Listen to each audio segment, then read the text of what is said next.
The stream and the recording are going. Welcome, everybody. Okay, the blue sky post has been made. It's out. Status has been created. Hi there, everybody. Welcome. Hello, I am also here. We are here today to speedrun one of my favorite games ever. You can tell by the name, you can tell by the screen, you can tell by everything.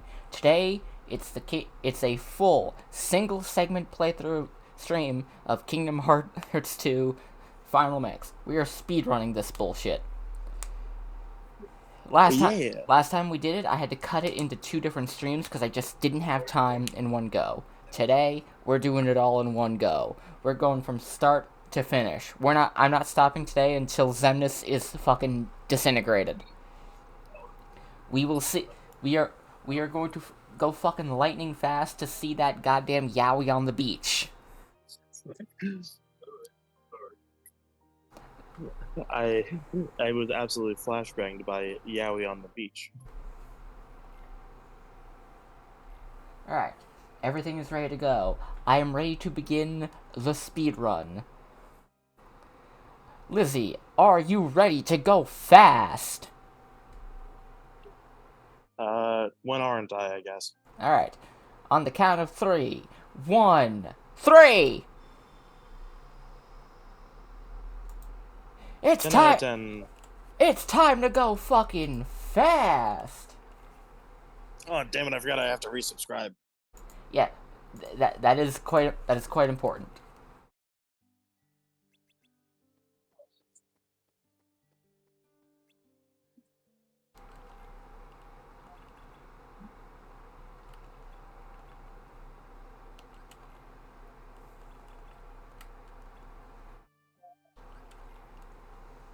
Alright, we are about 30 seconds in. Okay, we're going for the defenses. I never really go for attack.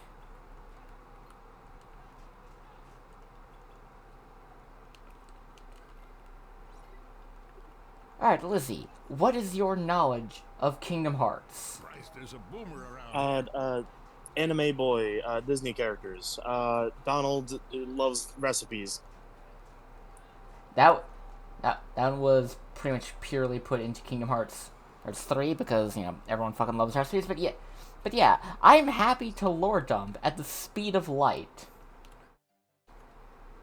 Just not... Also, also I resubscribed, so we're all good there. Yeah, we are once again 10% of the way to potentially having 10 subscribers. Also, fun fact, this stream is... we are 2 days after it, but this week is the anniversary of me becoming a Twitch affiliate. Oh, yeah. Yaha! What the fuck is up with this enemy? This is a dusk. Essentially, they have no bones. It's a nobody. Pretty much. Okay, so you know how sometimes when you do division, you get a remainder because sometimes the things don't cleanly divide into each other. Yeah. Essentially, that's what a nobody is. That remainder. Gotcha. I was about to say, oh no, not another boneless.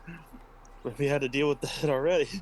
Yeah, but yeah, essentially, a nobody is what happens when someone with a strong enough will to live gets turned into a heartless.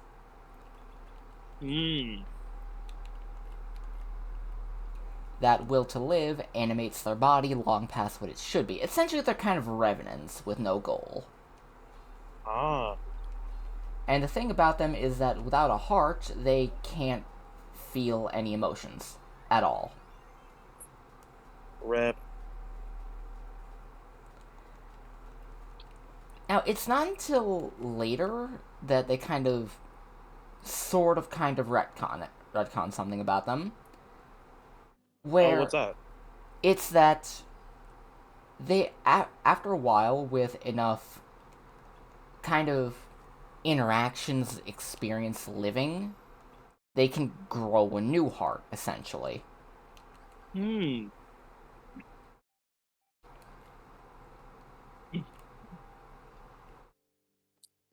That's pretty cool. Yeah, they kind of retcon that in Dream Drop Distance, which is cool, and they also do a thing where if a person's heartless is killed before they're nobody, there is a chance they can come back to life and reform as a whole person. Oh, that's pretty cool.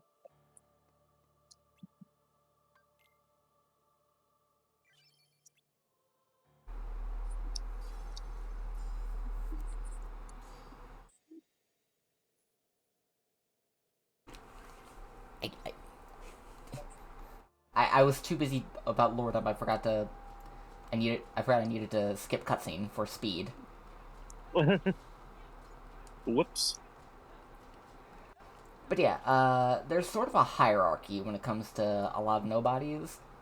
Basically, the more inhuman they look, the actual less human they are. There's a lot of them do still have personalities and personality traits, but for the most part, it is just like those individual things. Yeah, I get you.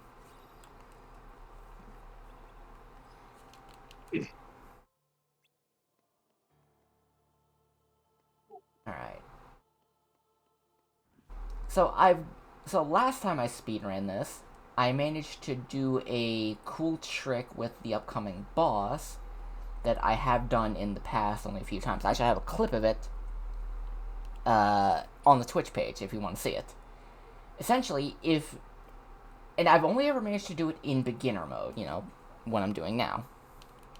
Yeah. And essentially, what it is there's a certain reaction command this guy has that deals just a little bit of damage to him.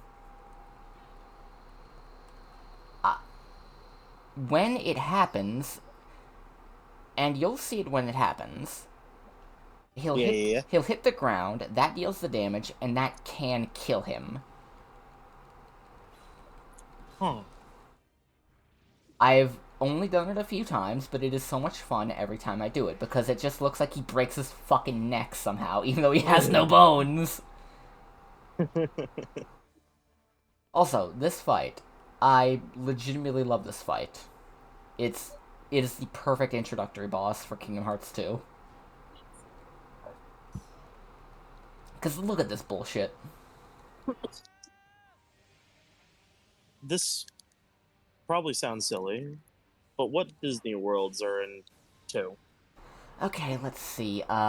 Beauty and the Beast, Mulan, Hercules, Disney Castle itself, as in, the castle from... It's basically Disney World. Yeah, basically Disney World. That one's attached to a world based on Steamboat Willie.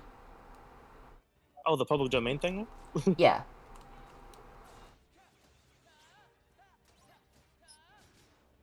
That one's attached, Steamboat Willie, that's the Steamboat Willie world. After that, it's, Pirates of the Caribbean, specifically the first one. Wow.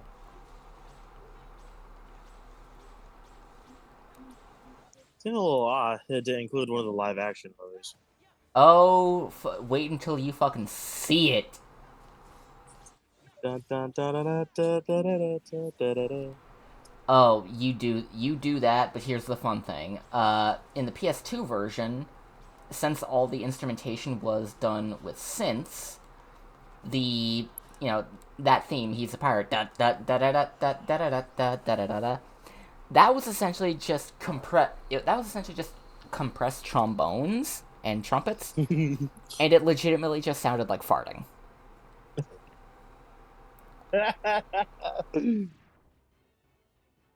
That is hilarious. It wasn't until we got the HD version, the first re-release of Kingdom Hearts 2 Final Mix, which, fun fact, was the first time we got Kingdom Hearts 2 Final Mix when it was released on the PS3, initially, When that Yeah. happened, they reorchestrated the entire soundtrack. Every song got a full orchestral instrumental version, and it is the Oh, definitive. based. And it is the definitive version of this goddamn soundtrack. Okay, this is the thing I'm talking about. Like when he goes, bam, right there. It didn't happen here, but it has happened to me in the past. Gotcha. And also, uh, since might as well do it on stream, I'm going to have some British Cadbury chocolate for the first time. Amazing. Since apparently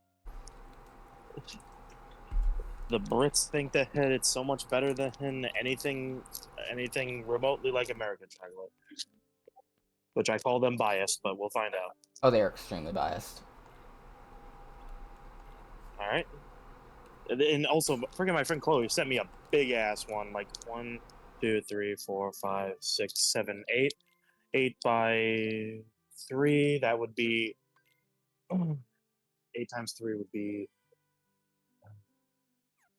16 plus 8 would be so is that 26? 8 times 3? Yeah. 16 plus 8 would be 16, 17, 18, 19, 20, 21, 22, 23, 24. Okay, 24. I was close. 24 little squares. Okay, so, All right, so let's see. welcome to the struggle. Oh my god, orbs! You killed evil and normal orbs, man. Good. Essentially what it is they're both combatants have 200 balls. And you either win by running out the timer and having more balls than your opponent, or you just collect all of your opponent's balls. No, wait, each one has 100 balls. And you automatically win if you collect all 200. Gotcha. Also, this chocolate just tastes like milk chocolate. I don't know why the fuck they go ape shit for it. Because it has flavor. You have to remember, it's British. Oh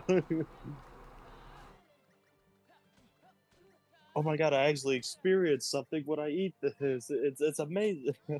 I can actually taste it! Anyway, here's Vivi.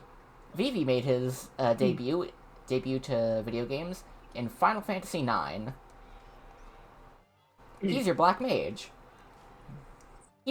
Gotcha. He's also the goodest, sweetest little man.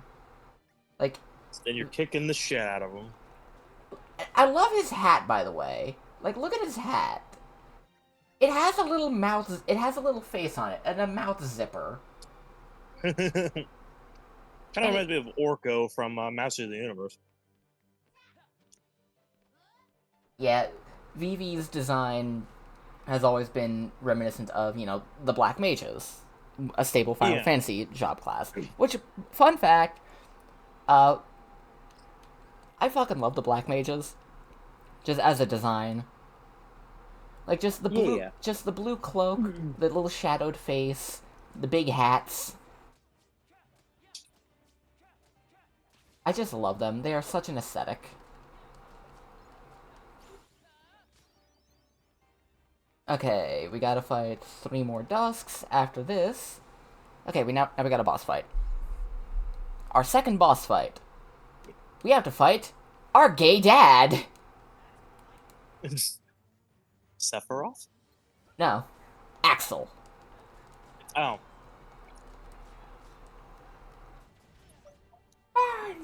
Listen, I had a 50-50 chance of getting it, okay? No, you didn't.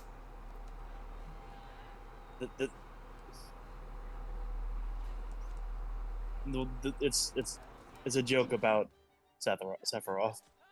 Yeah, clearly. But why Sephiroth? Get over here. There we go. Okay, now we get scan. That lets us see enemy 'Cause health bars. Because you said, now we get to fight our gate Ed. I'm just being silly. Whatever, it's fine. So, I will say, I'm enjoying these more than Jazzles. What are dazzles? Jazzles with a J. What's a jazzle? They are little, supposedly milk chocolate buttons with you know the sprinkles that are the little orbs. I know they have a specific name, but I can't remember what they are. Basically, they're just sprinkles. Because like I know, okay, so the ones that are like long and pill shaped, I know those are called jimmies. No, they're not. They're not. They're just sprinkles. No one fucking calls them jimmies. I will actually fight someone over this shit. They're just sprinkles.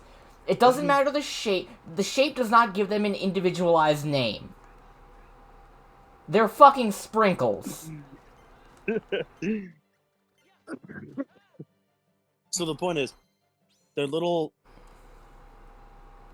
supposedly white chocolate like circles that have it on there, and have the sprinkle thingies on there. Excuse me. Hi, Kerosene. Hi, Kerosene. Thank you for the follow. Hi. Hello.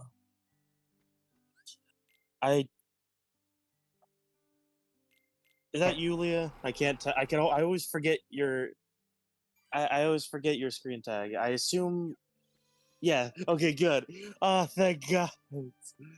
Anyway, we just won the struggle because we just beat the shit out of Setzer from Final Fantasy VI. Which fun fact, I'm not sure if they ever fix this in future re-releases, but Setzer has access to a glitch in Final Fantasy VI called the Joker Doom. Huh. What that is essentially there's his limit break is essentially a slot machine. And and normally, the final thing you can do with it, the thing you can do with it that's the hardest to get, is to activate a Doom spell. Joker Doom, specifically. Now, what Joker Doom does is... Yeah, it does sound like a metal band name. What Joker Doom is, it is an instant kill spell. Normally, most bosses are immune to instant death. But, if you use an echo screen on an enemy, which is normally an item you use on yourself to get rid of certain status effects, or to increase your magical defense. I don't remember what it does. I think I don't remember what Echo Screen does. But if you use it on an enemy, it flips a switch in the game's coding, which removes that instant death immunity from every enemy. Any boss, no matter what, can be hit with that thing to kill them instantly. No matter what. Setzer is the only one that has access to that ability. Bonk. Bonk. Oh, basically, to finish my thought on Jazzles. Like I said, they're supposed to be white chocolate, but they honestly taste like coconut to me, like coconut oil, and like they're fine, but they're more of a texture than anything. Alright, before we... Also, Leah, you missed me trying a Cadbury chocolate bar for the first time, and it was okay. And yes, like it legitimately tastes like the coconut oil that you use in like cooking and baking and shit. I've tasted that before. It's not bad. It is certainly not white chocolate. It is an ingredient. Yeah. And it was also not white chocolate. And like I brought this up to my British friends who have had it. It's like, oh, they just taste like white chocolate to me. No, it does not. What fucking white chocolate are you eating in the UK that just fucking tastes like coconut oil? Anyway, we're Like, fighting our fucking we're fighting the fucking shadow demons. I just me killed and the the fucking boys at shadow 3 demons. a.m. looking for beans. Yeah, the fucking shadow demons were looking to steal my beans, and I beat the fuck out of them. The poor Brits don't know flavor. They really don't. They took over the they took over the world for spices, and then proceeded to use none of them.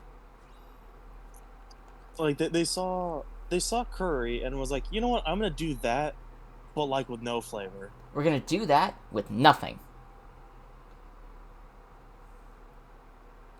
Like, probably the best idea they had was Sunday roast, and even then, that's just like literally anyone could have come up with that. What the fuck is Sunday roast? It's literally just like a hunk of beef and a bunch of vegetables. It's basically a pot roast, but done in the oven. So a roast beef. Basically, yeah. The reason why it's called Sunday roast is because it's made up of a lot of leftover ingredients from during the week. That's stupid. Yep. Alright, anyway, what we've been doing so far has been the 7 Wonders of Twilight Town currently. We have studied 5, now we have to go study number 6. Also, Leah, they don't even do colonizing better, unfortunately. Like I think they only did as good as they did is because they tried doing it in a world where modern technology didn't exist. Yeah, and since then, just like everything, the Americans have done it better. Unfortunately. Anyway, we have studied now 6 of these 7 Wonders of Twilight Town. Now we need to go check number 7, the Old Mansion, which we've already been there before. We never get any sort of information on exactly what this fucking place is. All we know is that later it was later kind of retrofitted into a lab for this some characters to use later. And the most annoying thing is, he never even really cleaned up the place. Like, he just fucking cleared out the basement to put a fucking sci-fi lab. Gotcha. Anyway, more nobodies.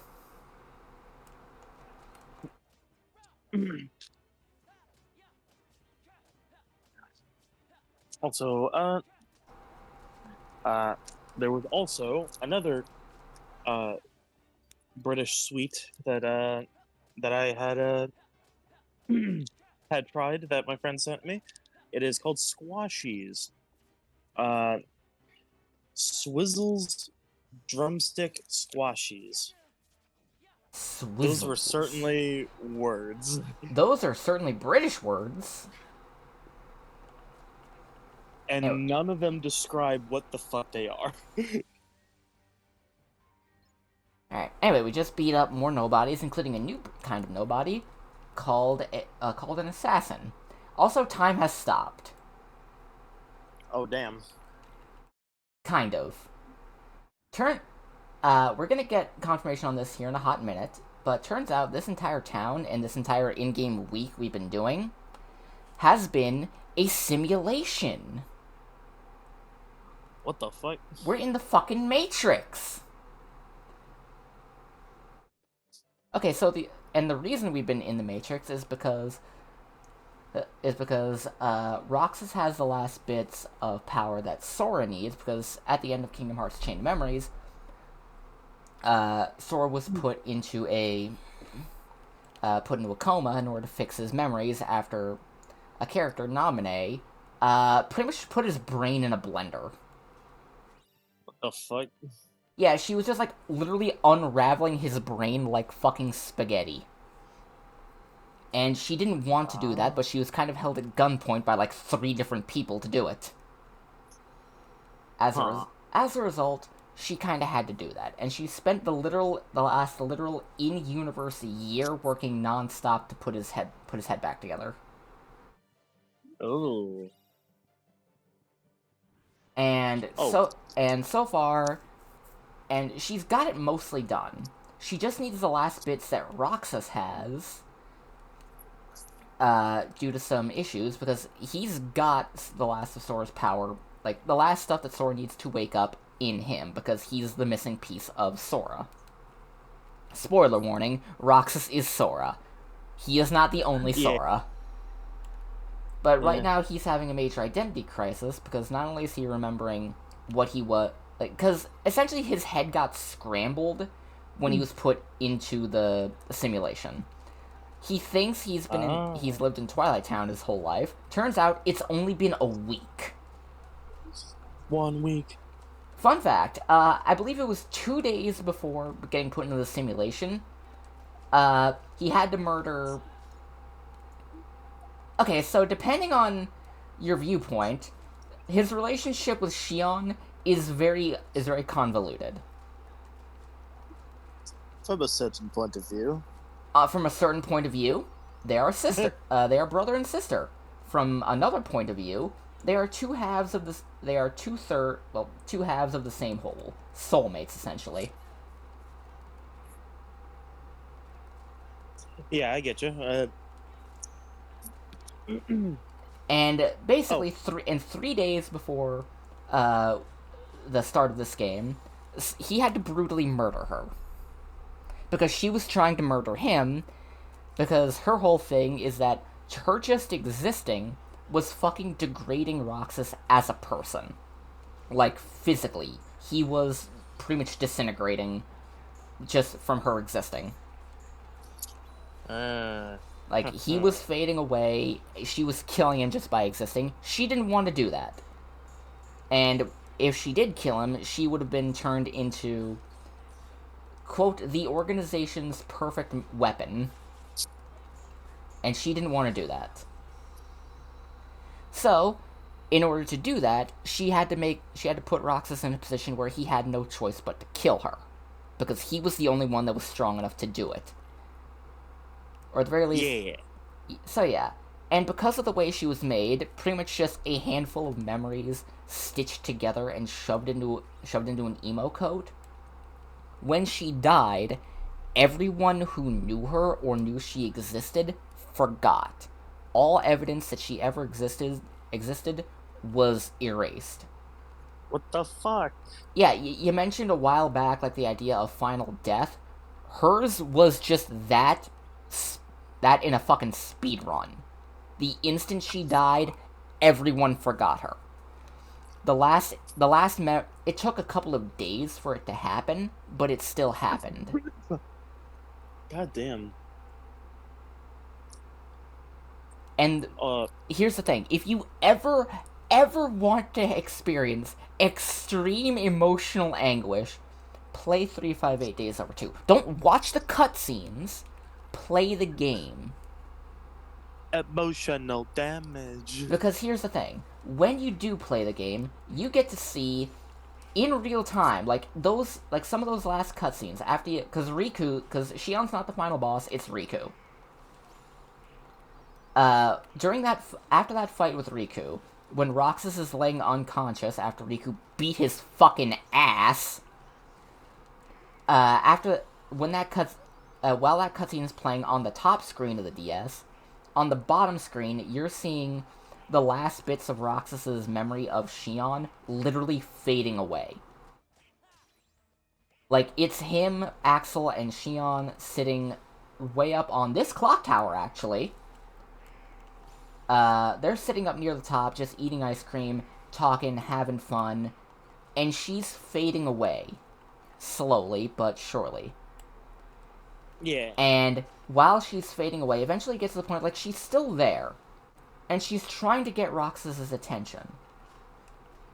She's trying to get Roxas and Axel's attention, but they don't see her. It's like she's not there, and she's fading more and more and more until eventually she's gone. God damn.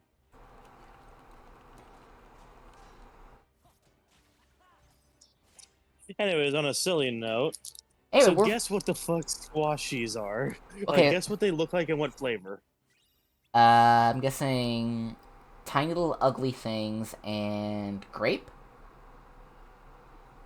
Okay, you're wrong on on flavor. Be more specific by like what shape do you mean? Little creatures. They are not they are not creature shaped. Okay, what are they? So, you know the pink and white the pink and white erasers that like you would have in like school? Kind of? They look like those. Like almost exactly. Ah. Including like I hate to say this, a similar texture. Goddamn. Okay, And their flavor is raspberry and milk. what the hell? Oh, okay, anyway, we are... Alright, so now we're playing as Sora again. Sora woke up, yada yada yada da. And, We fucked up. We didn't wake up before September was over. damn it. But yeah, fucking, as I was... Sora's awake now. He's got most of his power back as a result of, you know, the fact that he was in a coma for a year. Oh, gods. Yeah. He was actually in a real-ass fucking coma. And here's the thing. 358 Days Over 2 kind of takes place during the entire period Sora was in that coma. So as Roxas got stronger, Sora got weaker, and now that Sora's technically got all his power back, he still spent a year in a coma, so he's kind of out of practice. All of his power, power from the end of the first game is just kind of gone. Gosh, Sora, you were in a coma for a yucking year. I mean, Donald and Goofy were there too, because here's the thing, due to the nature of how Sora as an entity works in Kingdom Hearts, he's got this kind of power to him. If you're friends with him, you're kind of spiritually bound to him in this inexplicable way. You being friends with him makes you stronger and him stronger. And the more people Sora's friends with, the more that exponentially kind of grows for everyone. Yeah. So Sora's literally the walking embodiment of the power of friendship. So here's the thing, while Naminé was unraveling Sora's psyche like a goddamn wool sweater, everyone who knew Sora was forgetting him. What the fuck? For an entire year, people forgot, everyone who ever met or knew Sora forgot he existed. The only one person in the entire fucking universe remembered him, and it's Kairi. Oh, hell yeah. I mean, and Riku. Because, you know, those two can never forget their boyfriend. Based. But, yeah. Literally everyone else in the entire universe forgot them. Also, this is Yensid. Yensid can absolutely go to hell! Save the universe twice! Just out of the goodness of your heart. Literally. Probably the last and only living Keyblade wielder, officially, in the entire universe right now, that isn't actively trying to commit genocide, and he fails his official Mark of Mastery test, because said genocidal fucknut sabotaged the test and kidnapped him mid-examination. Yeah. Imagine failing your SATs because someone kicked down the door and shot you in the leg. You still managed to turn it in and get the stuff done. You still turned in the test. The answers were correct. You just failed because, shock of all shocks, you got shot in the leg! Yeah. The sad thing is that I think would disqualify your test because someone had interrupted. Riku, though, I hate standardized testing. Yeah, Riku, though, who had to stop taking the test to save Sora, he passed with flying colors! Yeah? Who else but Sora? But yeah, fuck Yen Sid. He can go. The old man can go to hell.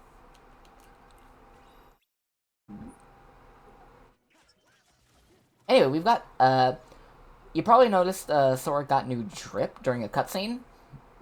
Yeah. This is his drive. Those clothes give him access to the drive forms. Excuse me. Which are essentially combat-based transformations that you get when you can kind of fuse with party members. The one I'm using right now is Valor form. Sora can't cast magic at all in this form. Whack. But yeah, no magic at all. But his physical strength and combat combo potential skyrocket. Which is fitting because in order to use Valor form, you have to give up having Goofy for a little while. No, not the goof. And it's going to be our only drive form for a while. We don't get access to the next one until Disney Castle, which is going to be in a couple of hours. Well, maybe an hour or so.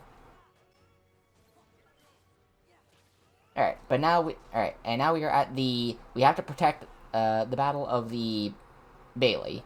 Basically, we gotta fight a bunch of nobodies in order to protect the gate. Because if that gate goes down, it's the game over because these guys will be allowed to fucking kick down the front doors. God, that felt satisfying! Like, you saw that bullshit I did? I pulled some anime shit there. Alright, let's do it again. Yeah, that's another thing Kingdom Hearts 2 does. It's reaction commands. Essentially, when certain criteria are met during a fight, you can do a reaction command to kind of either turn the tide of battle or do a lot of extra damage during a fight. The dual stance is the one exclusive to the Samurai Nobody. And what it does is you hit the reaction command just right, everything immediately surrounding you, in a large radius surrounding you and the target, instantly dies. Oh, cool. There's at least one kind of reaction command for pretty much every kind of nobody. Most enemies have their own one, which there is some overlap with a couple of them, but still. I assume it has a good AoE. A very good AoE. But again, almost every reaction command is unique. Okay, we're gonna do Mulan first. So we're going through the asteroid sweep. And this is one of my favorite things that Kingdom Hearts 2 does.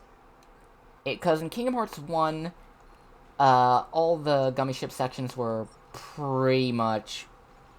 They were kind of slow. I love... The music was great, and they were chill. But, you know, they were kind of boring and slow. If you didn't, absolutely load up your ship with a bunch of engine parts. Yeah. Square took that to heart, and now they're all Star Fox stages.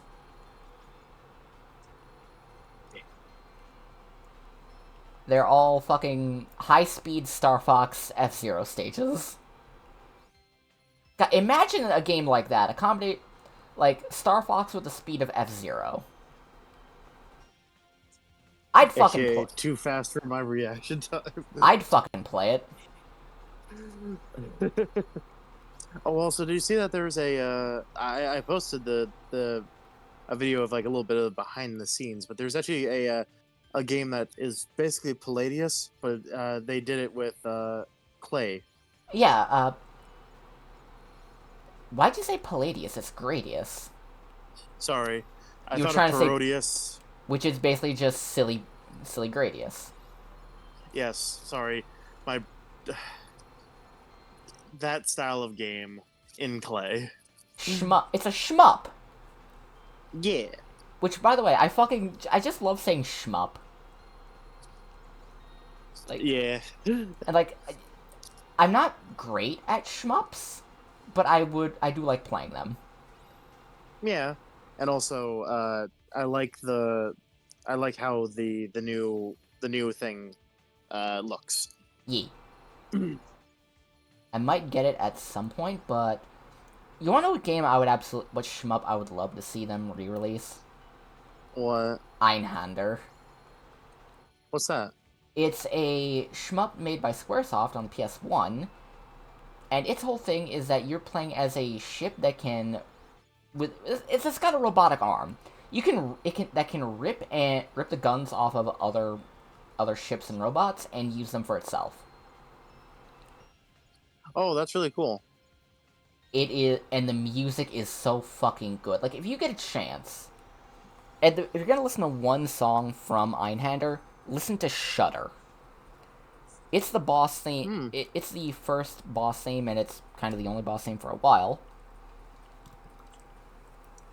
But it is good, and I'm 80% sure it is the first instance of the word "fuck" being used in a PS1 game. Huh. Interesting. Kind of weird to think about how there was, a time whenever like that just wasn't a thing that happened in video games. Yep. Alright, now we've got our first instance of a mandatory party member. It's Ping! Welcome to the land of dragons. It's Mulan time! The good Mulan! The only Mulan.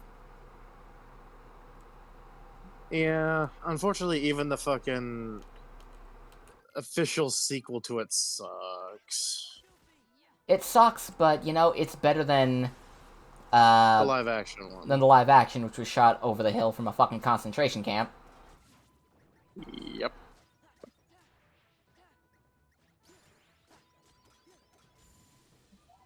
Yeah, Land of Dragons, Mulan. Currently, what we have to do we gotta help out, and we gotta do 3 missions before we can proceed with the plot. All 3 of the missions are basically just kill Heartless. Oh, nice. I mean, that shouldn't be too difficult. I assume it's just like you just get a bunch of enemies and you just gotta kill the shit out of them. Yep. But under the thing of, you see that bar of morale? If that hits 0, that's it. We're done. End of the mission. Game over. I don't know why, it just is.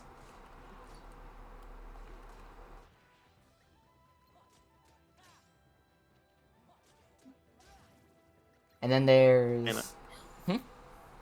I can't believe that clumsy twink Ping is with you. Yeah. He's doing his best. Alright. The ambush. This is a mission that is kind of infamous for speedrunners and also just annoying to me. Understandable. It's not because of these guys, the Shadows, which, are pretty much the Pikachu of the Heartless. It's not because of these guys, the Night Stalkers, which are basically, fucking Jiangxi? The hopping vampires. Yeah. Even though I fucking love just the way they move, because their heads keep popping off if you parry their attacks. It's this guy!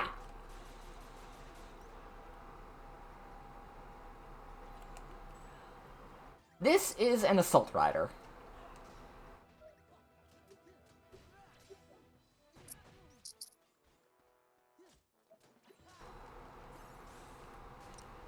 You fight one, and then you're immediately attacked by another, flanked by 2 Night Stalkers, or whatever the fuck they are. I can't remember. I'd have to check the journal, and I can't do that well. Oh yeah, another thing about these guys. They're completely immune to magic. Well, not the Assault Riders, the vampires. Oh. Which makes Donald completely fucking worthless against them. Okay, there we go. Okay, now we don't need... Now, it's not going to be mandatory that we fight any Assault Riders for a little while. Now we have to find a bunch of hidden enemies running around here. Basically, we just gotta run around the camp looking for enemies that are just kind of running around. It's mostly shadows for now. There, I see one. I see you!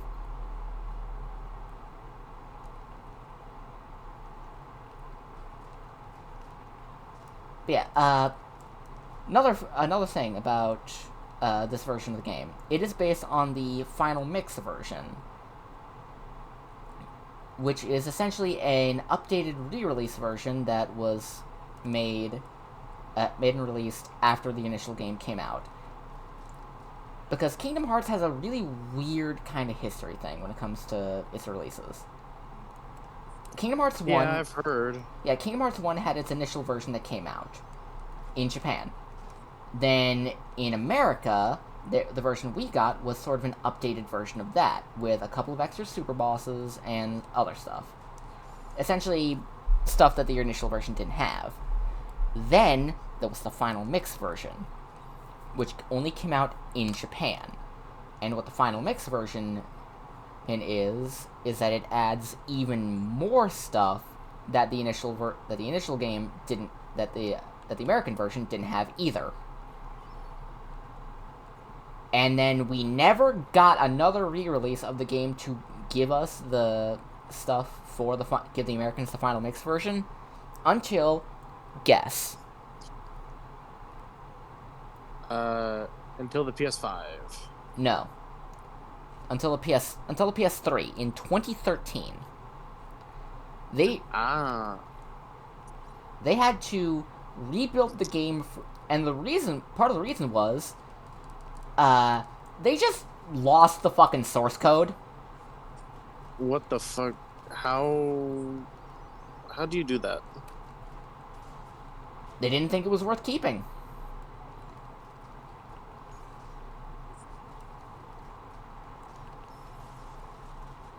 That is incredibly whack.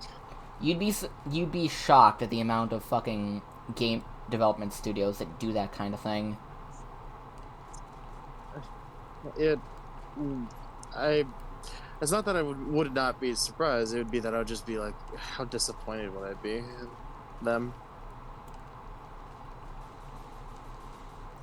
Very. Probably very. Like, there have been a few games that are just, the source codes are just fucking gone. Like, to the point where we didn't think we'd be able to get them again. It was only through specific people who thought, hey, I'll just take this extra copy home and then put it away somewhere.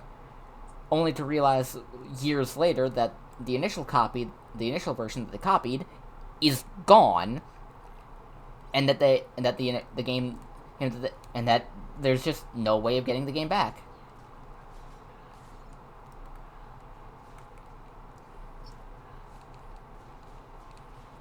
Yeah. Anyway, welcome to this fight. We are stuck fighting an assault rider for now, along with a bunch of shadows in a mostly enclosed space. Alright, the assault rider's dead, now it's your shadows. We are level 11 now.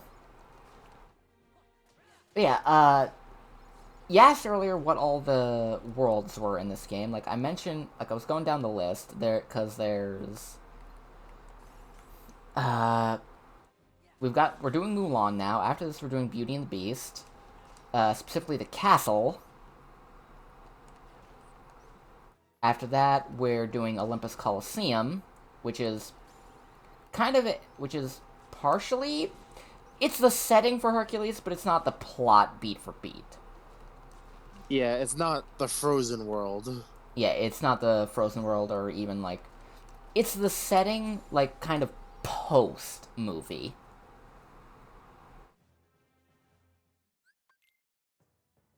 But essentially what it is, after that, it's Disney Castle that has Steamboat Willie. And then after that, it's going to be...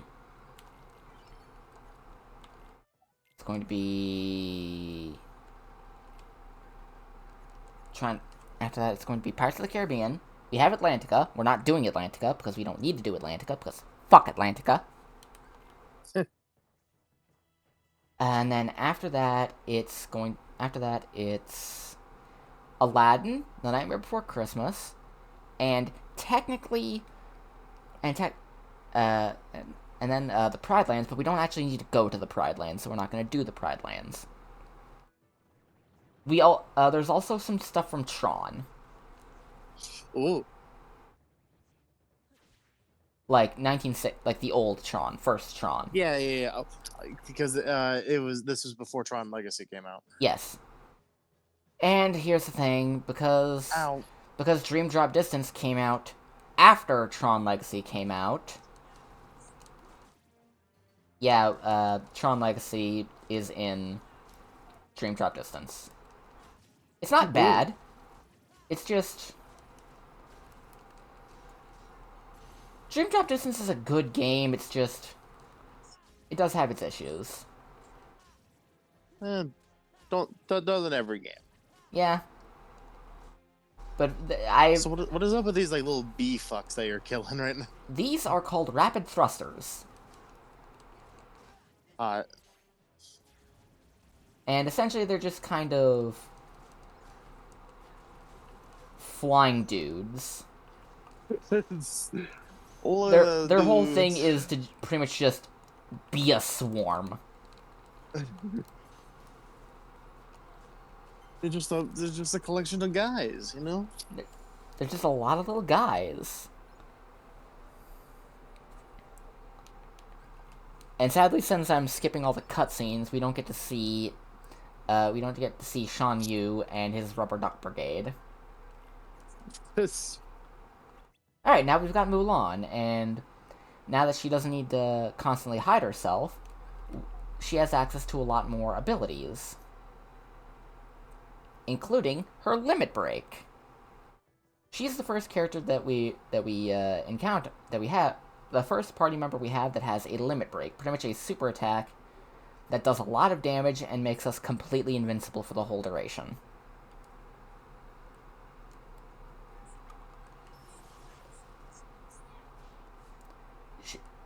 Said Limit Breaks are also very, very good at bypassing boss DT phases and just generally avoiding damage. And sometimes just moving faster. But yeah, now we have to fight a bunch of Heartless again, because we are very, very close to the boss. Well, the main boss of the world boss. Heck yeah. Yeah, every world has its major boss and quite a few mini bosses and different scenario things that we need to do.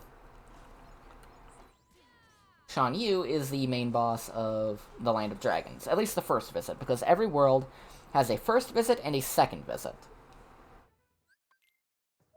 Shan Yu is the boss of the first one, whereas I believe it's Storm something. It's a dragon for the second visit. Alright, defeat Shan Yu while guarding the gates. Heck yeah. Yeah. Also, here's the gimmick. Oh, yeah, sorry. that's his gimmick for the fight. We have to beat him while defending the gates. Oh, that is very good what I just did. Killed two of the Knight Riders with Shan Yu's with the reaction command with Shan Yu. Here's Mulan's thing. Hold on, one more time. What was that? Just we've already got Shan Yu down to his last health bar. Oh, awesome.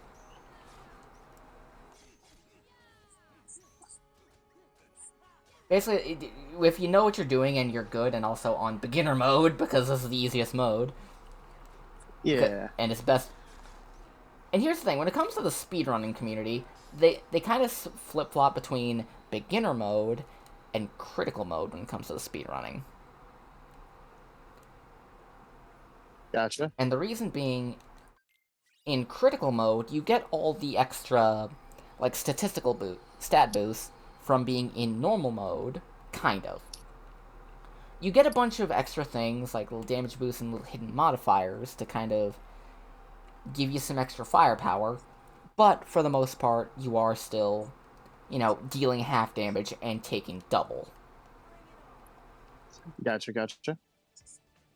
But it's those extra things that help you ramp up power a lot more, so that by the end you're doing more damage in critical mode than you could in beginner mode.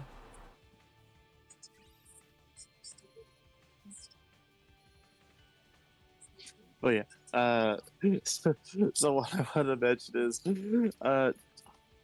I fucking love Commoner Stronger sometimes because, well, I mean, I love the character in general, but like specific moments where so the fucking bad guy was like, "How did you get up here?" How the hell am I supposed to know? And it's like, bitch, you're the one who did it. And then there was a fucking another instance where it was like, how? Why didn't the gas work on you? And then it just cuts to him. How would I know? I have a mask, dumbass. And it's just like, I mean, he is called Stronger, not Smarter. Yeah. I'm not gonna lie, it sounded like you were saying Kamen Rider Skonger. Stronger.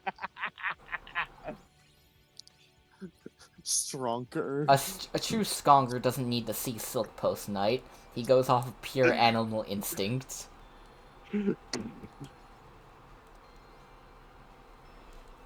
Okay, now we're in another one of these, another Gummy Ship segment. And I do love these things. Like, genuinely, I think the Gummy Ship segments in Kingdom Hearts 2 are some of the best in the series. Like, I like the ones in 3, but they feel way too arcadey. Whereas this feels like you're actually going through a location to a thing. Whereas, and a lot of them in...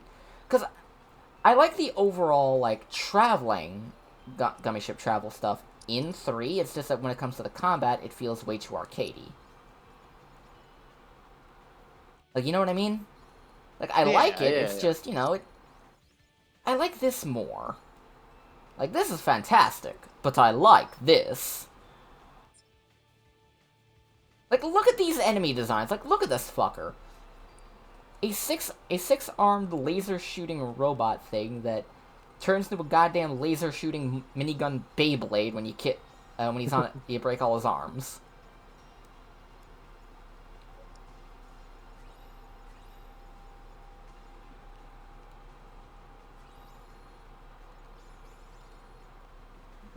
And there, Berserk mode again. Yeah, that's another thing that the Gummy Ship segments in Kingdom Hearts 2 do. Medal levels. Like, as you collect more shiny things, you level up, which means you do more damage, which means you can kill more things to get more medals. When you hit level 30, you enter what's called Berserk mode, which means that pretty much everything that isn't a specific boss type enemy dies in just like a few hits, and you're just constantly spraying out bullets. It is so much fun. Anyway, Yeah. anyway, welcome to Beast Castle. Pretty base, not gonna lie. Also, I saw a clip of this orange Catboy VTuber that I follow. Orange Catboy. And what's their name? Hold on, let me see if I can find their username so I can properly shout this. Yeah, it's Tabby Pack. Okay. He kept like repeating quote locking in for Locktober as in reference to like like the current like meaning for lock in. Yeah. And literally everyone in chat was like, he doesn't know what Locktober means. And he looked it up like on stream, and he just was like, "Oh, Let me guess. Chastity Cage. yeah."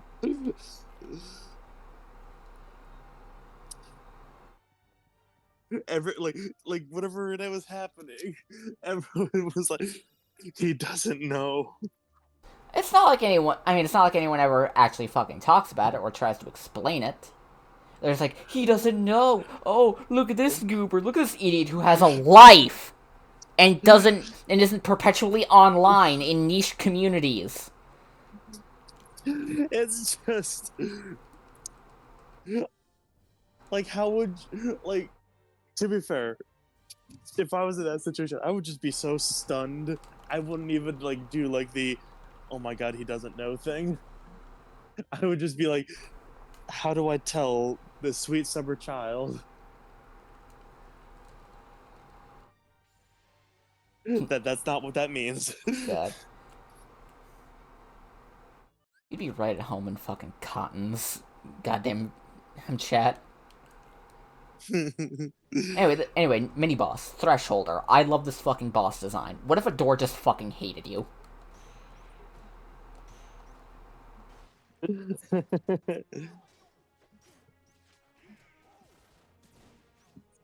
Knock knock. Who's there? The A door! God, I love Asta movies so much.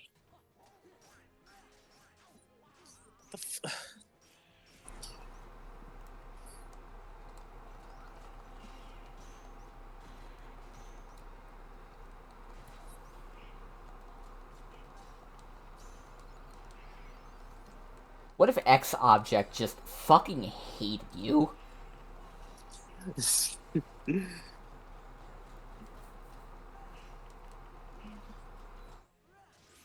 Anyway, we have to release the goddamn demon inside the door. In order to kill it, we need to kill a ghost. We have successfully gotten the ghost to half health. Now we need to properly kill it.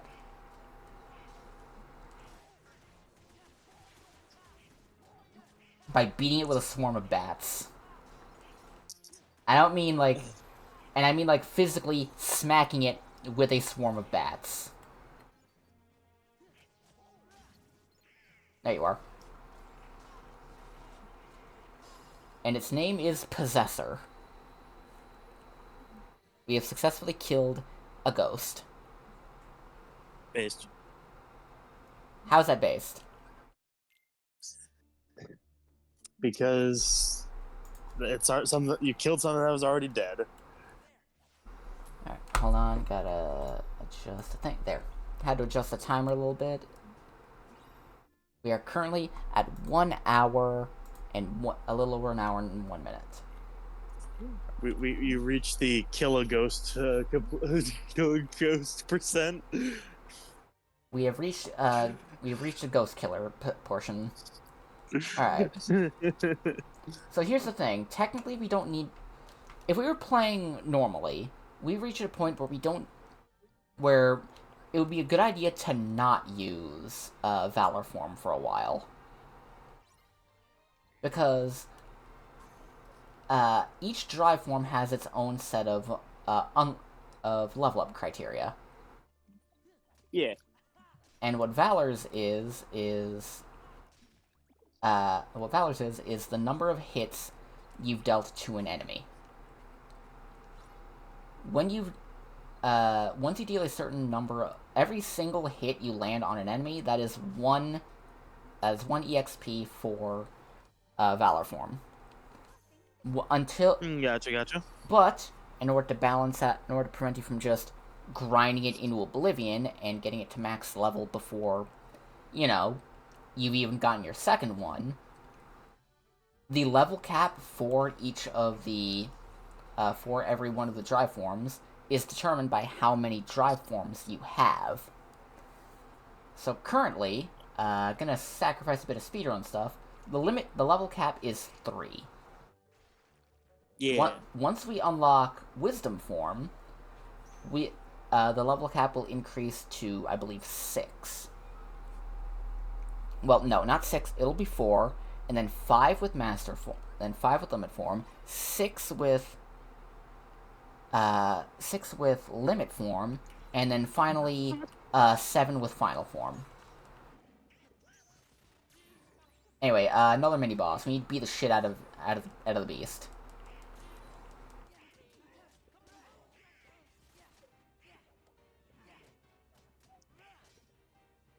Basically, we need to keep having Cogsworth flashbang him in order to stun him a little bit, and then we can just do this. And for that, we get an extra armor slot, which we don't have anything to put into it yet. Because I have not yet, because I haven't bought any new armor slots, or armor stuff. Okay, abilities. Apparently, it's been so long since I have logged into my my Twitch account It that logged you out. no, that it was still my dead name. Damn. Anyway, speedrun trick here. Save warp.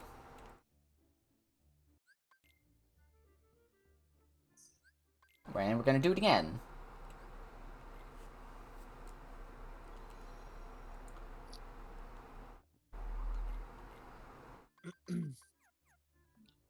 Like, it was literally. So you know how my username is Lizzie Sosnick 27.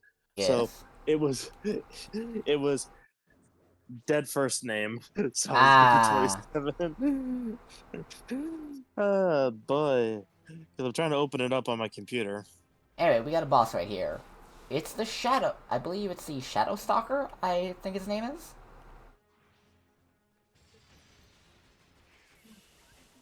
Anyway, here's Beast's limit attack. We'll have to wait a little bit before we can actually show off the whole thing proper. Gotcha. I'm gonna mute for a sec. Get the fuck back. Sorry. All good. I'm gonna mute for a sec because I need to get beverage and I'm gonna check something. So give me a sec. Okay.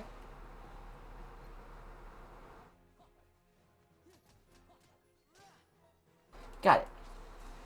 I do really like this fight though. Like I said earlier, what if a door hated you? What if a whole room hated you?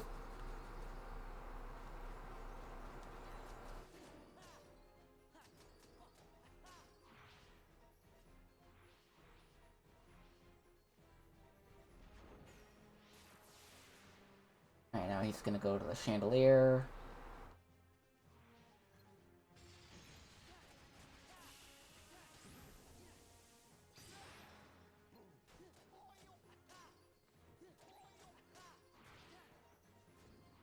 Come on. Do that. Gonna go this way.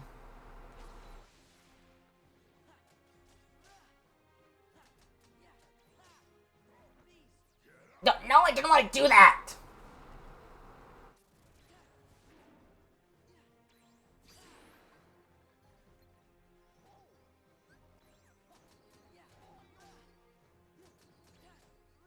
Alright, phase 2 time. This is why you always turn off auto limit. Like, no matter what.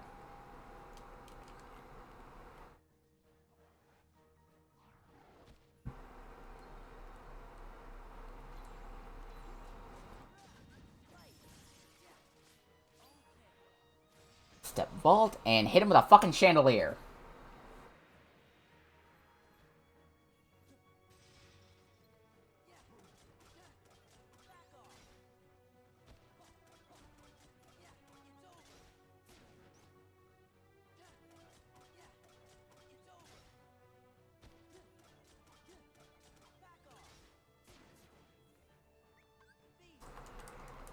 And limit time. And he's dead. That was fast.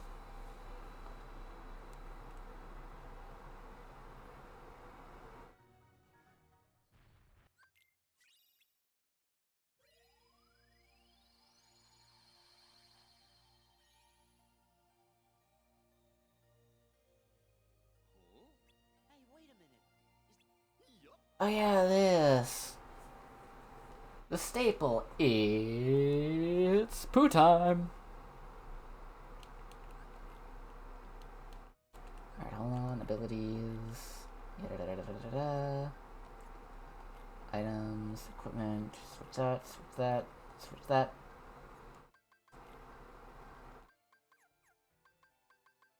Customize. Cure. Blizzard. Fire. Remove.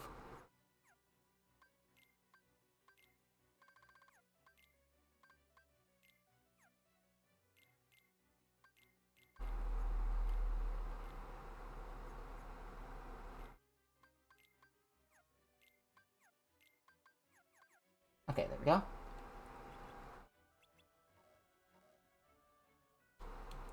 Let's go. It's a me, Mario. Let's go. Country roads. It's a me, Mario.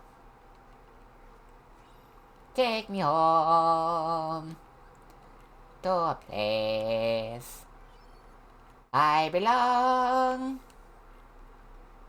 West Virginia. Mountain Mama.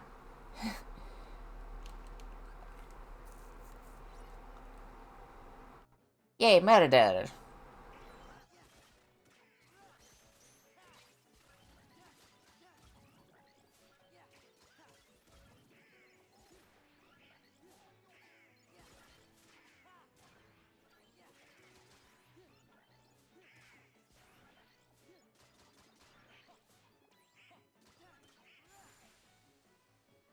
Alright.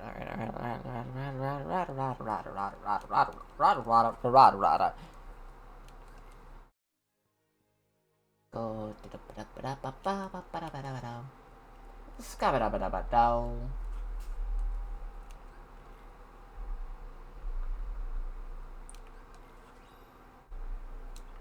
Alright, now we get the ability to summon. Yaha.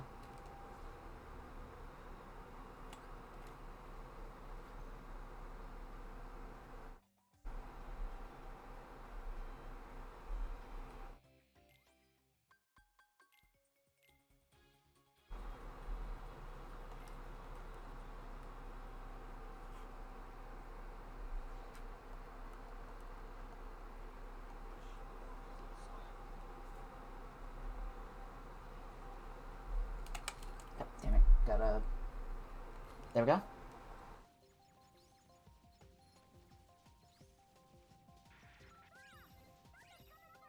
Okay, let's go.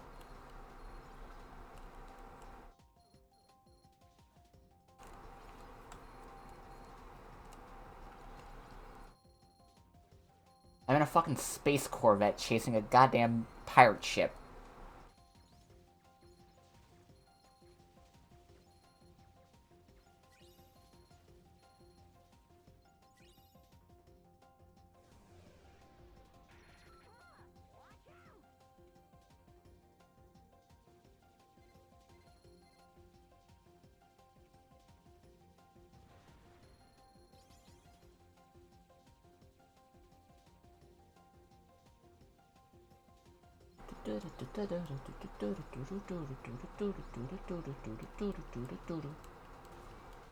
Okay. Got that. Bust those up real good.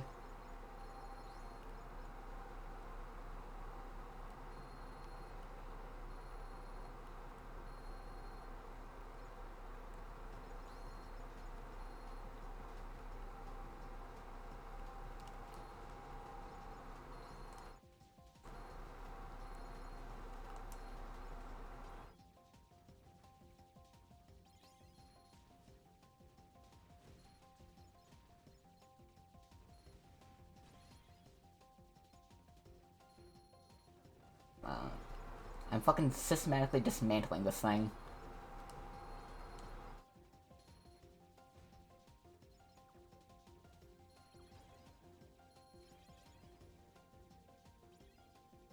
Just gotta bust up one more cannon. There we go.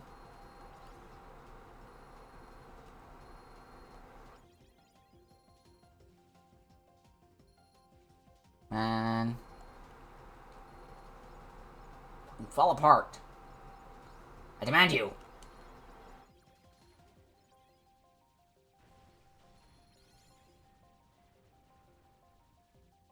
Break, break.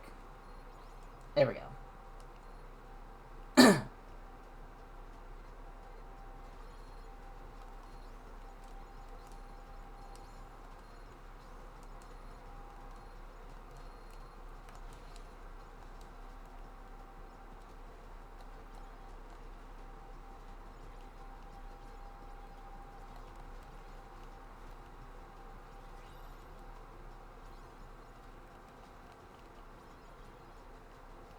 There we go.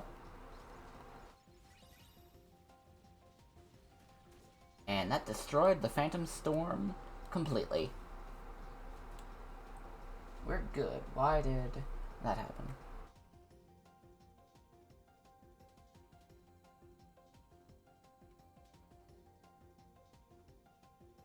There. There. I'm still alive. Wait, what is happening?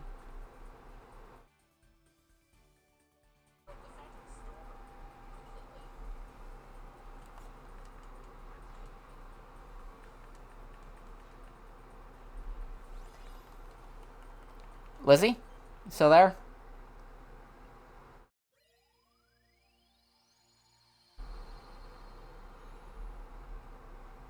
Something weird's going currently. Okay, that was odd. Alright, now we're going to Olympus Coliseum now. Okay, double check everything. Yep.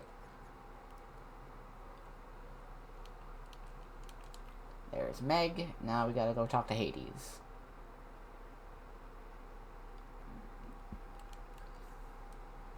Hades nuts! Running around at the speed of bark.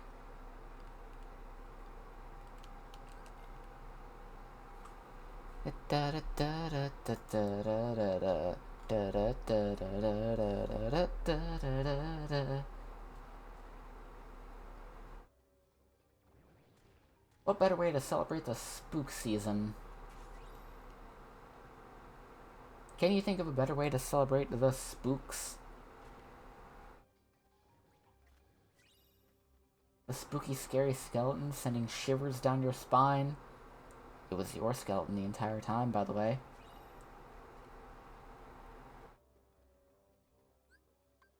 Okay, hold on. AP boost. Abilities. Retaliating slash.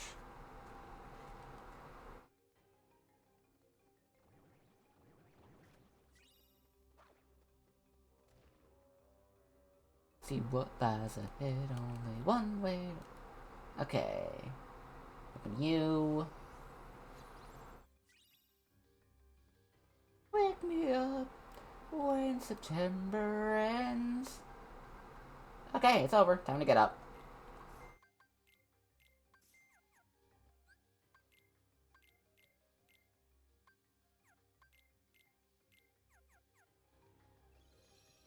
Okay, so alright, Donald and Goofy got new weapons. Hopefully that will help them not die as much.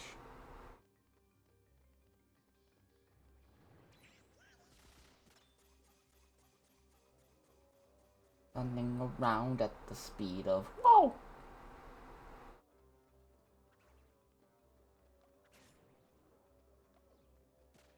And there we go.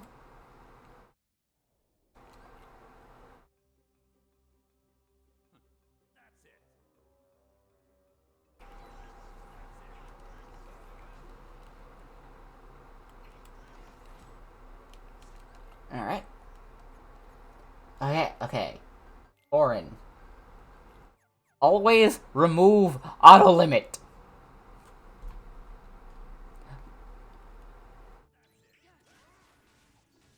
Uzi, if you're here, you're still muted.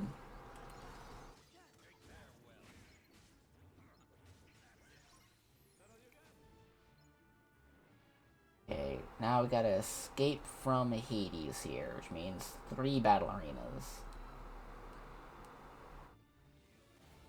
It's Bushido time!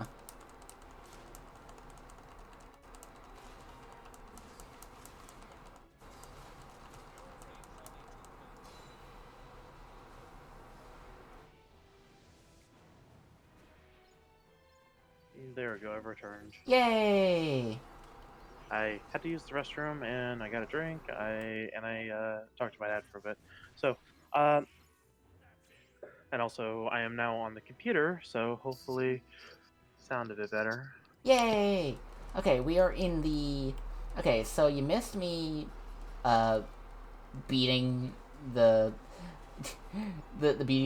You missed me beating the boss of the Beast Castle. I also beat the Phantom Storm Gummy Shipper out, and am now currently fighting through Hades. Gotcha. Yeah, it's an interesting thing you don't really learn about Kingdom Hearts 2 speedruns.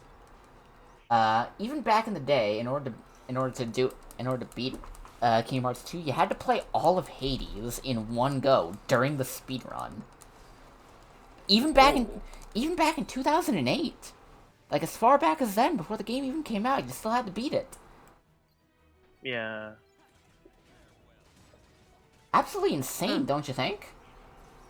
Yeah, I think so. Yeah. That's a joke. Sorry, I didn't catch the joke.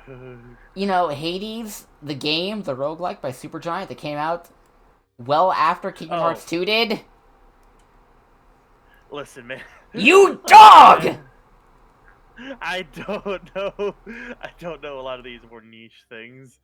Niche! It's Hades! I've literally never played Hades. I haven't even watched it. I don't even know what the game is. What, were you too busy listening to Melancholy, the Infinite Sadness by the Smashing Pumpkins? Your favorite album that you listen to all the time? You know what? Fuck you. I'm gonna actually look up the album so I can listen to it for the first time. Spite is a wonderful motivator, isn't it? I've been trying to weaponize it against you, but you just don't. Sometimes you just don't fall for it because you're dog. It just slides off. Smooth brain. Thoughts slide off. Anyway, I gotta fight Cerberus. Conversation idea. Come up with a new superhero. Like animal-based superhero.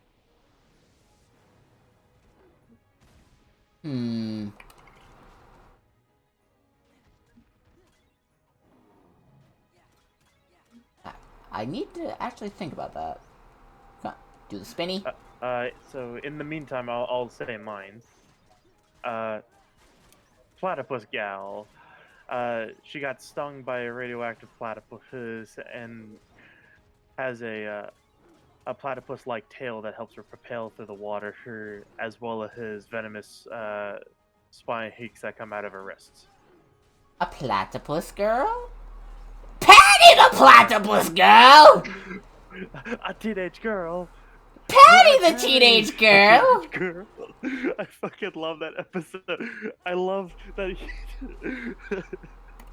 I love that Doof wasn't even like phased by like the thought of being like, oh, yeah, like put the hat on. Now it's Perry the teenage girl.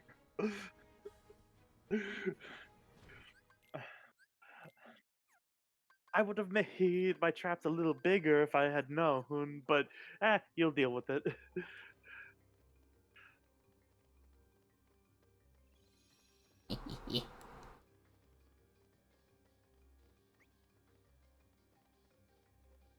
Yeah, friggin' I'm like a lesser known animal.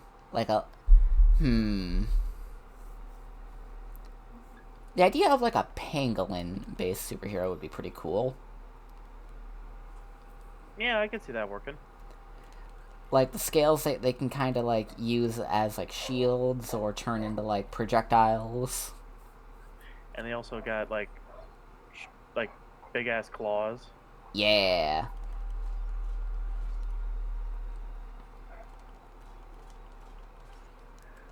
Twitch on my computer fucking hates me right now. Twitch just be like that. Twitch is homophobic. Like, in addition to the fact the stream is buffering, the whole fucking Chrome window is buffering. That's because Chrome is a fucking ram hog. Which, shockingly, was not my nickname in college.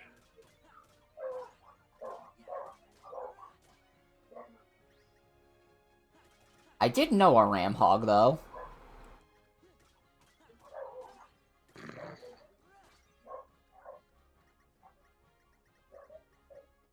The only thing he loved more than cranking his hog was his wife. Goddamn. That's still one of my favorite, like, fucking audios. Like, it's like, one of my favorite iterations of that was someone editing it to be fucking... be fucking Soul from Guilty Gear.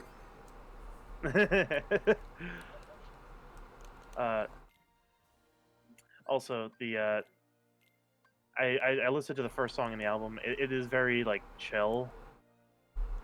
So I'm like, An album called The Infinite Sadness. Hey, listen. Having a relatively chill opener song. Think it might be thematic? listen. No. I'm deaf.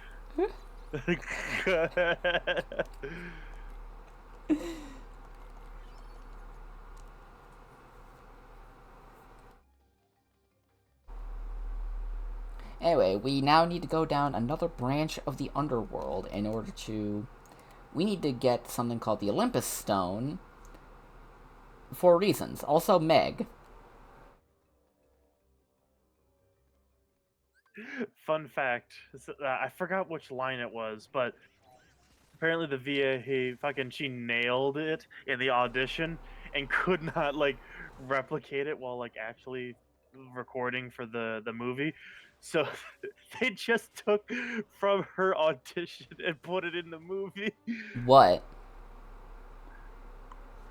I forgot what the line was, but like I watched her like talk about it in an interview, and she was like, either I'm an amazing voice actor because I did that, or I'm a really bad voice actor that I couldn't do it over again. What voice actress? The one for Meg. Okay, yeah. Well, what was the line? Let me look it up because like I said, I don't remember.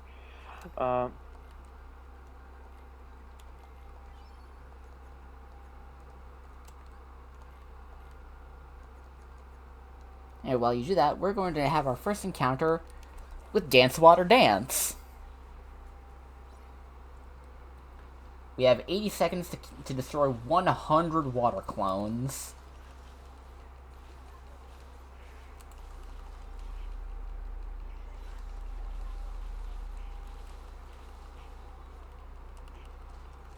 Oh, it's the thanks for everything, Herc. It's been a real slice, I believe. Been a real slice.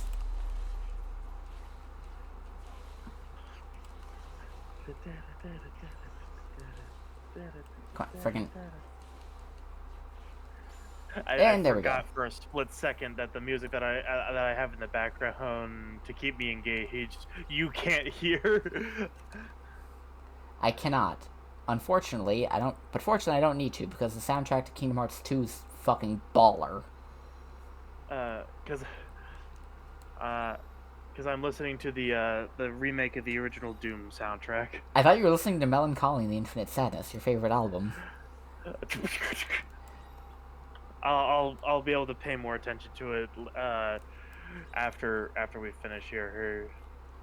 Yeah, because you need to really experience your favorite album of all time, Melancholy and the Infinite Sadness by the Smashing Pumpkins. You think, how does it feel to you, huh? I don't know, go impregnate a burger. Fuck you! That's your words! Those are your words, bitch! Oh, God. The best part is, if anyone was watching the VOD after this, they have no context. Here's the context. Lizzie's a gaslighting bitch.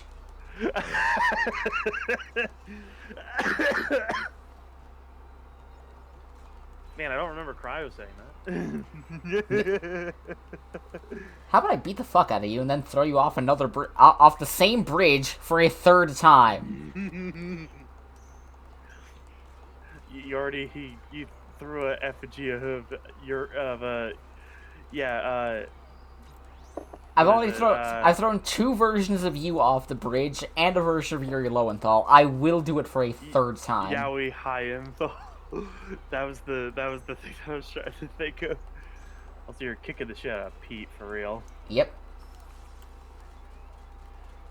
Essentially, what the point of this is that we need to protect Meg for a certain amount of time until we could actually properly beat the fuck out of Pete. We have 90 seconds to beat the fuck out of Pete now. Shut up, Meg.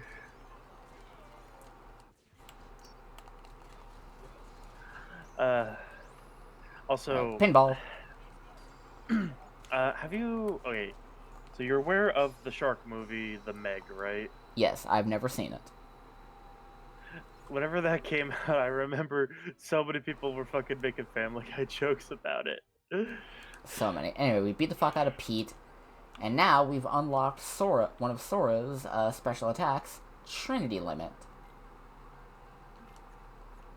And I love Trinity Limit so much. It is good. It is very, very good.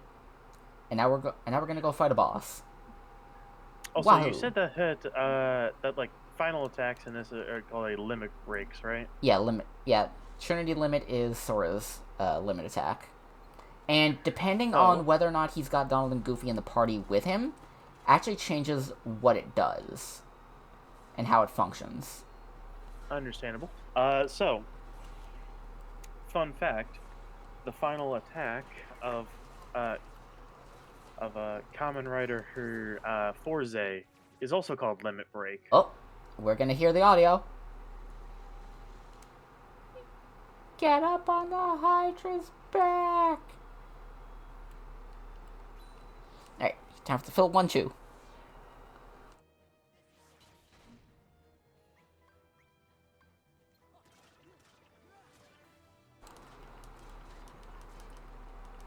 Alright, and here's head 1 killed. Well, technically that was head 2. This is head 3.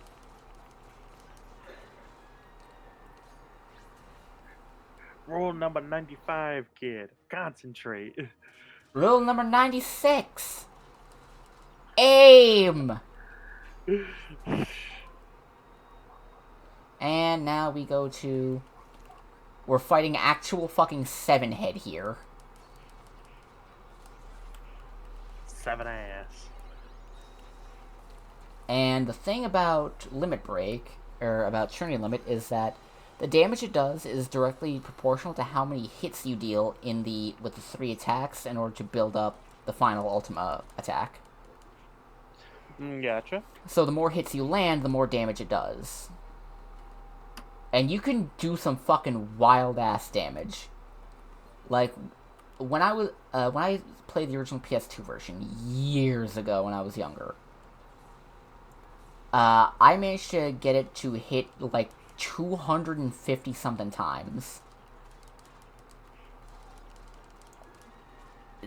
It legitimately took a solid almost a minute and a half just to get through the animation. Alright. And now we've successfully managed to defeat the Hydra. We just need to hit it a little bit more. Because here's the thing. Yeah, in order to actually kill a boss, you need to land a combo you need to hit it with a combo finisher. Yeah, Except, unless it's the Hydra here. You need to put it into the stunned state when its health hits 0 in order to actually do the last thing, and bam!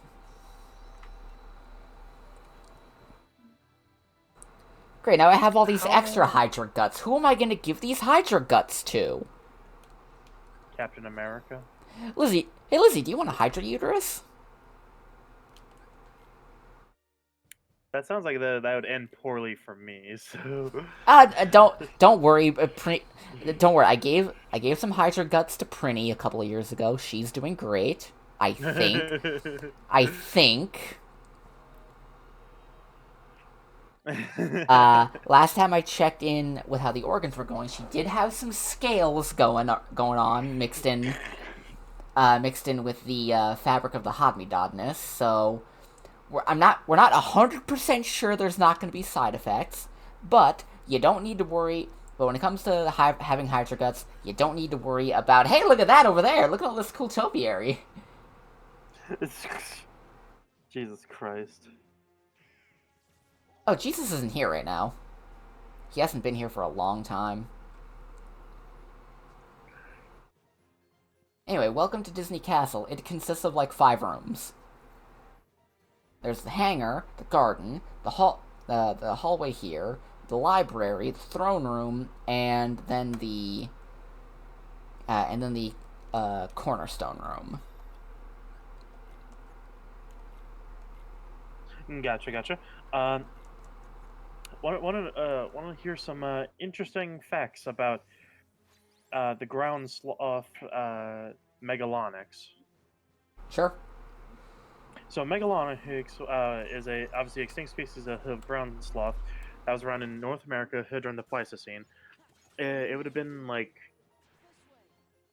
southern United States, like southwest kind of deal. Okay, we're gonna try and do a speed. Okay, we're gonna do a speedrun thing here. At least I'm gonna try to stay against the wall, Minnie.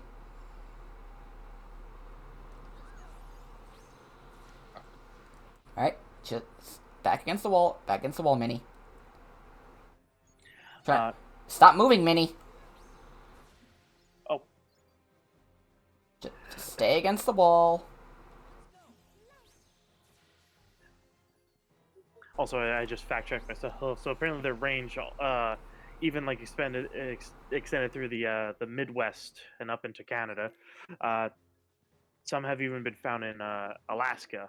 But the point is, and also down in New Mexico. But the point is, they are also called Jefferson's ground sloth. Want to know why? It was Thomas Jefferson that found the first one, I think. Correct. Oh, cool. Literally, President of the United States, Jefferson, Thomas Jefferson, fucking found fucking Megalonyx.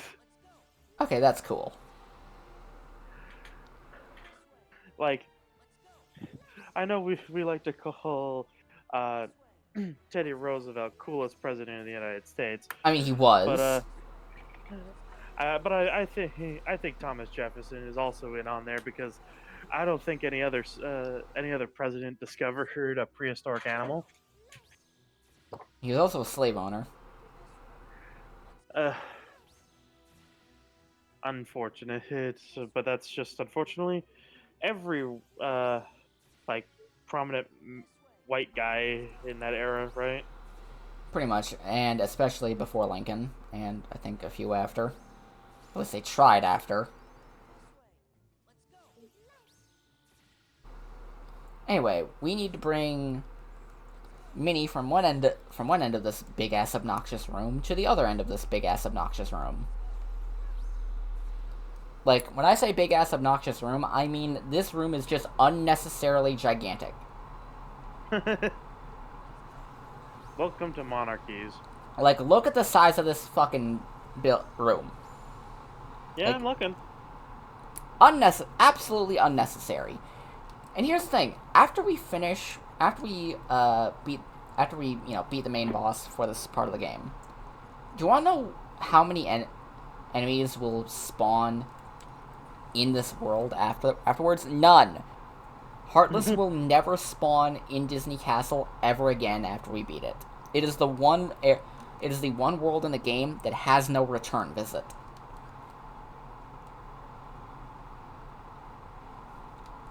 Anyway, now we go to Timeless River.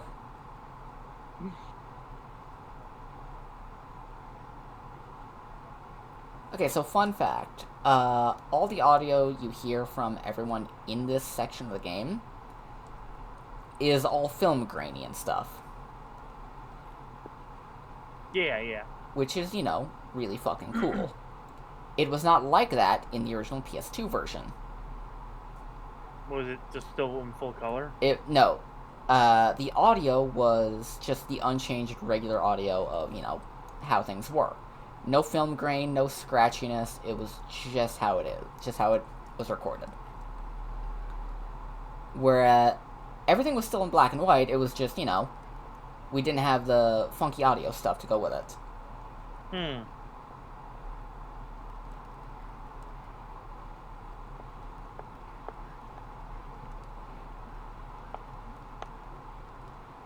Anyway, now we're beating up Classic Pete.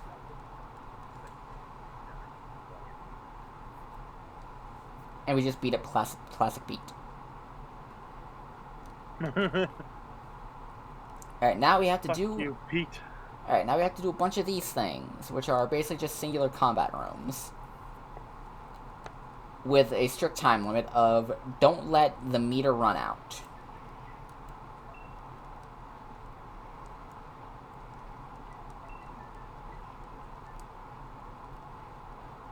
Or, well, don't let the meter fill up.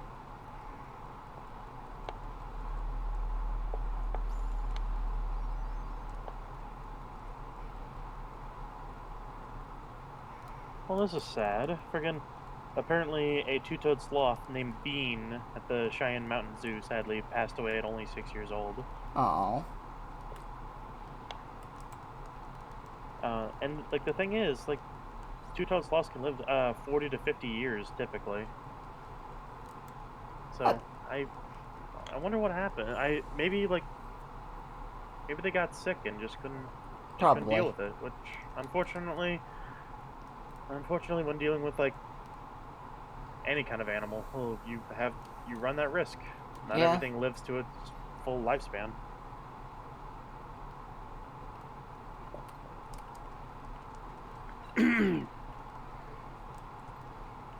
Also, you've seen Shin Godzilla, right? Yeah? Whenever I was fucking around in the shed, just trying to find like you know, miscellaneous stuff that like I had put away between the two fucking moves that I've done. Wait, yeah, two moves that I've done. I found my Shin Godzilla Form 3 vinyl figure. Ooh. Shinagawa-san, I believe that's what the fandom named him. Because Form 2 is Kamata-kun. I know that. Alright, we have successfully defended Lilliput.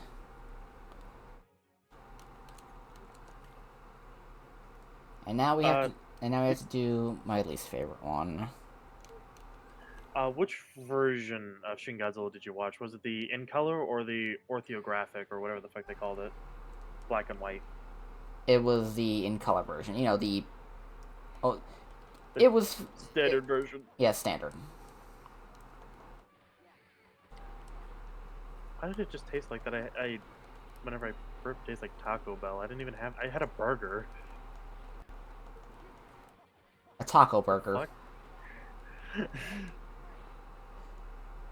But anyways, I'm pretty sure I know the answer to this, but -1 or Shin Godzilla in terms of movies. -1. Yeah, typically, I would definitely agree with that. It is a very good, like, the gold standard of Godzilla movie now, I think. Though, hopefully Toho doesn't get the wrong message from it. Now, in terms of design, which one you fuck with more, -1 or Shin Godzilla? Shin. Body horror, or yeah, I had a feeling. The second that I was about to describe Shin as body horror, I'm like, wait, you're the body horror person. I like my fucked up monsters.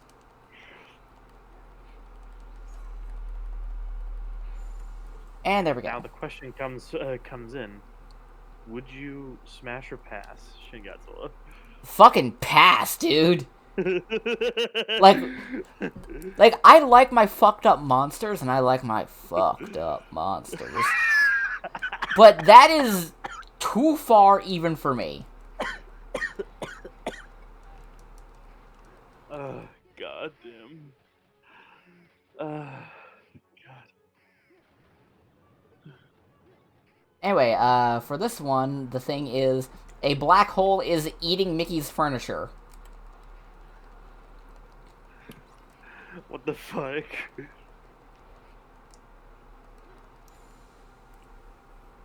I had to kill a bunch of Heartless in order to prevent the black hole from in order to keep the black hole from doing it. Anyway, next we have... I just thought about the fucking Mickey Mouse shorts, like the newer one, and just the fucking close up on each of the characters' face going, the code. The code. Anyway, now we gotta fight Peach and the Steamboat. Also, how does it make you feel to hit Donald's canonical voice whenever he's not sounding like normal is Don Cheeto? Don Cheeto. I don't know. I think it's absolutely hysterical.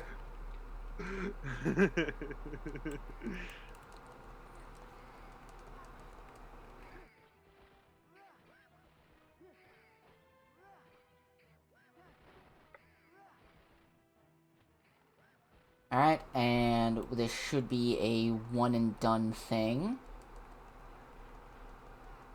Yeah, one and done. One cycle.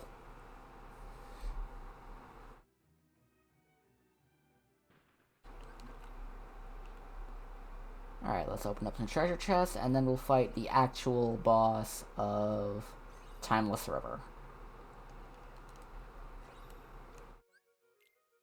I might be going to a local event with my mom later, so that's good. Yay! Do I have...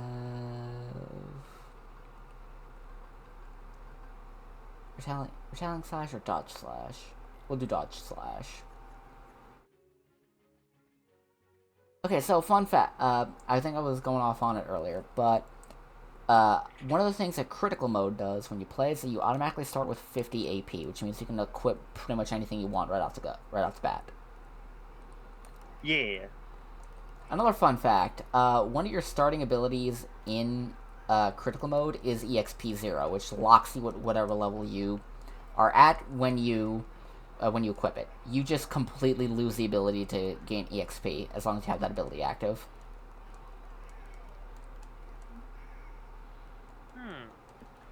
It's the only way to do level 1 runs. Yeah, I getcha. Only on the hardest fucking difficulty. Ooh. Heck, it wasn't until Not a fan. Yeah, it wasn't until Kingdom Hearts 3 actually gave you the option of it was a thing they added in an update later on, but you can activate the EXP 0 on any difficulty in Kingdom Hearts 3. And it tends to... And EXP 0, no matter the game, tends to have extra effects added into it in order to kind of make it easier. Like, we still don't know all the stuff that the Kingdom Hearts 1 version of EXP 0 does. We just know that it does a lot of weird shit.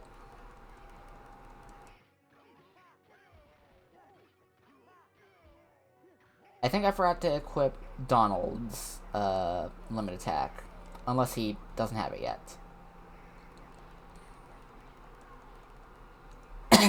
Anyway, this is the gimmick for Pete's fight. He goes through all of the he cycles through different versions of all the arena fights that you did in order to unlock him. You know, all those little, like, the construction site, the fire, the black hole thing, all that jazz. He basically cycles through all of those as his thing. And it ends on the construction site, where you can just do this and basically just juggle Pete. Yeah. Just fucking smack the fuck out of his ass. Yep. And just like that, we've beaten we've beaten this. Yaha.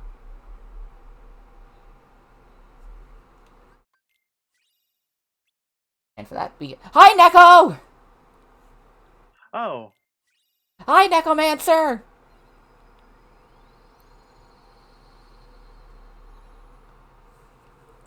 Do I know this person? I don't. I've collabed with them in the past. Oh, yeah. Yeah, I remember that. What was that? The Monster Fucker Smasher Bass thing? Yes. Yeah, I was there for that. Hello. We're speedrunning Kingdom Hearts 2 today. We gotta go fast, like really fucking fast. We've been going for... We just beat Disney Castle now. Almost 2 hours. If you're doing this casually, 2 hours in, you're probably still... You are just finishing the tutorial if you're taking this casually and watching all the cutscenes. We did Repo and Hear Me Out. And Hear Me Out Red Smash Your Pet. Yeah. I'd love to do Repo again at some point too. And Heck. you know, if you obviously if you need a third person, I should be able to. Tomorrow, my friend will be by and to check out my computer to see if we can get my PC up and running so I can do shit like Repo. Hell yeah. Heck, we can also... There are also those mods to, like, increase the number of players you can have. Like, we could just get pretty much the whole squad together. I was at second was one of the most fun collabs I did. Because it was so... Yeah, honestly, that kind of stuff is really fun. Cause, like, we've been something that me and the others have been juggling the idea around on was PowerPoints of our Hear Me Outs. Our top 10 Hear Me Outs.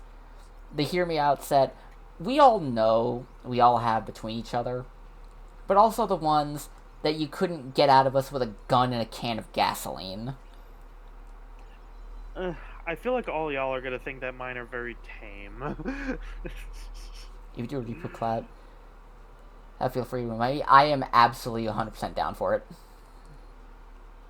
Most definitely.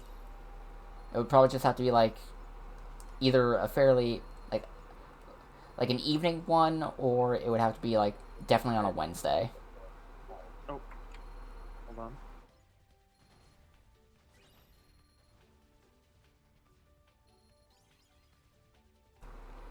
That sounds so 18 plus. Oh, absolutely.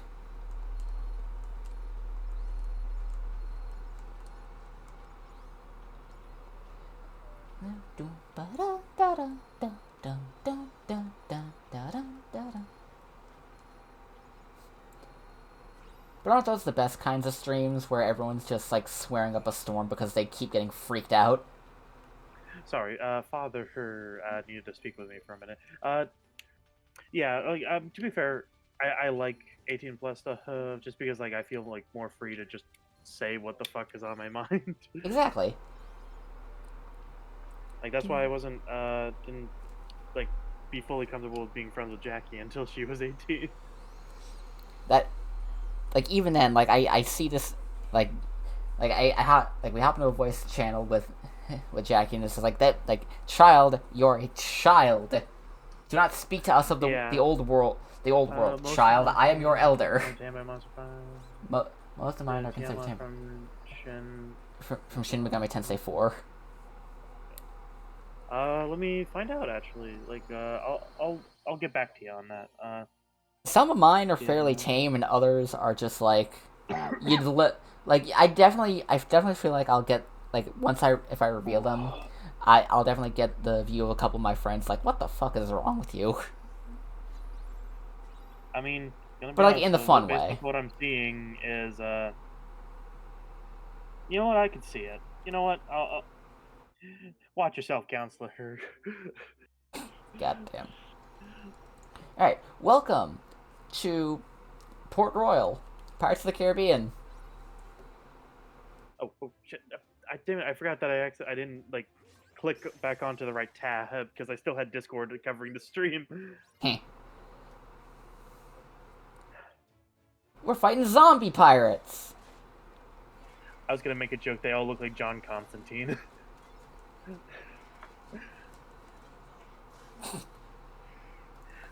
Neko, Which that's version? Just a blank with tits. Echo, that's just a blank with tits. The like your typical comic one where he has the fucking like tan trench coat and shit. Ah, the basic. Oh yeah, the basic bitch. Not Keanu Reeves. Yeah, sadly. Which supposedly they are working on a sequel to Keanu Reeves Keanu Reeves Constantine movie. There we go. Constant Reeves.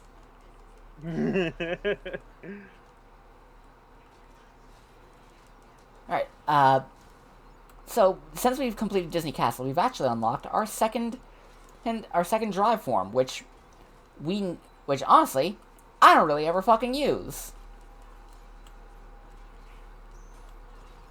For one reason and one reason only. I'm not about that nerd shit.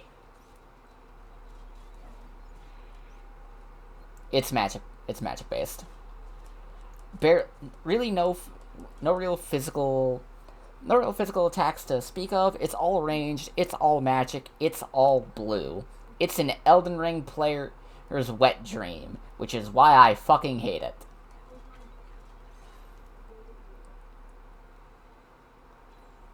Because here's the thing, just because it glows blue doesn't mean it's good. If I need a fucking spreadsheet to figure out how this shit works best and how to properly get usage out of it, it's not good. The Zimmerman shotgun didn't need nerfed from Soft. Let me see, like, if I can just scroll through some of the art that I've saved and see if there's any that I can really point out as like hear me outs. I'm saying. I mean, honestly, for me, like, from what you know, listen, I know he's mostly evil and has some severe mommy issues. Mesmer. Specifically Phase 2 Mesmer. Yeah, that's fair. I think the most hear me out like so far that I've found in my saves is the Wraith from Evolve. Fair. Alright, so now we have to fight... Because everyone agrees that Luna is hot and shit like that, so it's like that's not a hear me out. Alright, come on. But yeah, here's the gimmick of the zombie pirates. It is just like in the movie. Can only fight them in the moonlight. I come back to, I know he's severely evil and has mommy issues. Listen, like, Mesmer, the Impaler, he's tall, he's scrawny, he's got scoliosis, he's got fire powers, he's got extreme mommy issues, he's goth as fuck, he's got snakes growing out of him, he's got... Like, need I say more? That Jury's hot, everyone knows that. Midna is hot, so those aren't ones. Yeah, those aren't hear me outs. That is just an objective truth. You came across Luna during a cloud and basically agreed. You like goths or furries, you'll like Luna. End of story. Yep. Yeah.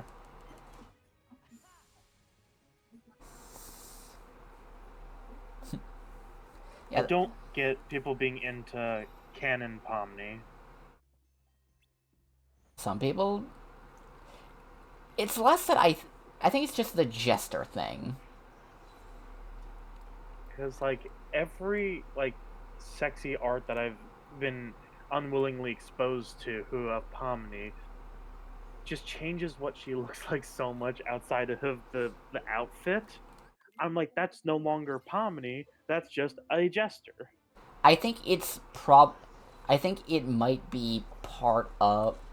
I don't completely understand it myself because I'm ace to the nth degree. Yeah, fair. I can't understand it myself. I'm on the opposite end of the spectrum there.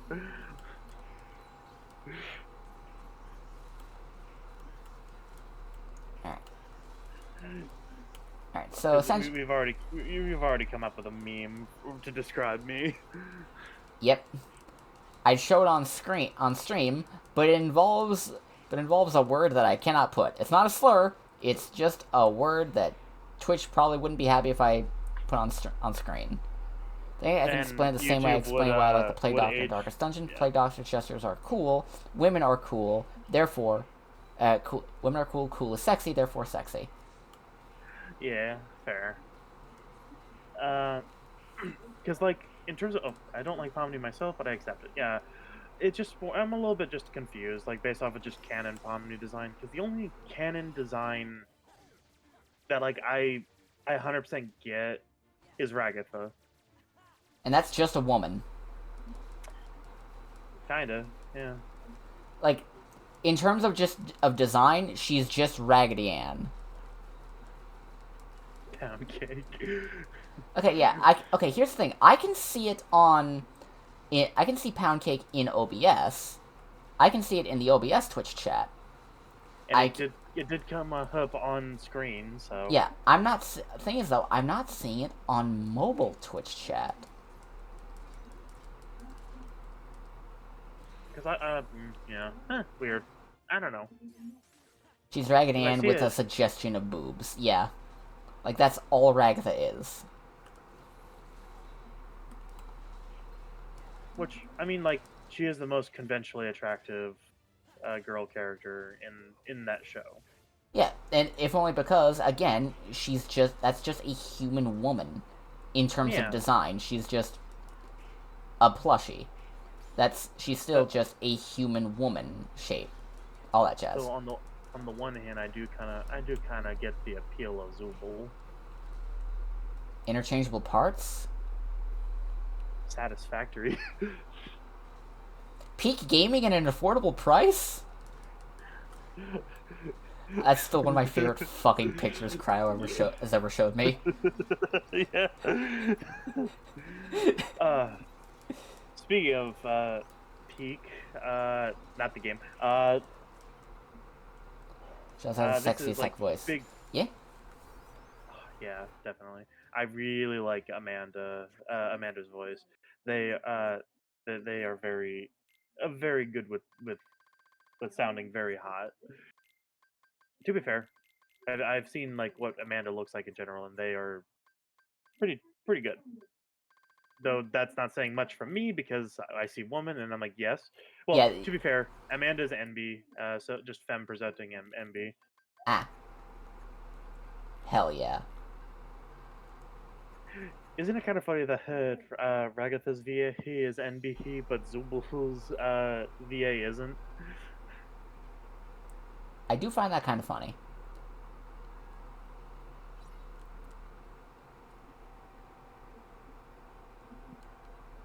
Alright. We have to get rid of bombs. You remember this scene from Curse of the Black Pearl? Where Jack teamed up with an anime boy, or Jack and Will teamed up with an anime boy in order to get rid of all the bombs all the explosives on the interceptor before it exploded?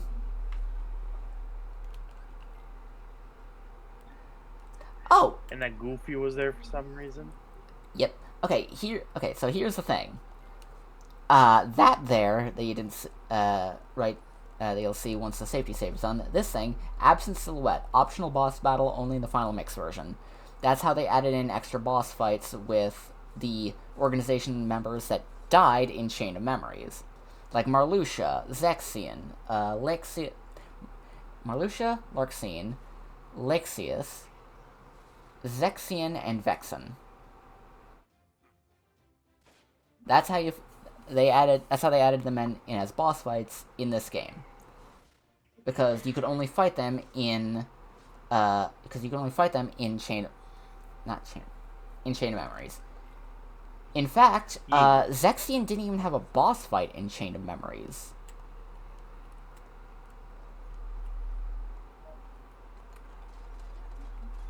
Alright, now we gotta fight Barbossa.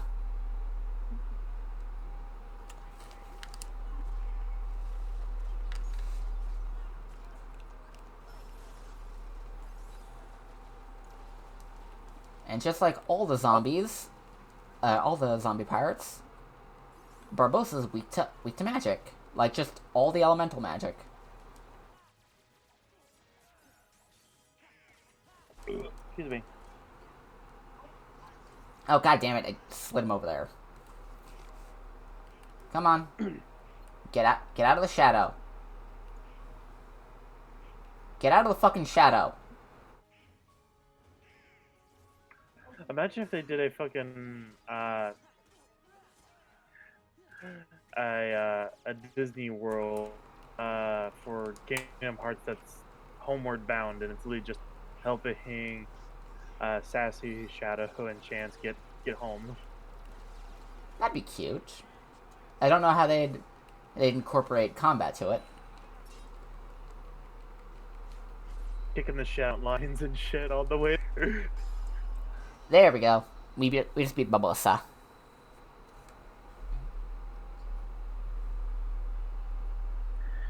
On the one hand, I want to watch Homeward Bound again, but I don't want to cry again. You just don't. Alright, gotta go. You two have a great day. Have a great day. Have a great time. Hey, Neko. Bye. See you later. Alright, we're gonna go for, Halloween Town first, because it's Halloween, baby! Do, do, do, do, do, do, do, Do, do, do, do, do, do, do, do, do, do. Boys and girls. Anyway, remember that F-Zero comparison I made earlier?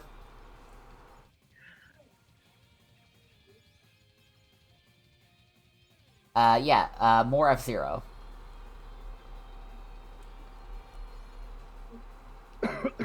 I just realized something. You could make a joke, like... Oh, sorry. I just realized you can make a joke with the fact that since Nintendo seems to be allergic to making F-Zero games, you could say that there's no F's given.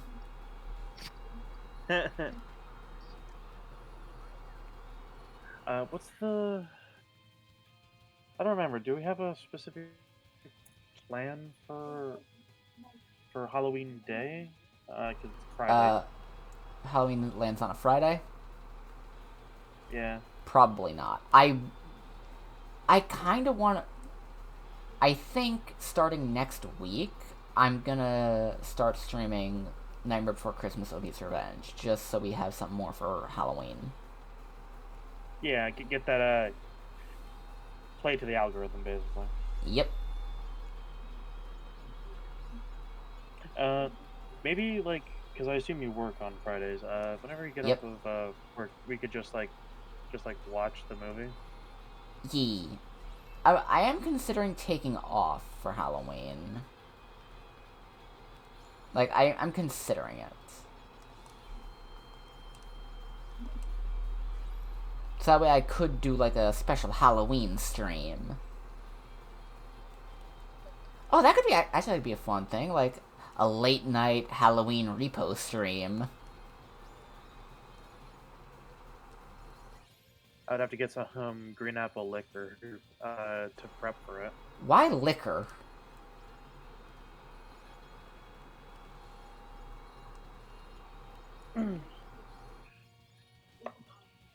Like, why would you need to get drunk for that? Or at Make least some, tipsy? Sour apple martinis. Why would you... Why? Especially since if we're going to be live streaming... Y'all don't gotta know what I'm doing. Why would you... But why would you need to drink to prepare for it? Like, do you not like Halloween? No, it's not that. It's just more so like, what the fuck? Did someone DM me? Oh, it was Violet. Anyways, it's it's more so just like to get into the vibes, be dressed in my sexy vampire outfit that I have that I still need to buy the dress for, which it should be I should be able to get it soon. I just gotta ask my mom to help me do my measurements just so I can make 100% sure that I get the one that fits. And just like hang out and drink sour apple martinis. I think that's literally like have you seen the fucking meme where it's like a very attractive vampire lord lady is like leave me my servant, I'm going to do some sexy woman things, and it just starts playing Minecraft. My dark and sexy evil things, and it's just her playing Minecraft. Yeah, she's me for real. I just don't get. I don't know. I'm just thinking, and it's like, I don't know. Like, I don't know. Like, I mean, in my head, I can't. Like, in my head, I'm having a hard time, like, thinking, like, okay, but if you're just hanging out with friends and having fun, why would you need to. Especially. I don't know, like, it's mostly just the fact that the idea of, like, doing the repo collab would be, you know, like, a big repo stream. Because, you know, stream and you don't fucking live stream, so this is beyond my stuff. Hey, listen, I technically do, it's just been a while. Basically, it's a nice way of saying, please don't fucking drink on my live streams. Nah, don't worry about it. That's not that's not me saying you can drink and as long as you keep it quiet, because you're not exactly subtle when you get tipsy. It's literally a... No, I know. Yeah. No, I know I'm being very casual about it, but don't worry, I get it. Thank you. I'm trying to keep up my usual upbeat persona. Anyway, you want to see what Jack's limit attack is? I still really want that drink. Anyways, yes. Behold, dance call.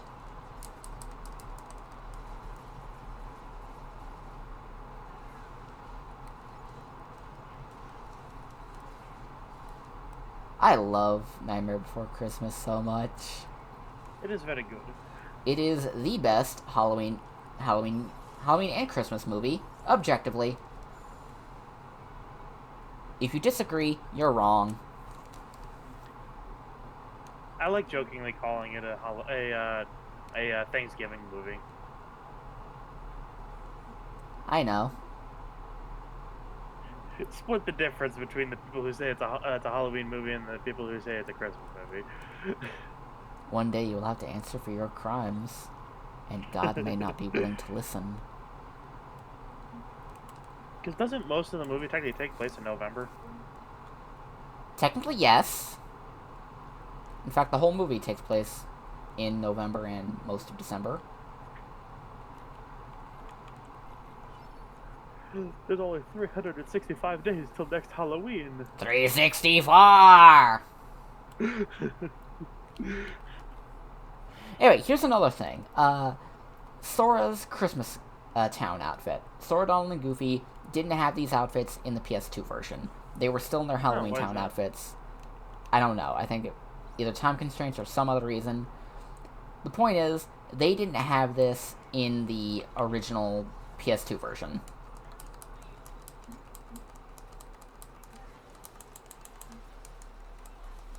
And it wasn't until the Final Mix version came out that we actually got to see the super hidden, this fucking goofy ass outfit for Sora.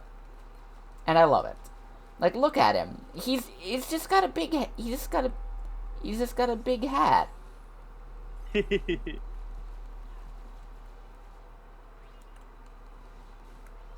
what's this?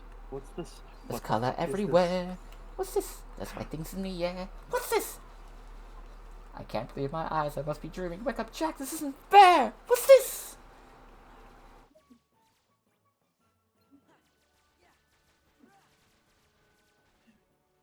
Okay, What's so this? I've been diagnosed with stigma. Who the hell is Steve Jobs? your joke fails because you didn't keep with the rhyming scheme or the tone Eh. or the tune. I don't know, man. Listen, I'm just, I don't know. I'm just kind of fucking around, and I'll show. Oh shit, we are almost at 1 o'clock, and my mother says she wants to pick me up at 4. Fuck. Hey, you got plenty of time. I'll be right back. I just need to fill in my father. Just keep him updated, unfortunately, because he needs to be up to date on this, because then he'll be confused why I'm getting ready to leave. So I'll be right back. Alright. Okay, now we gotta go off and beat the hell out of... Now we have to go beat up some children. We're gonna slap the shit out of Lock, Shock, and Barrel.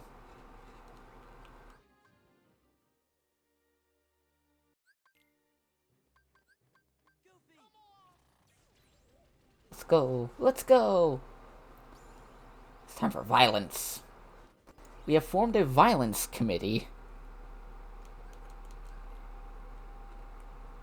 And there they are.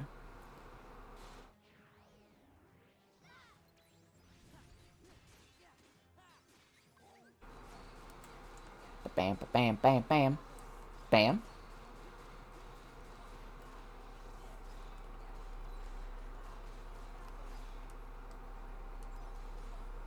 Get back here.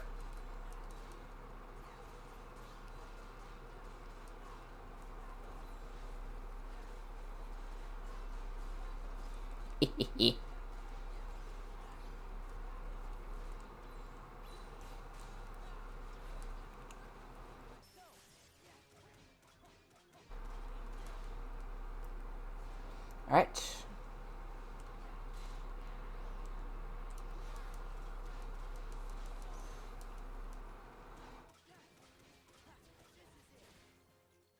Bam, bam, bam.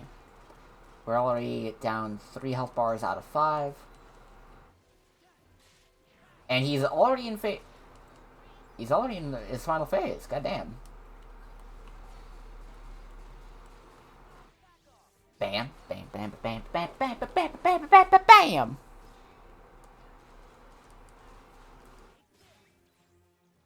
Come on, get down here.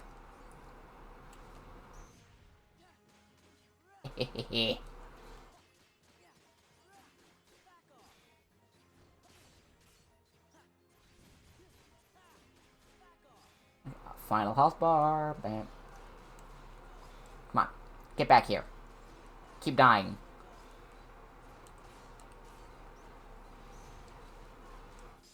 Bam. There we go. Let's see what's that. Get that.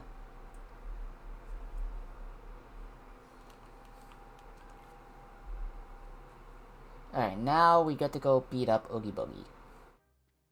We get to go beat up Boogie Oogie. You are my dad. You're my dad. Boogie Woogie Woogie.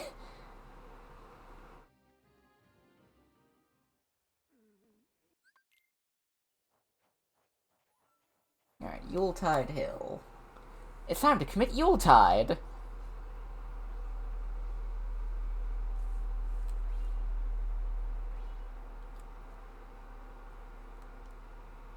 Who wants to commit Yuletide? I got you a present. Take it!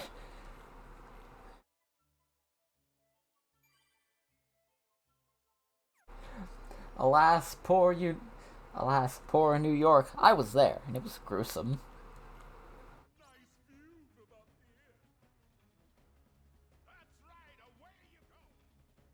Alright. Bam. Bam. Bam. Ow. Do, do, do, do.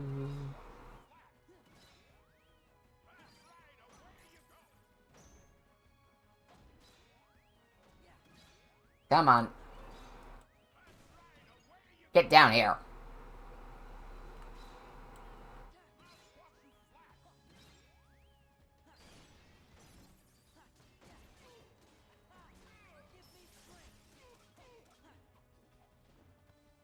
And we're already at...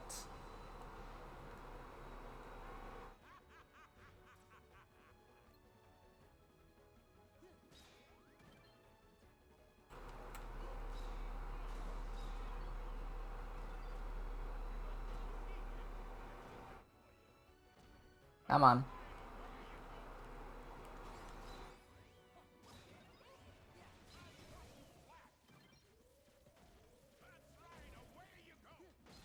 Come on.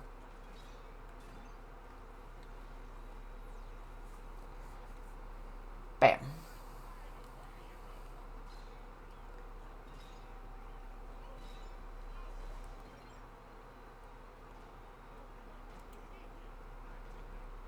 Yeah, I like the Oogie gifts.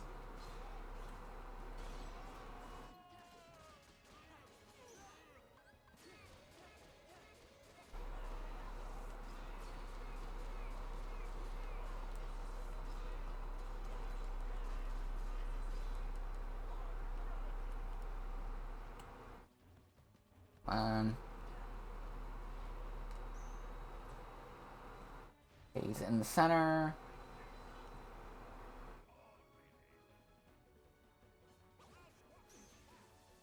And there we go. Come on. And now he's got the lasers.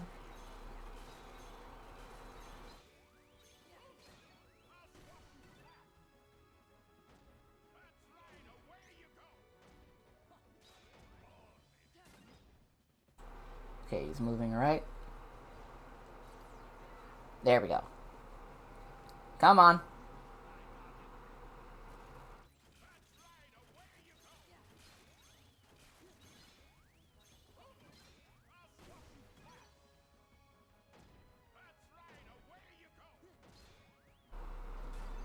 Damn it. Damn it. Move left. There we go.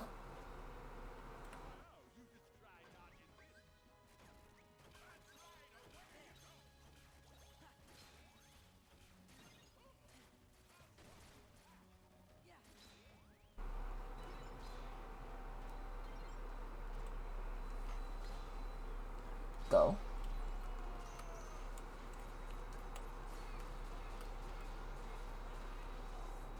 This should be it.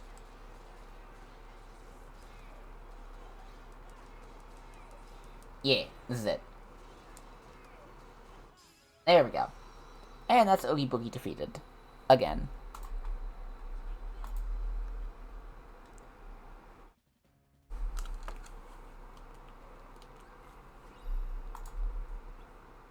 Magnet element.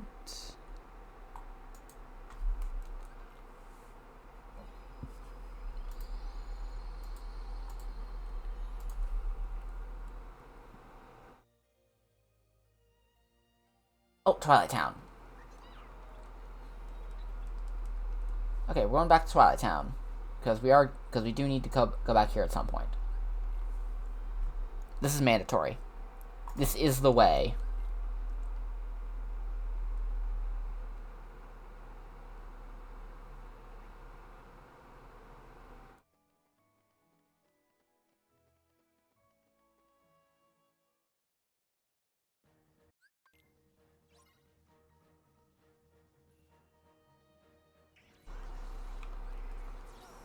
Alright, we're summoning Chicken Little.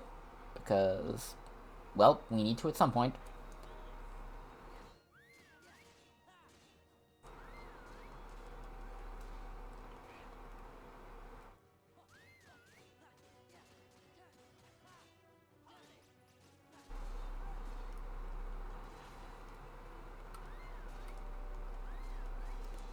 And this is why he's the best summon in the fucking game.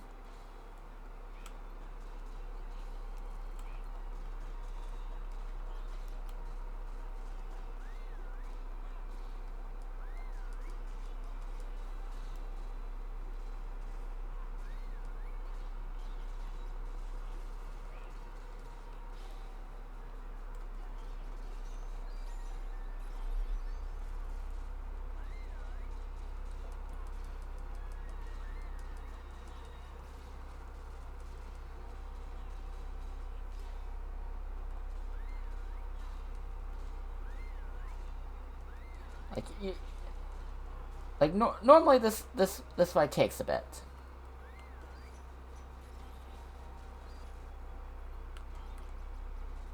And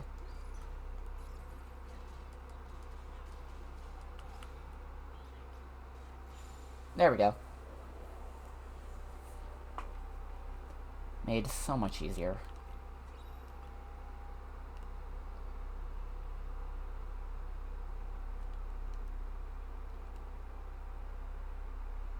Now we need to head up to the station. Wait, where's the skateboard? Skateboard. I have skateboard. And we get Oathkeeper. And Limit Form.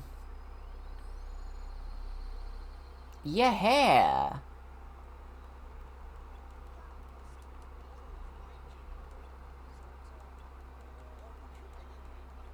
Come on. And now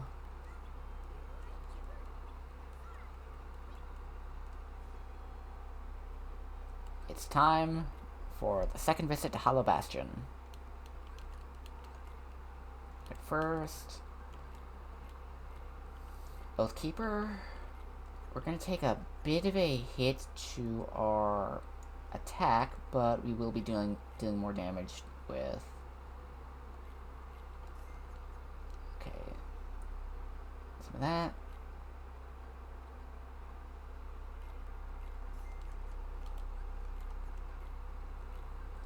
Okay, let's see. Shadow Anklet and Tourmaline Ring. Flash Step. Leaf Bracer.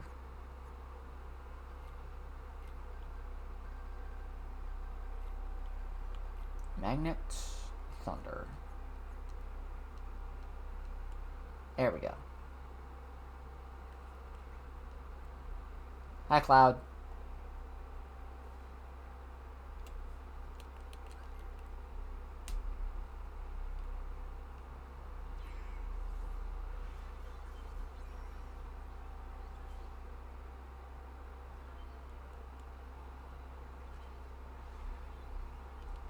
Marlon's house.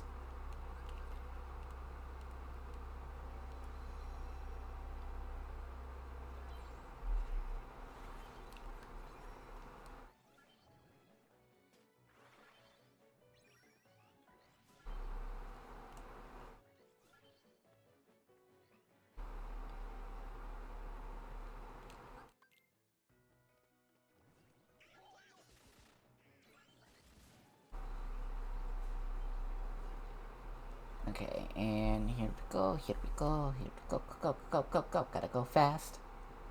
Gotta go fast.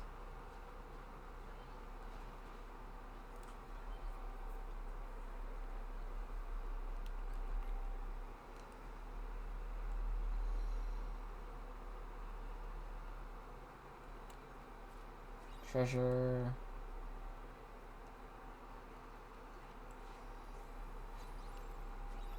Castle perimeter. AP boost.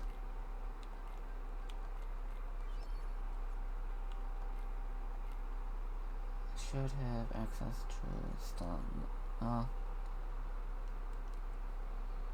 Da da da da da.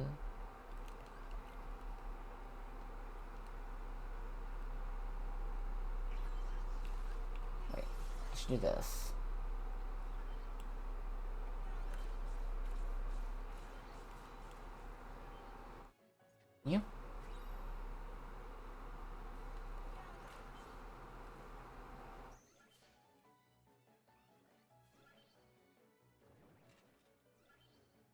And there.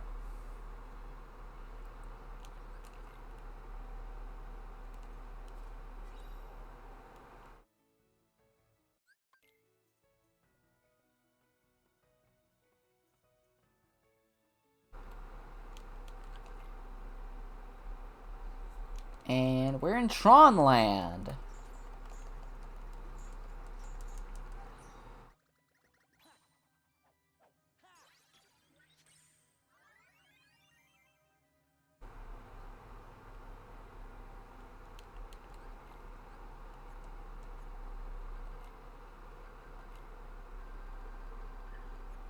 Alrighty. Yay. Turned. We're in Tronland. Oh, alright, now I'm interested. Welcome to Space Paranoids. Hell yeah. Space paranoids, that's just me in space. Haha. Alright. Now, I've only messed this one up once in my life. Okay, there's the red. So, what is this? I need to find the box with the correct parts, and I need to whack it. Okay. There we go. I've only ever messed that up once in my life, and it was literally because I sneezed at the wrong time. Yeah, that do be like that sometimes, isn't it? I'm surprised, like, it wasn't like doing a, light cycle or... Oh, we'll see the light cycle later. Well, technically no, because we don't need to do the light cycle stuff. It's not mandatory. We will see it, but we don't need to. Anyway, we also got yet another new drive form now. Master form. We got access to Twilight Town again. Did the stuff there. We have limit form as well, so we have 2 new drive forms. Yeah. Hi, Tifa. Yeah, everyone's design, all the Final Fantasy VII character designs, they're straight up just the... Oh wait, no, we do the light cycle stuff now. I forgot. Oh. I thought it was the next visit. But yeah.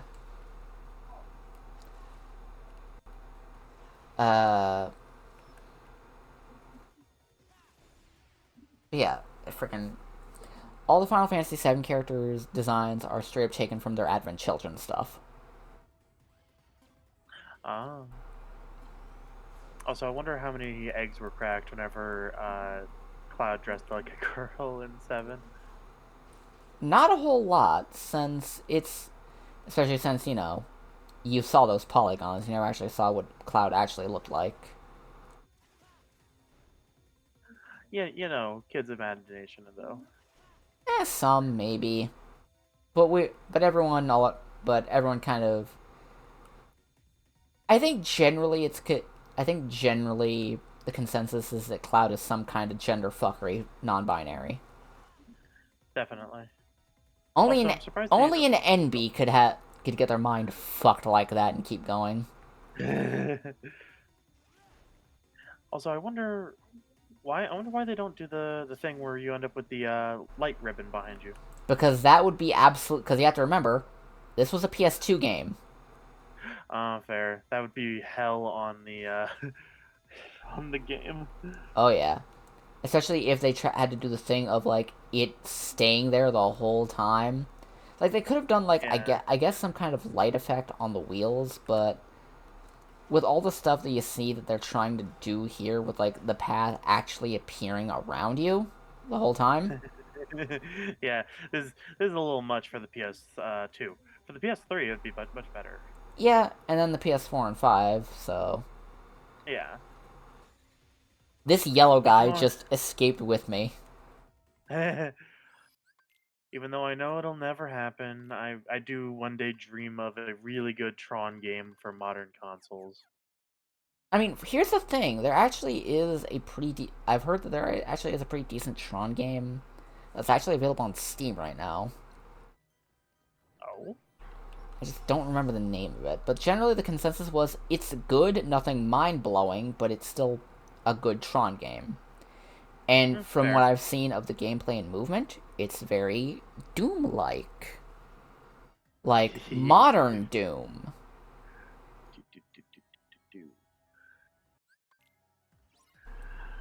Uh, and you know me and current Doom stuff.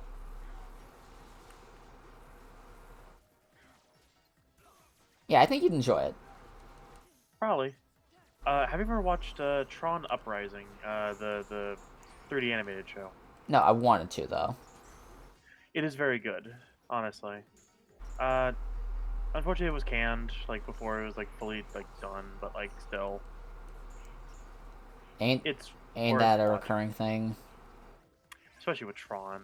Like we either get actual cult leader Jared Leto who wanting there to be a new Tron movie, or we wait like 20 years between movies.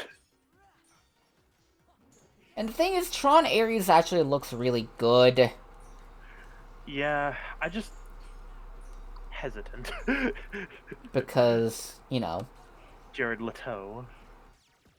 Jared Little Toe. Jared, I'm about to morb Leto. I'm morbing! It's morbin time. It's kind of funny. I'm friends with someone whose kind of fault it was for it's Morbin time thing to spread as much as it did. Why should anyone feel bad about getting that spread as much as it has? Like, do you know how much money Sony lost because of that? It's amazing. I mean, on the one hand, but it's just like I think they're just kind of like I hate that my just random stupid joke on Twitter like just got spread everywhere. I It's would even in the fucking comics now. I would be riding that high for the rest of my life.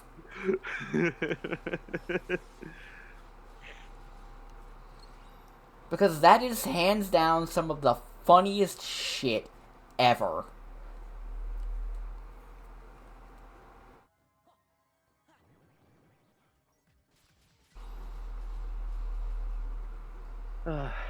It's just kind of funny. It's Morbin time. Alright, Oh, next we're... I forgot to show that apparently, so they came up with basically a 2099 equivalent of Spawn, uh, and by that I mean like, you know how there's like a Spider-Man 2099 that's not the same, but you know, Yeah. basically Todd McFarlane came up with a far future version of Spawn, and it actually looks really cool, but eh. Eh. I feel like he missed that boat in the 90s. Better late than never. Plus, if it's not... It was just like a thing, it was like... It's not really going to be a character or get his own thing. It's like, it's a what-if kind of thing. Just some fun. Yeah. Anyway, now we're going to fight a self-destruct sequence. Like, the program itself. Heck yeah. Anyway, here's Tron's limit attack. Setup.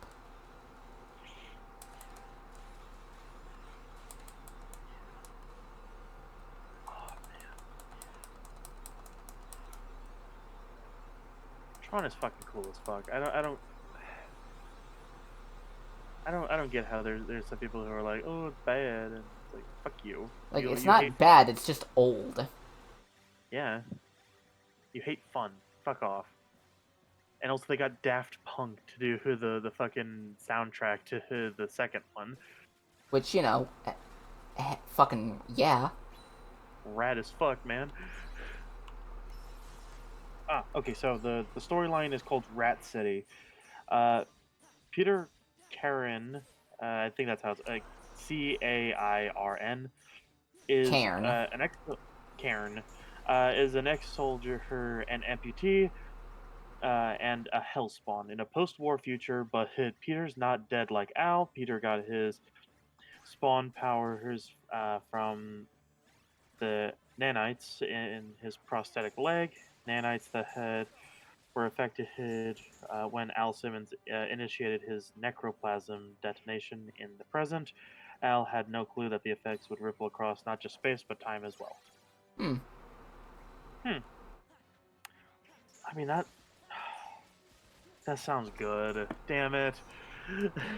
I might have to read it.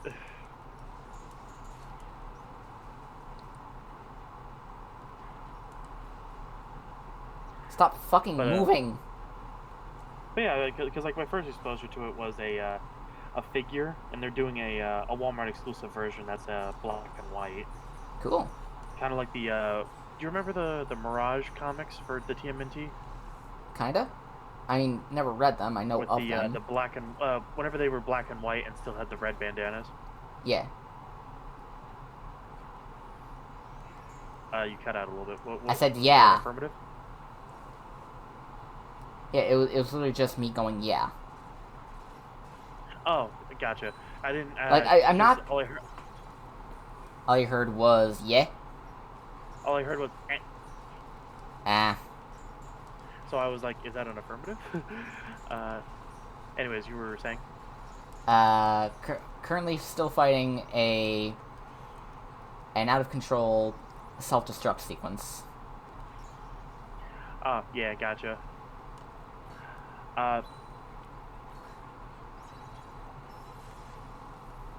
But yeah, the figure looks really cool, and also I'm surprised that McFarlane had made a figure based off of his very original sketch of Spawn back in the 70s. I'm not that surprised, honestly. Like, they'll just make fucking figures of anything, remember? Yeah. I mean, to be fair, he is the master of variants, but still. Still.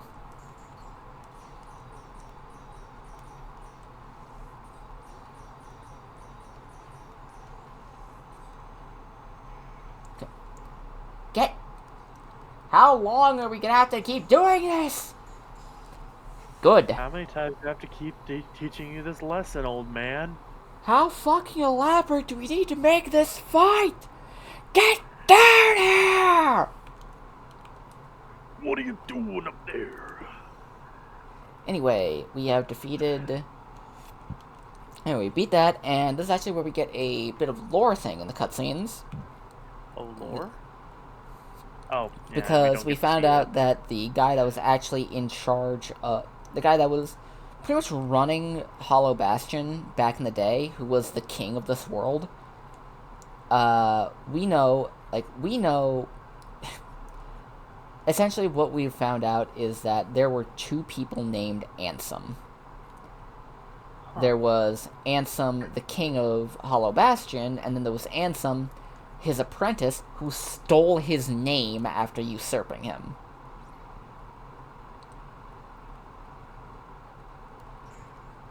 Gotcha. And Sword Donald and Goofy didn't know that because they're not locals. And even then, Ansem, the second Ansem, who was the final boss of the first Kingdom Hearts game, kept that shit under wraps because he knew that if people figured out that he was the one that he just took over from the good King Ansem in order to do his fucking whack-ass bullshit, people would, do something about it. So he tried to keep that shit under wraps. You cut out a little bit for me. When did I cut out? When? About like a minute ago. So you didn't hear a single thing I was talking about when it came to Ansem or anything?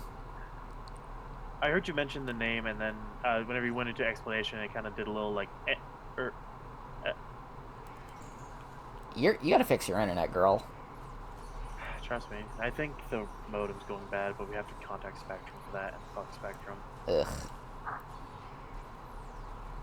But yeah, basically, good King Ansem got thrown out by Bad Ansem, who was the final boss of Kingdom Hearts 1. Yeah.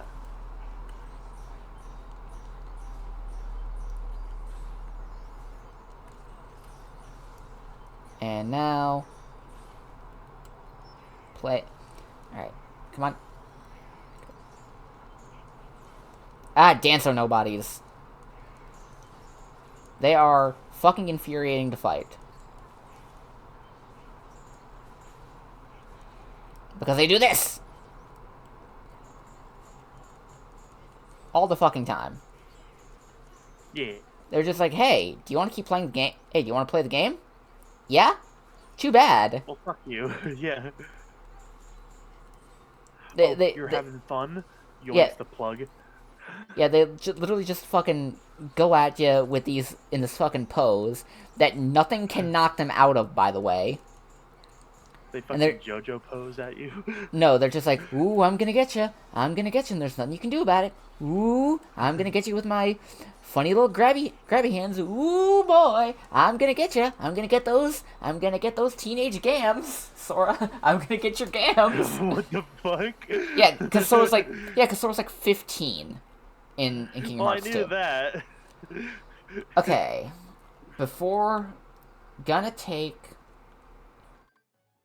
probably gonna take a bit of a potential time loss here to properly make sure I've got everything set up. I'm just curious. Do you happen to have like a just least favorite game mechanic in general?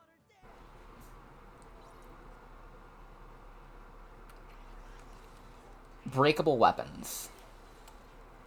Ah, you don't like durability. Gotcha. Yeah, I don't really like weapon durability. Like, unless there's like an extra caveat to go with it, like you can, like, it's either you can repair the weapons, or when they break, it's less that they're not actually broken, they're just less effective. Gotcha. Like for example, in Breath of the Wild touch Tears of the Kingdom, you're not a fan of that. No. Like, I do like that they do give you a lot of different weapons to use with that, but that's it. Like, that's the only way I am able to tolerate it. Gotcha. How about in something like Minecraft? I don't really like it in Minecraft because if you run out of your stuff, it's very annoying to get your stuff back. Yeah. I mean that's fair. I just like just whenever it comes to like Minecraft, like I definitely like I get it because like it ends up being like, oh, you should have planned better and like have like extra materials and yada yada yada. You know, but I don't know. Yeah, that's what it always is. Like, you had to plan better and had extra materials, and it's like, yeah, but sometimes you need those materials that you lost in order to get the materials that you need to get back. Yeah. Oh no! No.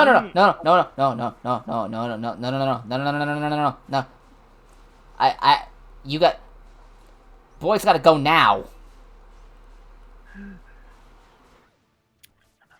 For me, it's time limits without, like especially without showing how much time is the time limit. Hidden time. Oh no. No. This can't be happening. No. Where is it? Where is it?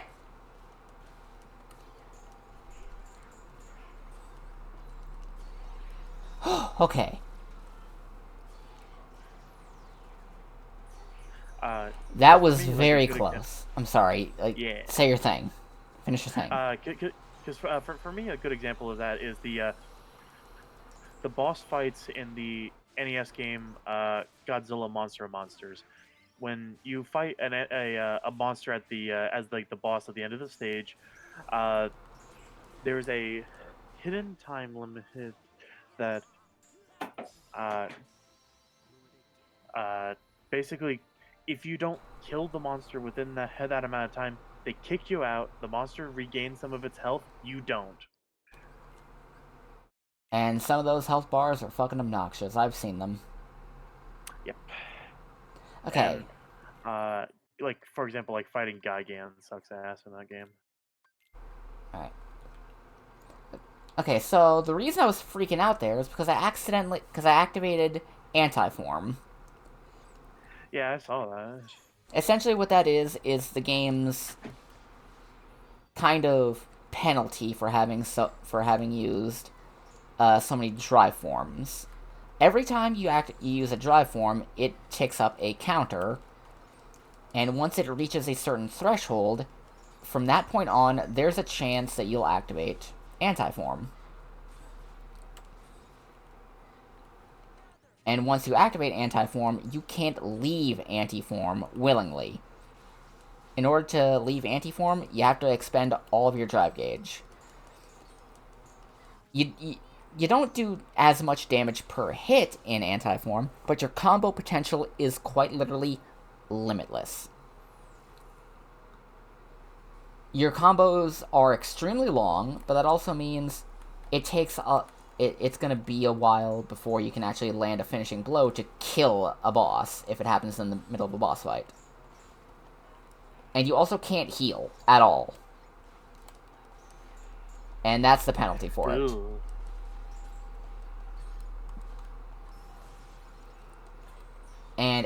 But thankfully there are some fights where it's disabled, like everything that I'm doing right here.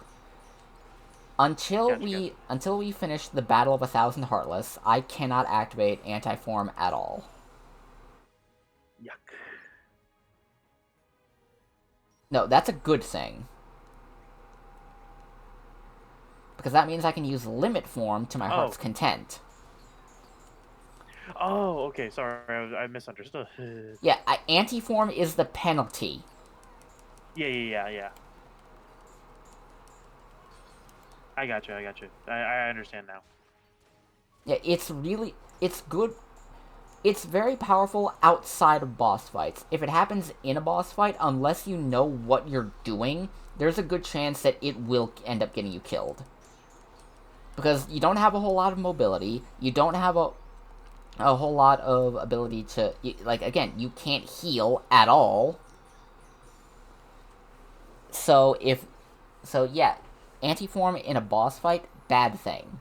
Anti-form in basic combat, okay.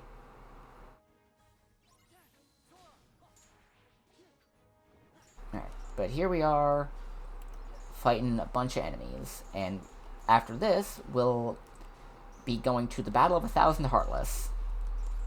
Can you guess how many Heartless we'll be killing in the Battle of 1,000 Heartless? 7. At least.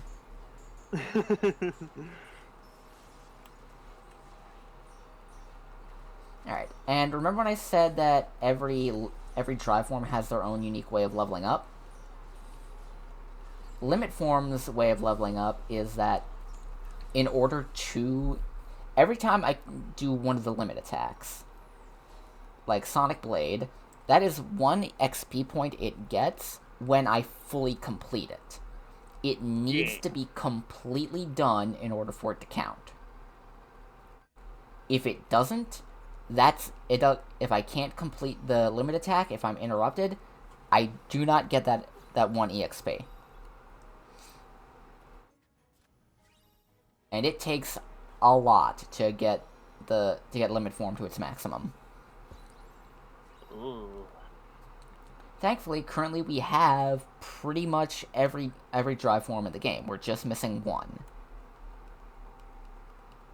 The thing is, though, in order to get that last one, we have to be damn near the end of the game, so it's going to be a few hours until we get there.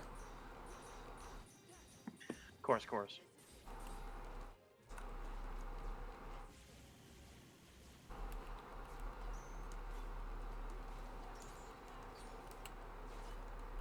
Now, normally I'd be taking my time with the Battle of 1,000 Heartless, so I can level up limit form a bunch until it gets to its level cap, but I cannot do that because this is a speedrun. So we're gonna be using fucking Sparkle Array, motherfucker. Rainbow, you speak it, motherfucker? Sparkles!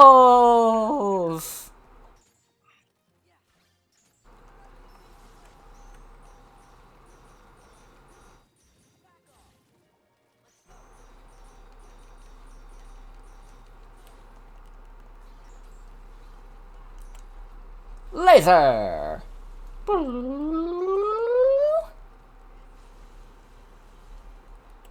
I should play Sonic Colors again. Like, I have Sonic Colors Ultimate, I just never really played it. They, I believe with new updates, it works better than some of the janky early versions. Good. I'm still annoyed that people really thought they could get away with showing off, like, oh, it's broken and stuff. It's like, okay, it turns out it's just you were emulating it and you were fucking with all the settings. Yeah. And like obviously, whenever it comes to like anything to do with like early releases of certain games, they have jank to them Yeah, anymore, lots and of that's jank. unfortunate Alright, we because they are... don't want to pay testers. Even though, you know, that's what the QA testers are for. That's why you hired them to begin with! Yeah. I, I it would make things so much easier, wouldn't it, if you just like knew all the problems before you fucking released it? Yeah. Instead of just launching it and waiting 3 days to hear people bitching about it, then fixing it. It'd be cheaper, too.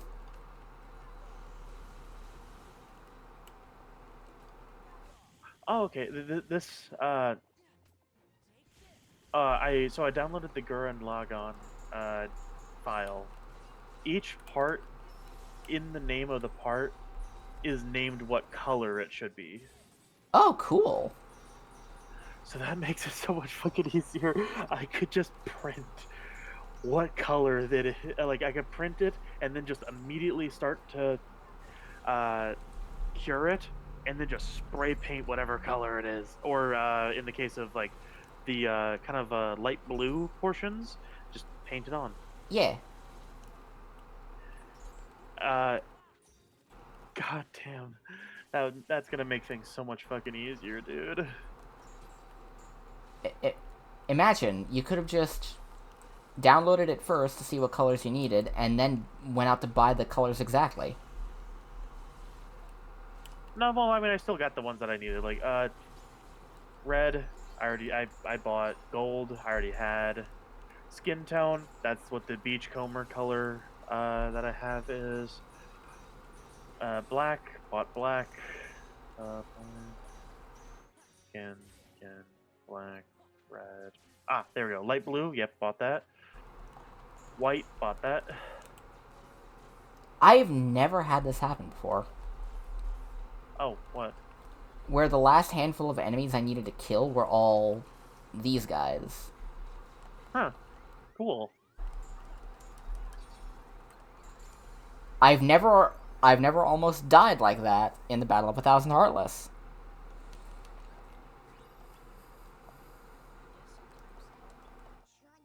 I've never had that happen before. Alright, now we've got all that. Now we have activated the second visits to a lot of the worlds. Now, in order to access the final world, we need to do a certain number of world second visits. So so it's at least 1, 2, 3, 4, 5, 6. Alright, we're going back to the Land of Dragons.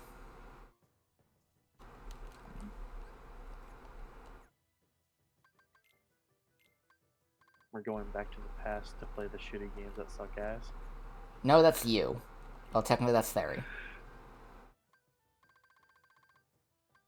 Alright, You cut out that last word. What was it? Theory!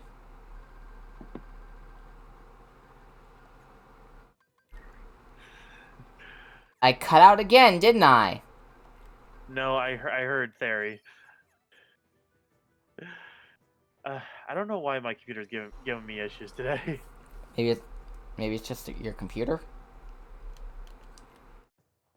Cause what was it, last night? It was doing okay. Yeah. Alright, now... Okay. Now let's fight When Riku. she sneezed. Like, this is just straight up fucking Riku. Hatsune Riku? Hatsune Riku? Are you here to put me out of my misery?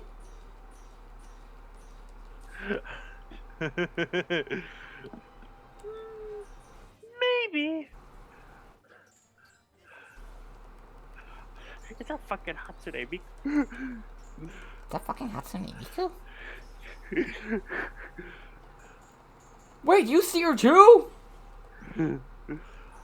So okay, it's Jet, Storm. Who was the third one? Wave. Wave. I don't know why I always freaking forget her. Yeah, especially since she's a woman.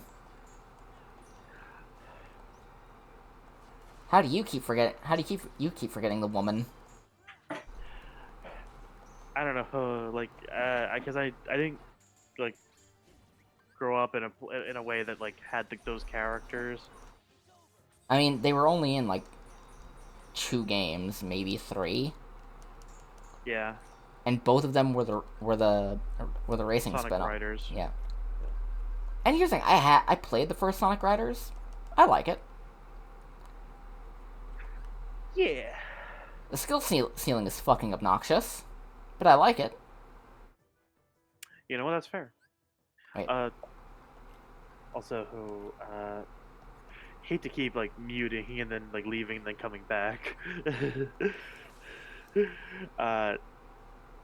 Unfortunately, like that tends to happen whenever it's like really long. Steps. I'll be right back. Okay. I'm once again abandoned.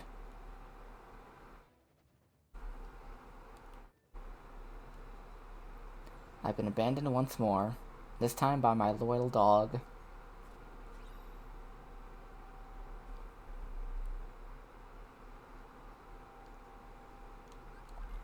Alright. Time to kill Heartless. Hee-ha!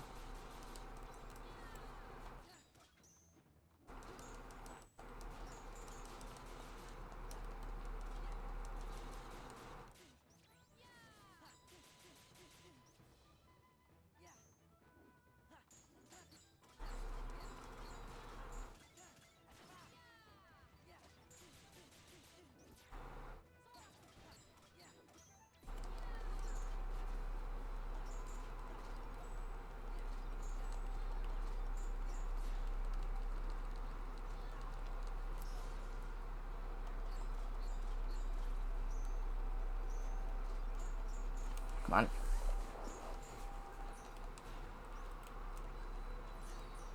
Damn it, didn't want to do that.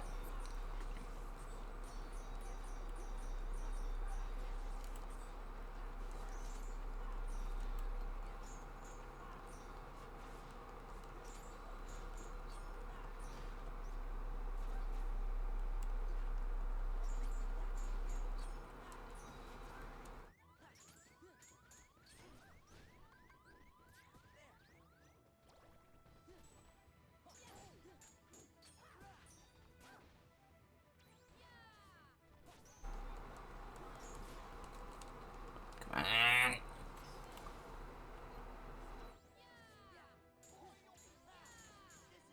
There we go.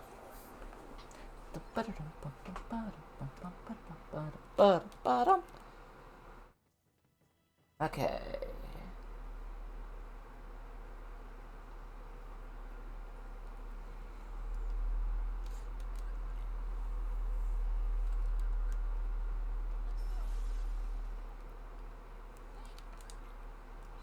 Alright, bunch of nobodies. These ones are the snipers.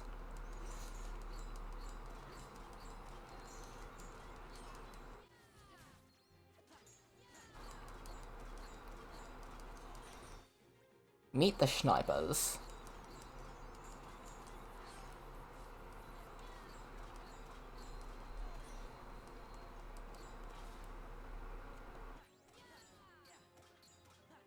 Come on.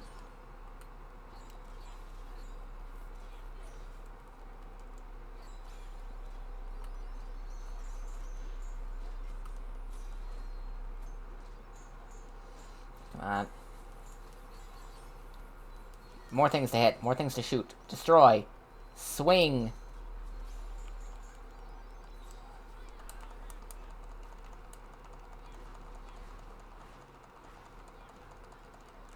Ha.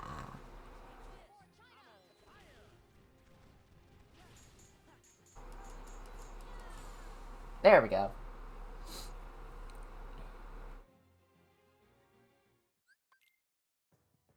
Alright, now we've got a bunch of treasure chests we need to open real quick. I think it was... not that one. That one, definitely. That one is Goofy's new shield.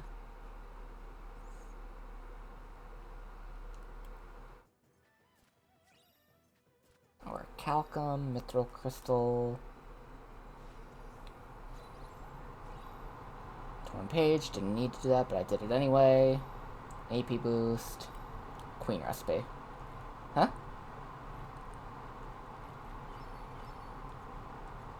Okay. Sora's abilities. That's weird. Sora's abilities. There we go. I will probably have to readjust my stuff later.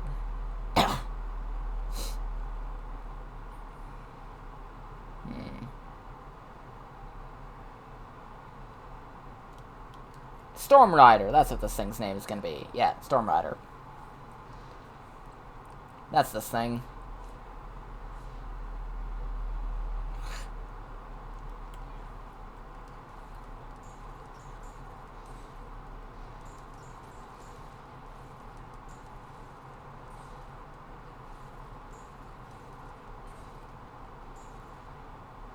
Shit.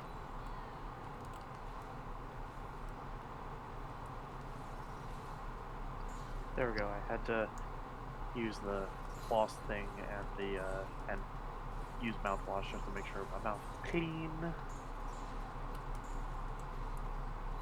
Got it. Clean teeth. Cleef.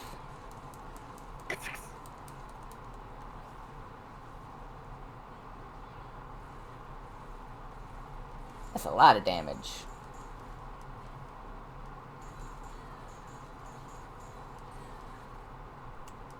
That's a lot of damage. Anyway, we're fighting a Heartless Dragon. Like, an actual goddamn dragon. Oh. Damn it, I did that same thing again. There we go. Now I'm seeing it. Whoa, I don't like it. Yeah. It's meant to be, like, I guess, like a... with how it's got the symbols and the fans, I think it's supposed to be a combination of an act... because it was an actual dragon before it got heartlessified. But currently, what it's supposed to be is pretty much just a walking parade float. It's a decoration.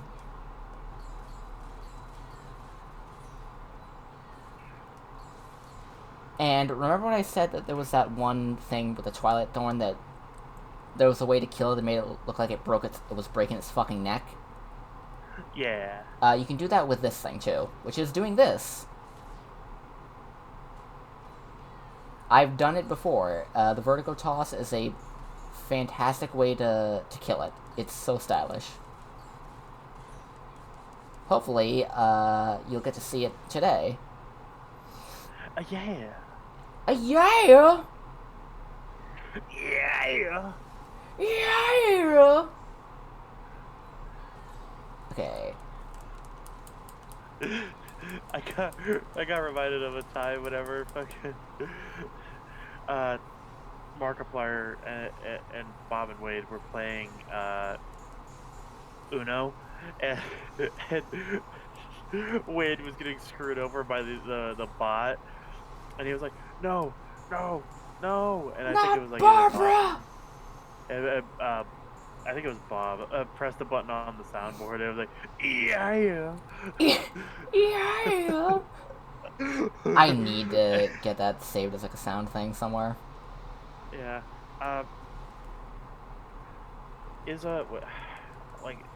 Isn't like a Stream Deck like was it, like 120? You can see if you hit exclamation point throne, you'll be able to see my throne wish list. Yeah, let me see. See if I can find it, because I'm so not used to use. Oh, wait. In chat, I hit exclamation point. Yeah, you'll get the link to my throne page. Got it. Exclamation point. Oh, never mind. You do. I'm silly. That one. Nope, that's. I'm having a hard time today. I don't know how to spell.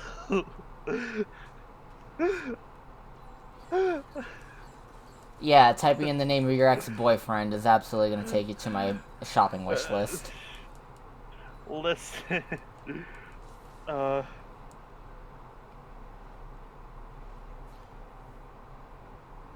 There we go.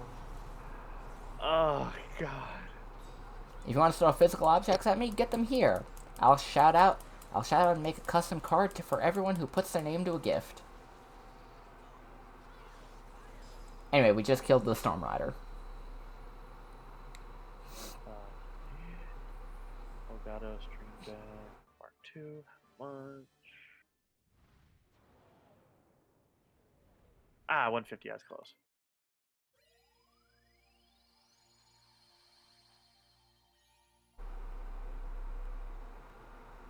Alright, we just killed the Storm Rider. Next, we're going off to Beast Castle. We're gonna fight Zaldin and his Zaldin and his magical mutton chops. Okay, before anything. Day is in July, right? Yes. We're not gonna go into any further details on that. Especially not on stream. I wasn't gonna ask. Wait, like, well, actually, I think. day. Wait, I already well, actually, no. I think I have done birthday stream. So yeah, it's the 9th. Yeah, I was gonna say it's like I remember it's the 9th because that's the same day that a game. I think it's a game that a game comes out that you really want.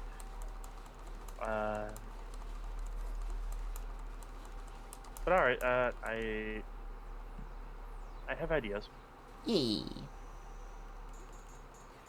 Anyway, now we're fighting a bunch of nobodies, and specifically, we're fighting brand new ones called Dragoons. Dragoon. I fucking love. Dragoon. I like Dragoons as a Final Fantasy thing, because there's just something cool about Dragon Knights with giant fucking spears. Like, they're just cool. I just think they're neat. I just think they're neat.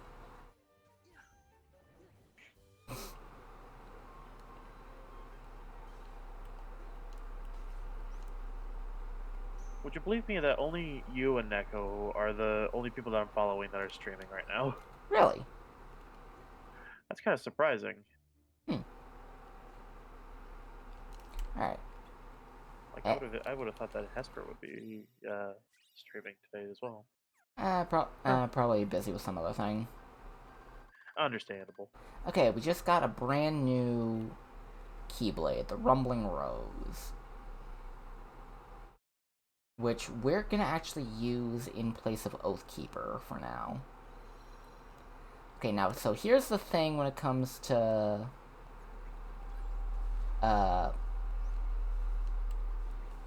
what's going on now. What we have to do is that we need to find Zaldin. But I know exactly where he is.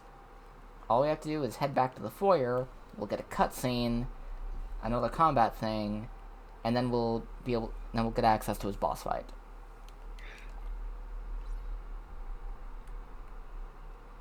Yeah, I gotcha. What's the name of the boss? Zaldin. Oh. I mean, that's a pretty cool name, not gonna lie. Oh, yeah, Zaldin's a pretty cool name and a pretty cool fight. But you hear the thing, all the members of Organization 13, their names are anagrams of their human names from before they, became nobodies. Do you want to know what Zaldin's was? Sure. Fucking Dylan. Wait, where'd the Z come from? No, it's not a Z. It's an X. Every Organization 13 member's name is an anagram of their original name with an X mixed in. Oh, okay. That's how you get Roxas from Sora. Oh. You know what? That makes sense. Also, I got fucking flashback to getting reminded that of the moment from the original Teen Titans, the good one. Whenever Beast Boy was like, "Well, what about my secret identity?" And then fucking Raven immediately claps back with, "What secret identity? You're green. You're green. Your ears are pointed, and you have fangs. Ah. Yeah. Like how can one have secret identity whenever you're so distinguishable? Yep. Okay. Switch out Donald again.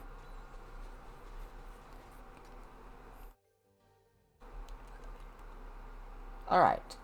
Here he is. Zaldin. The Whirlwind Lancer.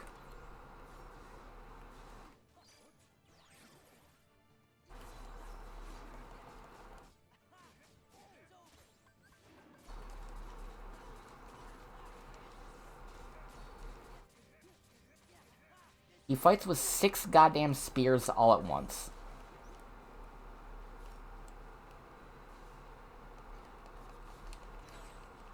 Insanity. Yeah. But like I said, it's a cool ass fight. Oh god damn it, no!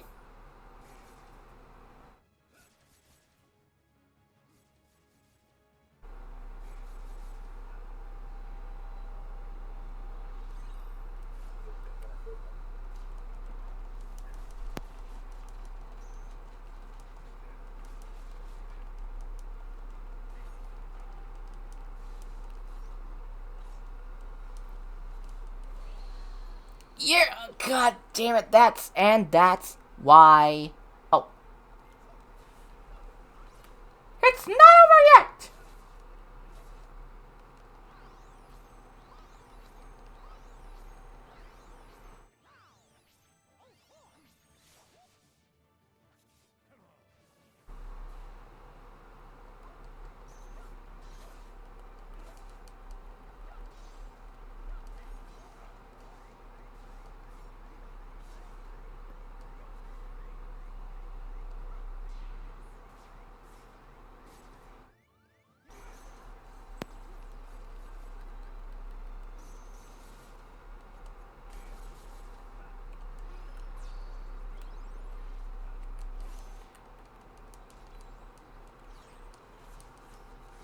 I haven't lost to Zaldin in a very long time.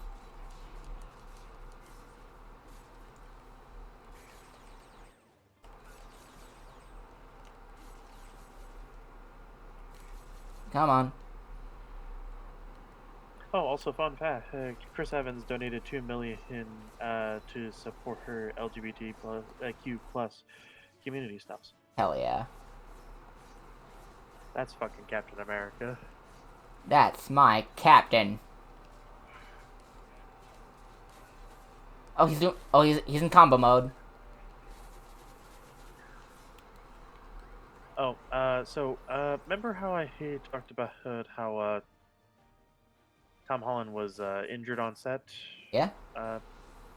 So apparently he's back on set now. No real complications. Luckily, he's all good now.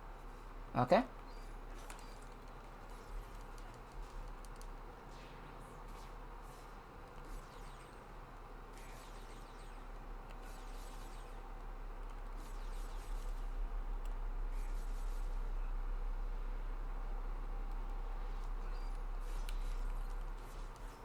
And this is gonna be the end of the Zaldin fight now.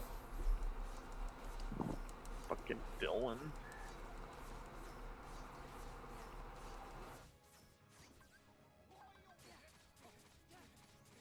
Get fucked, Dylan. And Sora's in a standing pose in midair.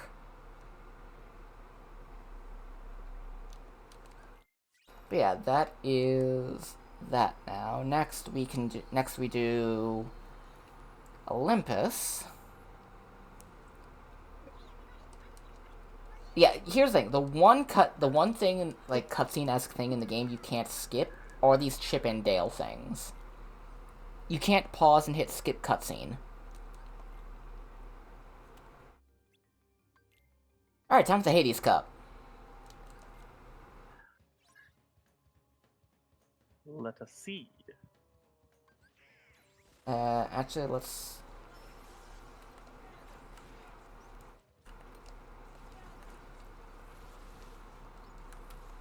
Those things that have like the little pointy hats kind of remind me of Digimon. Yeah, they're funky little guys.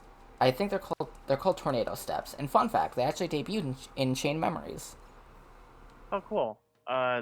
Which Specifically, console was that one on? Specifically Rechain of Memories, the HD updated, the updated 3D version of Chain Memories that was released for the PS2. Oh, cool. Which was actually released alongside Kingdom Hearts 2 Final Mix in Japan. Fair. So how many, like, just like a number, like how many Kingdom Hearts games are there? Counting Final Mix versions, or just counting them as the same one? Like, yeah. Don't include remakes / remasters. Okay, so there's Kingdom Hearts 1, Chain of Memories, Kingdom Hearts 2, Birth by Sleep, Recoded, 358 Days, Dream Drop Distance, then 3. How many was that? I think that was his, like, I think that was like 8. Kingdom Hearts 1, Kingdom Hearts Chain of Memories, 2, 358 Days, 358 Days, Recoded, 1, 2, 3, Break My Sleep, Dreams of Distance, yeah, 8. Yeah.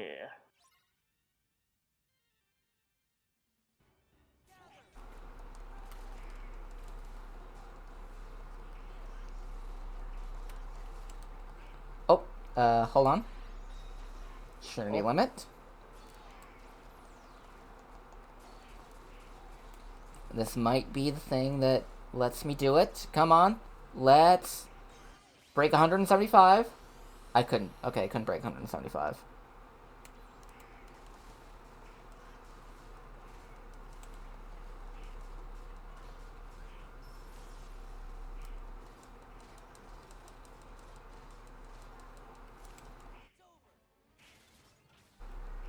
I really gotta make sure to level up limit as much as I can.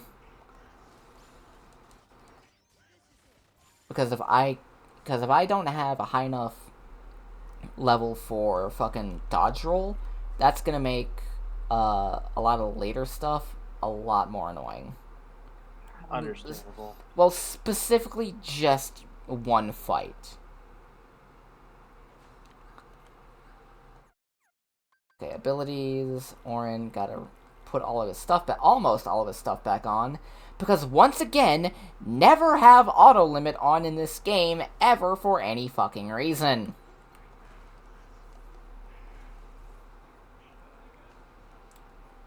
Like that, you're just asking for trouble if you do that.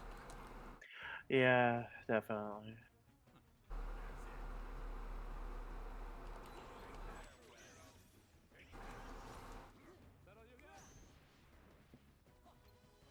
Eat shit, James Woods. Piece of shit. Get juggled, loser.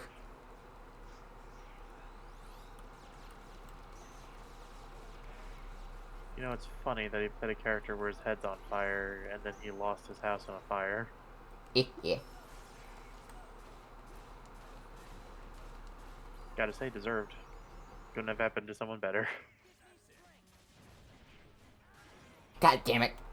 Okay, you saw what happened. I took a fucking giant hellfire pillar to the face, and I wound up losing that limit attack. Ooh.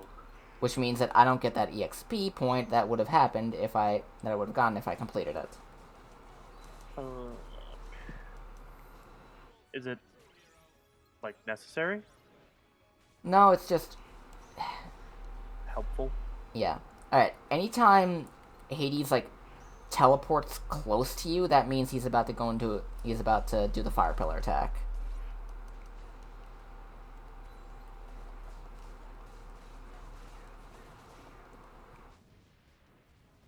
Like right there. Gotta take a sec just because stream lag.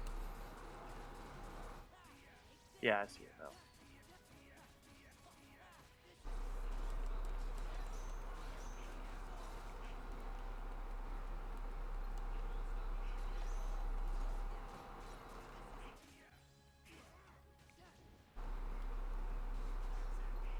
And he's doing it again.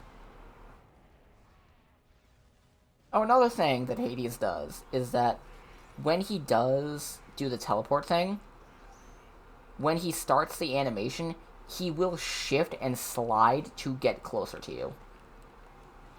Just Yeah, a little bit. Like, if you pay attention, you can actually see it when he does it. Alright, there's that.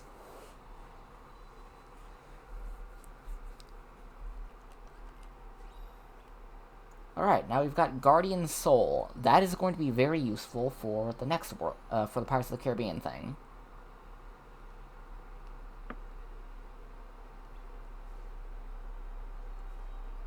Alright, off to Port Royal again.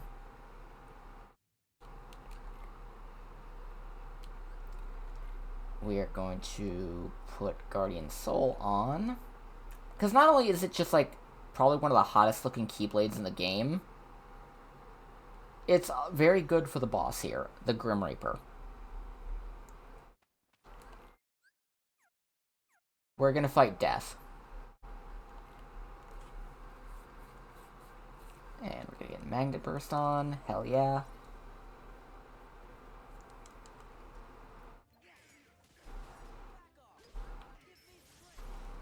Oh, god damn it, not again.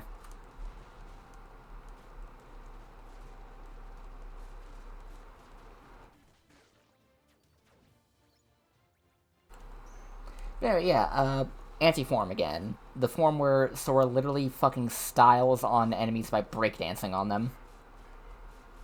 Based. Are you okay? Lizzie? Yeah, what's up? You sounded kind of tired there. I was looking down whenever I said it, so my throat was a bit squanched. Squarched. So it kind of sounded deeper. And also, I'm a little, I can't breathe, you know? You sick? No, it's just allergies, because I live in Florida, and also, you know, Yeah. pollen everywhere. You would have thought by October 1st it would have fucking cooled off. No. I'm curious. Siri, what's the temperature outside? Siri, buy 10,000 candles. It's about 85 degrees outside. It's fucking 85 out. Damn. Siri, buy 10,000 candles. First off, you're playing through headphones, so you can't, so it can't hear you. It's not just Secondly, it's it'll not only just for react to me. my voice. But here's the thing. This is also going up on YouTube. I have essentially future-proofed all of this. Okay, let's see Jack's limit, because I never got a chance to show it off. Imagine if you had an iPhone and you watched these back, like, huh, it's been a while. I wonder how this went. And then it did that. It's like, no.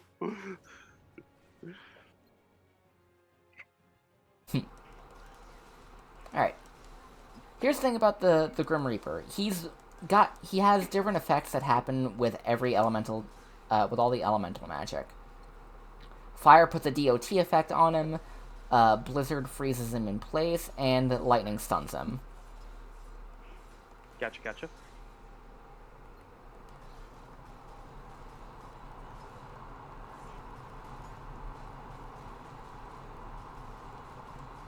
Bam. We are at 3.5 hours in now. Just about. Heck yeah. Well, just about 3.5 hours in.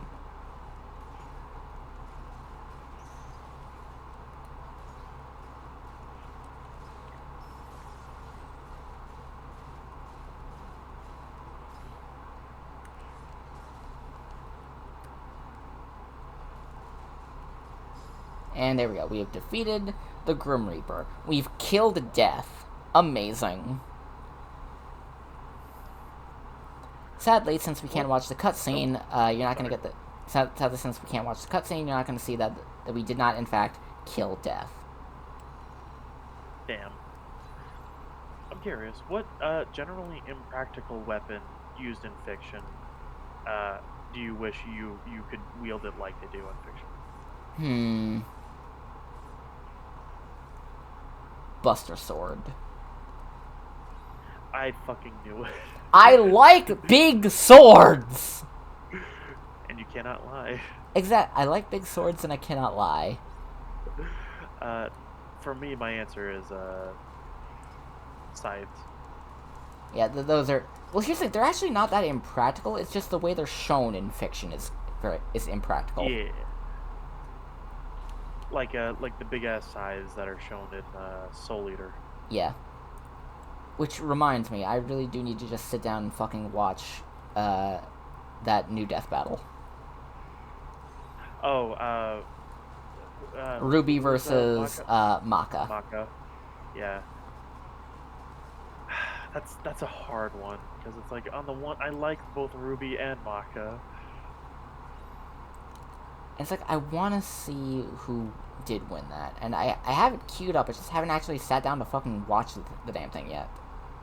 I wonder if they actually got Lindsay to voice Ruby because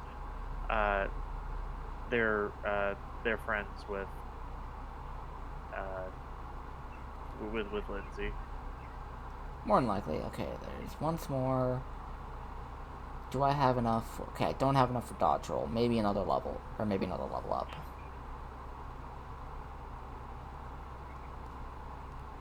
If I remember right, like what's it called? Lindsay was once asked like to say something in the Ruby voice, and she was like, "Yeah, no, I literally can't say that without breaking a contract." Oh. Like I think it was like a swearing thing. Ah, okay, yeah, that's fair.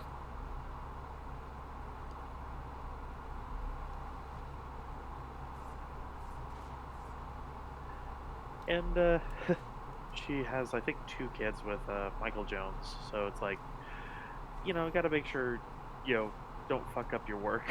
Yeah. Okay, now we just got a new staff for Donald, the Meteor Staff. Oh, it's about as big as a regular staff, just a little bit meteor. Yeah. Get it? Boo. I'm funny and you know it. Oh, also, I ended up finding my glow-in-the-dark 1954 Godzilla that was part of a New York Comic-Con. I think it was either it was either New York or San Diego Comic-Con exclusive for Super 7's reaction line.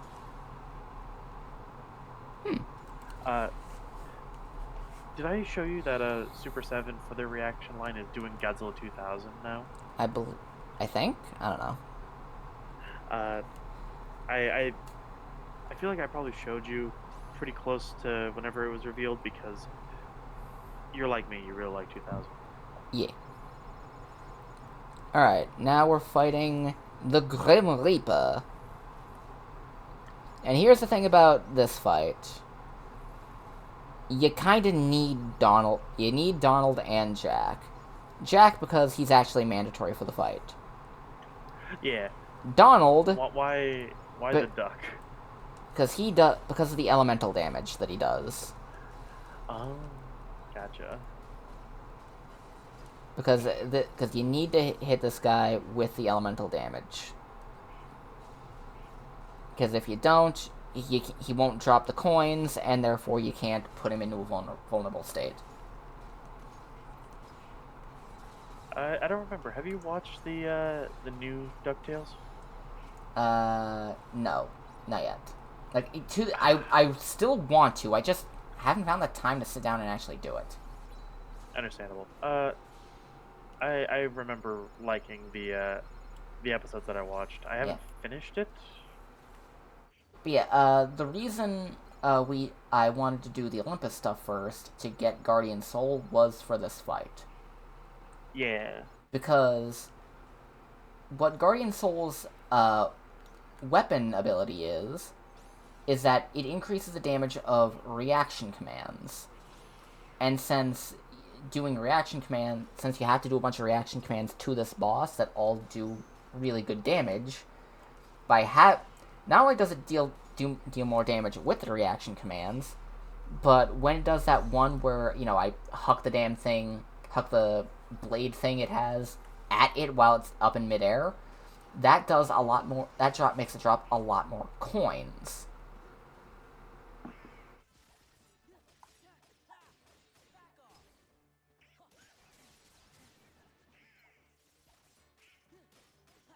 Like, you'll see here in a second, because it's about to do a thing.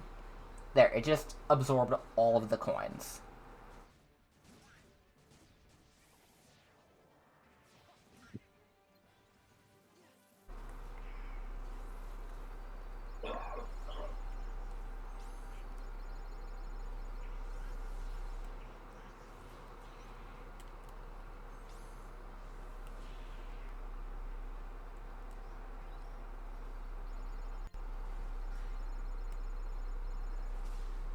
Come on.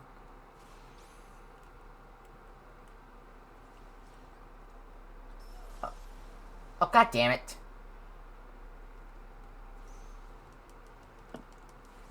I didn't want to do anti-form. This is a time loss. Is there a button to activate, or does it just do it? It just activates on it. It'll activate if I try to trick. No. 640 is great. I was just trying to refill my fucking magic with wisdom form. And then that happened. Ooh.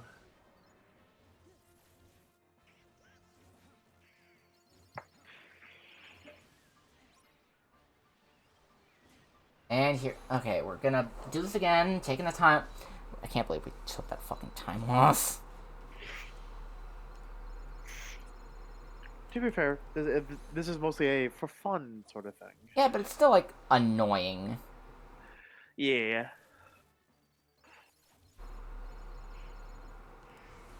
Also, some of the times that I go,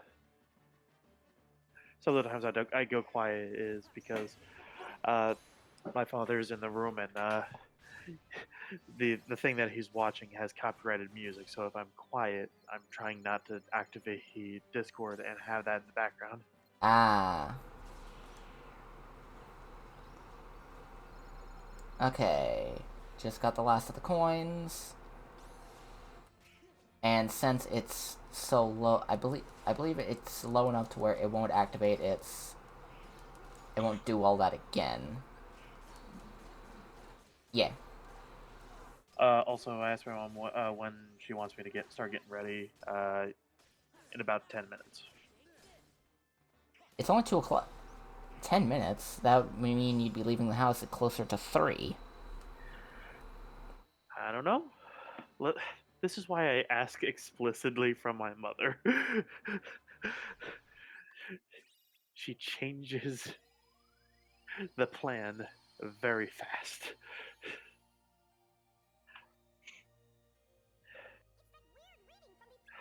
I love my mother. I will never say that I don't. Well, like, goddamn. Okay, yeah. Okay, so what we're gonna be doing is, since we triggered all the second visit, since we triggered the second visit before we even did one visit of Agrabah, I think we might have I can't remember if that's trying to remember how that works. Oh, and we got Flare Force, hell yeah. Flare Force is very good.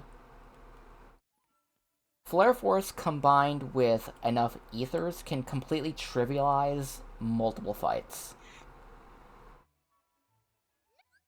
Alright, time to beat up some children.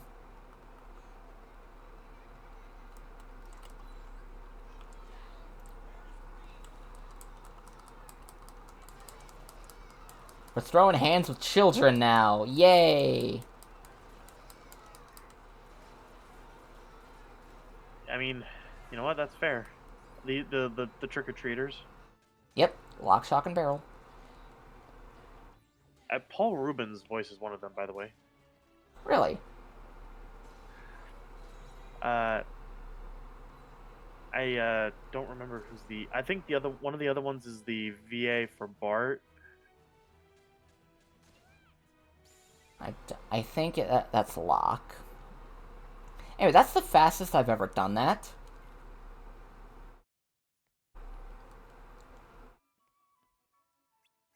Okay, so what we have to... Alright, so now we gotta run back to Halloween Town Square. Oh, I have to ignore the bulky vendors. So Kathleen O'Hara's Shock, Paul Rubens is Lock, and I'm trying to find Barrel.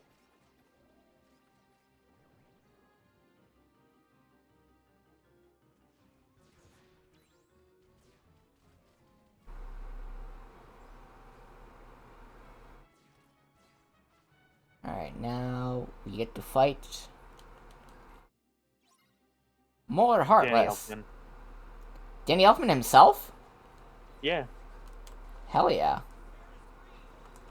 he's also the singing voice for Jack. Yeah.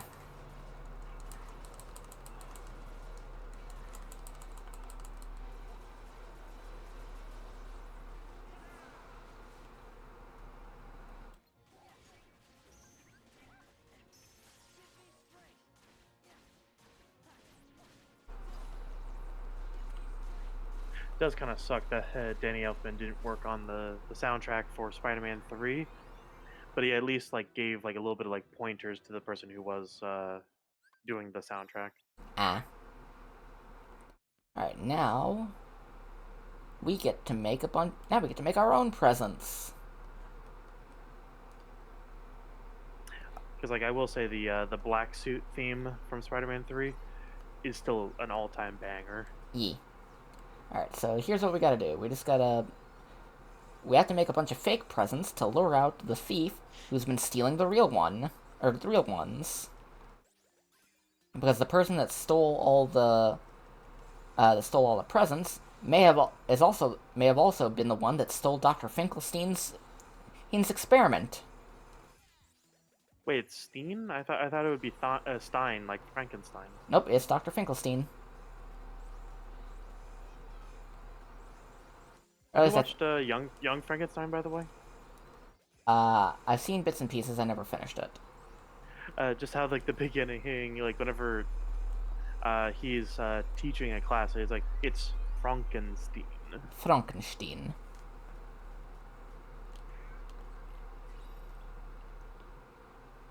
And he also accidentally stabs himself in the leg during that. The character, not in real life, obviously. I mean, that would have been fucking hilarious if Gene Wilder accidentally stabbed himself IRL.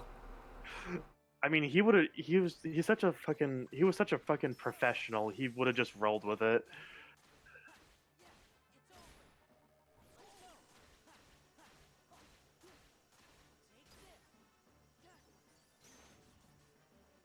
Alright.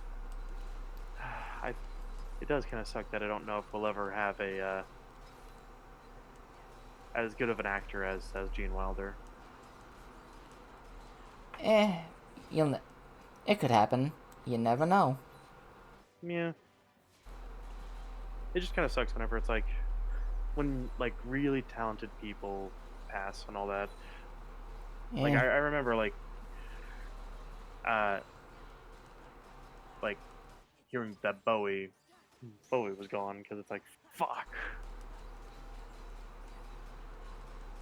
Because goddamn, such a weird guy he was, Weird, but fucking great. and most people's bisexual awakening. At least 2 generations bisexual awakening. Yeah. I mean, if it wasn't for hormones, I would still be pan. So you know, that's one. That's one good thing. Eh. Wait, I gotta You gotta- elaborate that yeah, because it'll sound wrong. It sounds wrong. Basically, like it was good to have experienced that. yeah.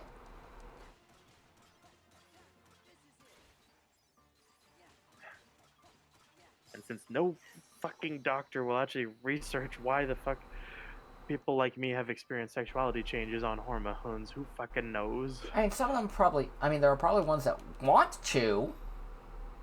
Just don't have the money to. Because, you know... You live in a transphobic hellscape. Yep. Okay, now we need to... Now we're going to be going through... this one that we didn't get a chance to go through earlier. If you ever got to have a full-size Keyblade, which one would you be? That is a good question. Because there's so many that I fucking love. Yeah.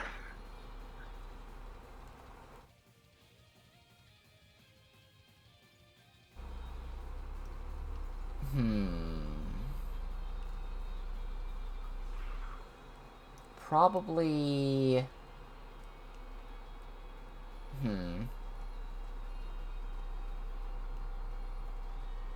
If I'm going on a per-game basis... Like, if I could only choose from one game... I'd probably have to say... For Kingdom Hearts 1? Probably Lionheart. Because that's just my favorite, like, aesthetic one in Kingdom Hearts 1. For Kingdom Hearts... Yeah, that one looks really good. Yeah, for Kingdom Hearts 2? I don't know. Probably 2 become 1. And I would recommend you look up the way that one looks, because it's hot. Yeah, I really like that one. That one's really cool. For Birth by Sleep, probably either... I think it's Rainfall or Ends of the Earth. Because a lot of the Disney ones don't really appeal to me, but the ones that are like character specific are really good. Rainfall looks good. What's the other one? Ends of the Earth.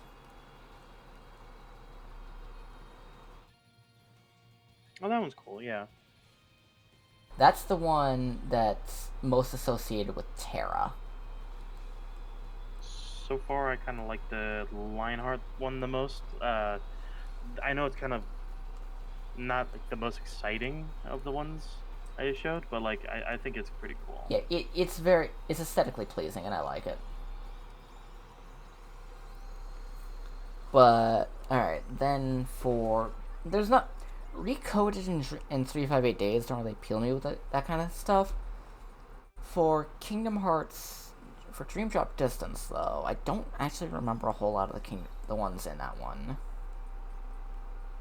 Fair. Maybe Skull Noise, since that's the first one that's coming to mind.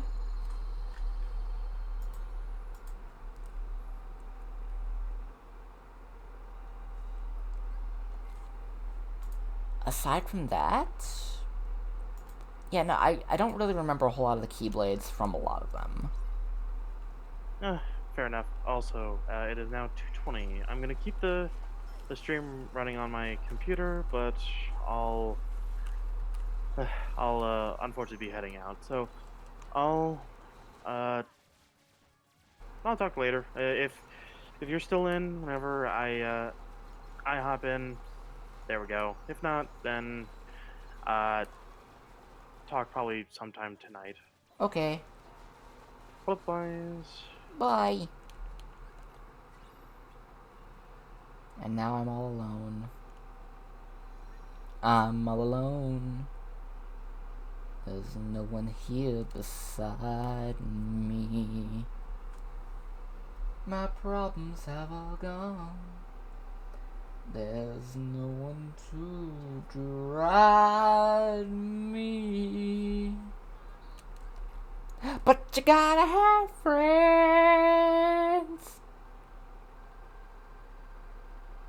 Alright, can I get... Still no there. Do I have another AP? No, I don't have another AP boost.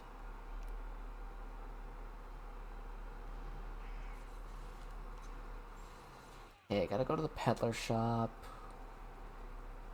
Head to the peddler shop, just check that. Head to the Cave of Wonders.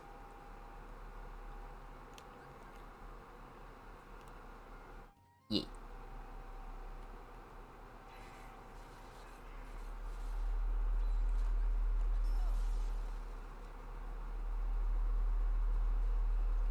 It's you. Now you're a high potion. High potion.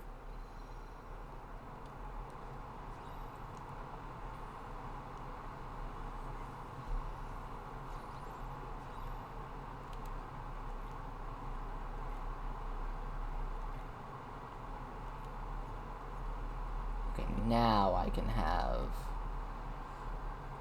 Now I can have dodge roll on. And aerial dive.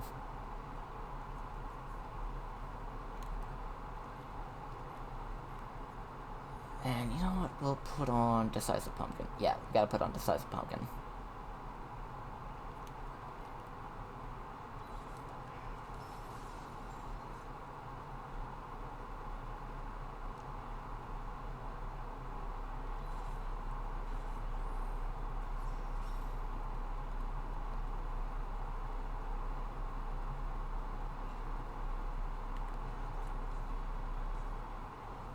Let's go.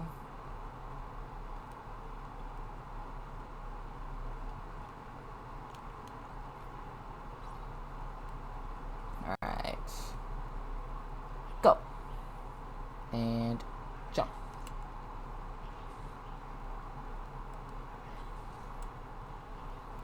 Go.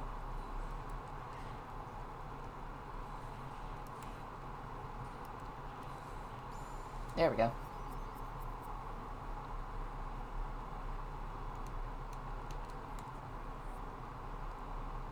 I gotta pass like a racehorse.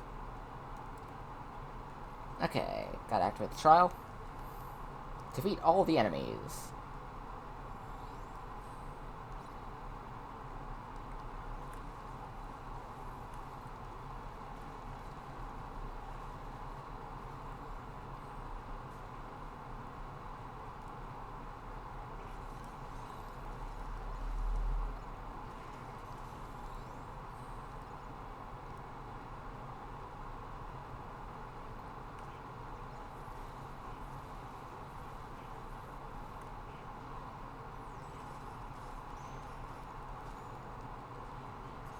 There we go.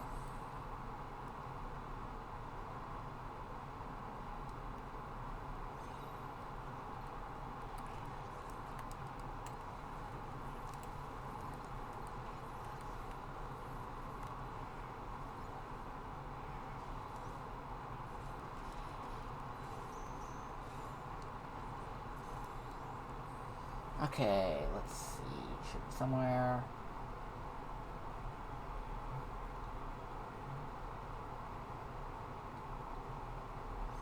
Damn. Okay, there we got it.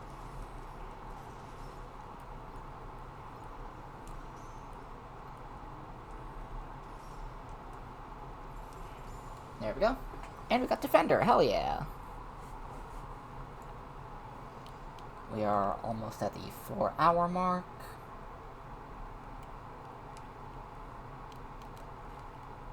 Okay. Open this.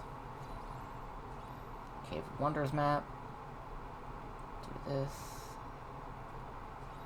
AB boost.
There we go. Okay, that guy was being a bitch. Alright. Now we head to the palace. And we do battle. With the blizzard and with the Firaga. With volcano and blizzard. Volcanic and blizzard lords.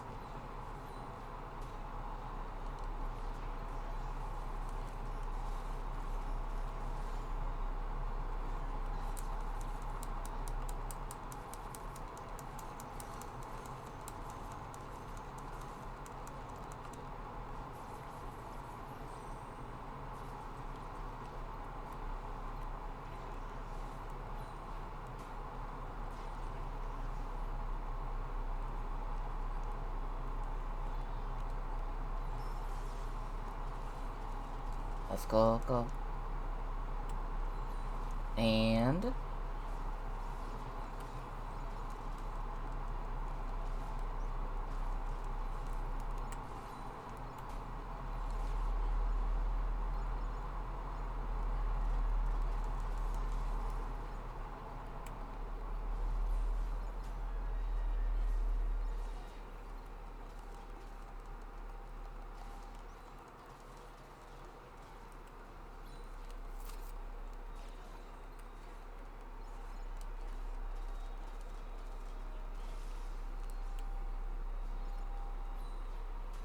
And immediately up there. Come on, get down here.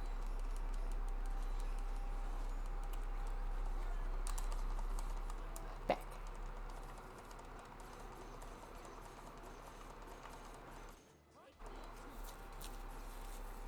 Hell yeah. Alright, that's the Blizzard Lord defeated.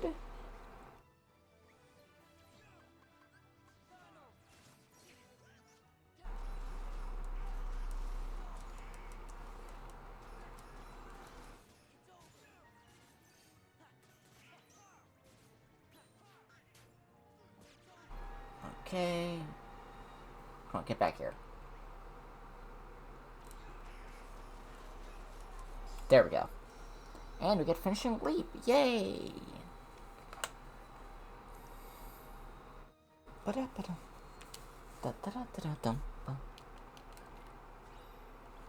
Lamp charm. And we're immediately in the visit too.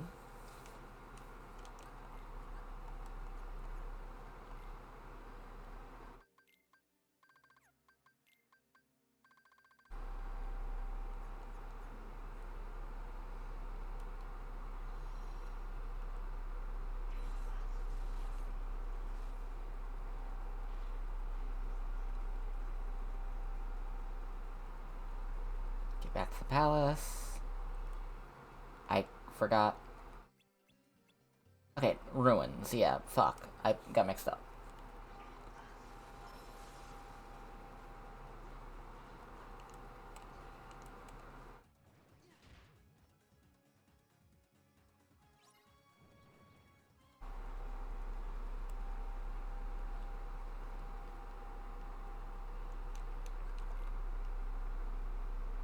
Alright, off to the desert ruins.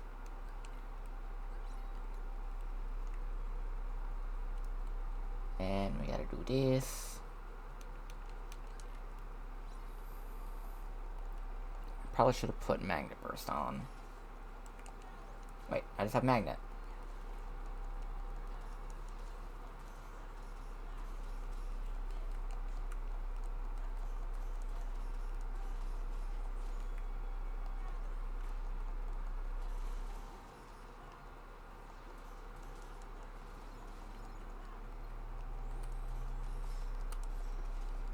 Come on, bip bip.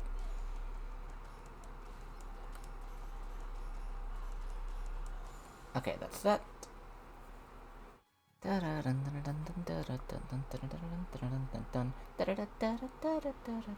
Oh, fuck, almost forgot.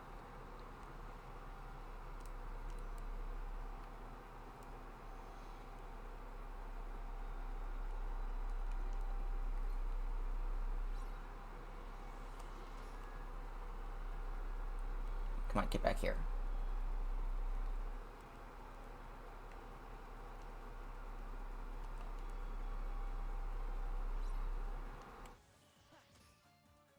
I see you.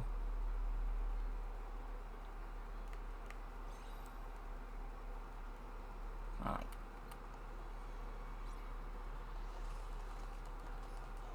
There we go. And away we go.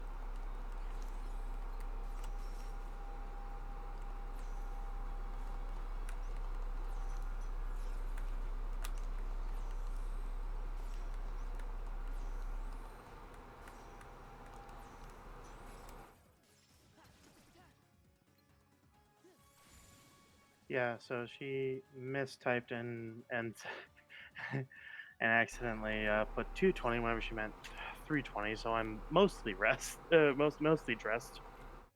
Ah, okay.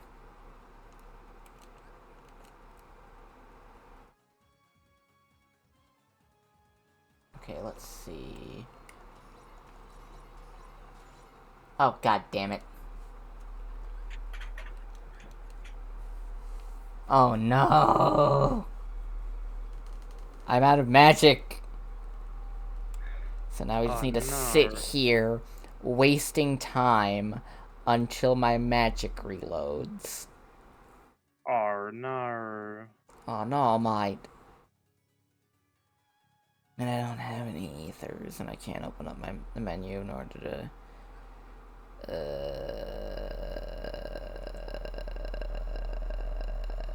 pain. Oh fuck. Apparently, Jane Goodall passed. Oh shit! I was just hearing about her the other day. I am stunned. I didn't. I didn't think she Fuck. could die.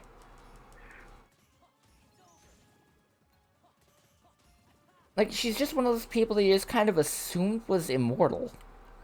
Yeah. Like David Attenborough. Like David Attenborough, Keanu Reeves. Morgan Freeman.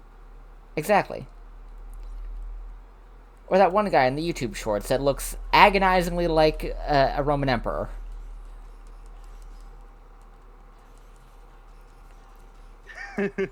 Like, you know who I'm talking Uh, about, right? think so. Do you happen to have a name? I cannot remember his name. I just know that he has a British accent. Like, he's probably seen for like a lot of history things. Probably. Oh, so she passed at the age of 91. Damn, I mean, that's pretty good. that's damn good. Also, her son has 3 fucking middle names.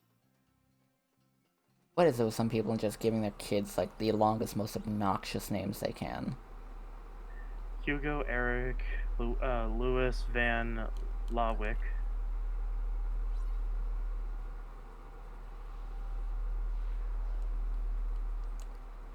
Why? Because his dad is Hugo von Lawick, so they added so much. One of the funny thing is, none of those names that were added were Goodall. Yeah, shoulda. At least one, you know. Yeah, at least one.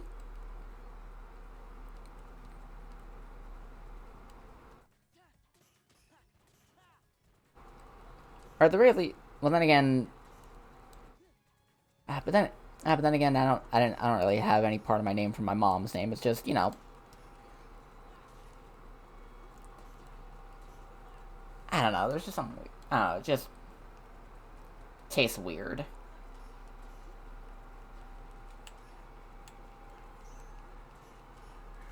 Yeah, like with my chosen name, my middle name has part of my mother's middle name in it, so. Eh.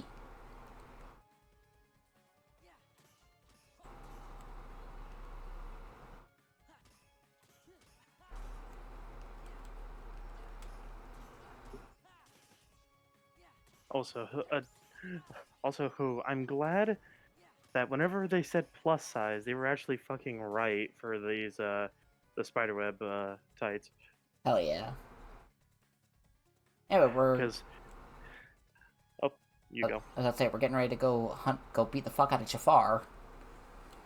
Not so fast, Jafar. Not so fast, Jafar. Janir, Jafar, wherever you are.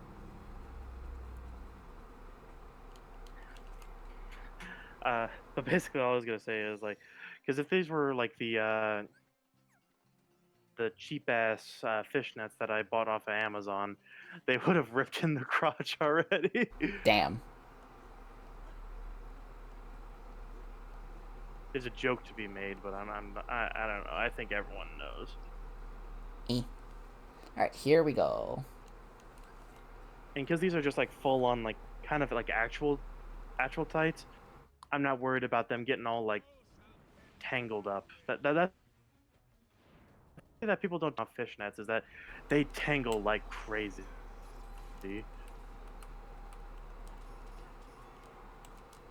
Like the ones that are like that fit me the best have like pretty big holes in the fishnets, and those get like proper like mangled if I don't take them off correctly.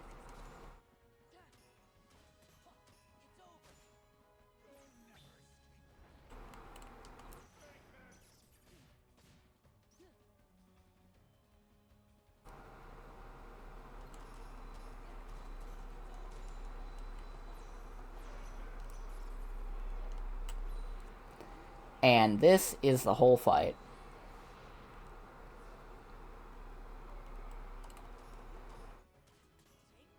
Like, I have clowning on this guy down to a science.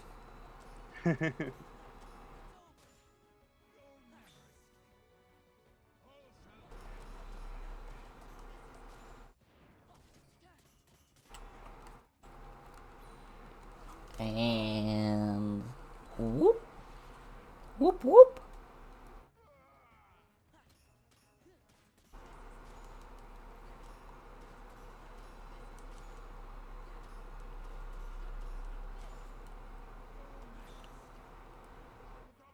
But yeah, I feel like there has to be like some significance to Kinger being a king chess piece, right?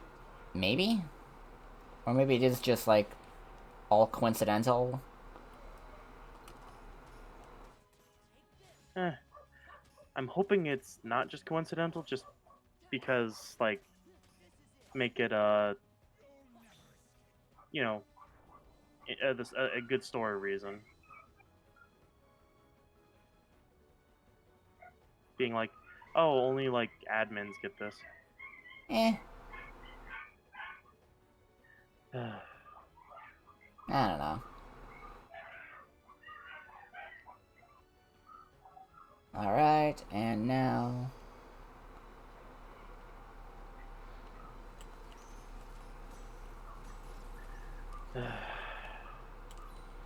And I believe this should be the last cycle. Should be, at least. We might need to do one more cycle of spinning him around.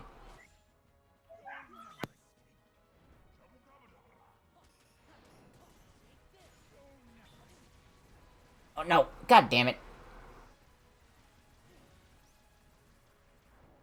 God damn it!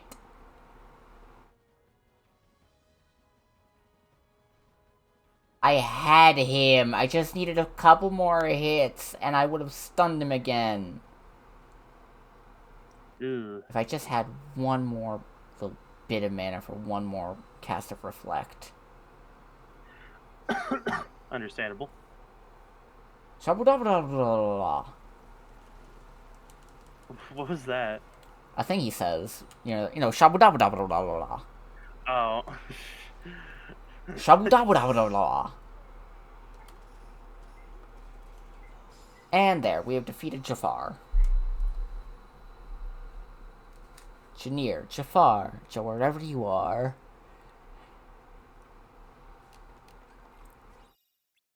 Alright, and that means... Let's see it. We're in the end game! We're in the end game now? And we can completely ignore the Pride Lands.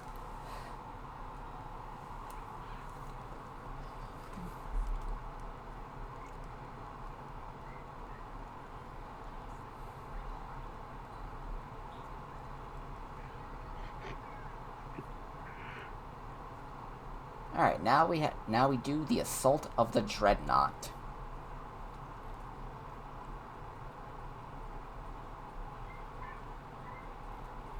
Alright. Okay, so you like Star Wars, right? Unfortunately, You're gonna love this then. I'm cursed to like Star Wars. You're gonna like this then.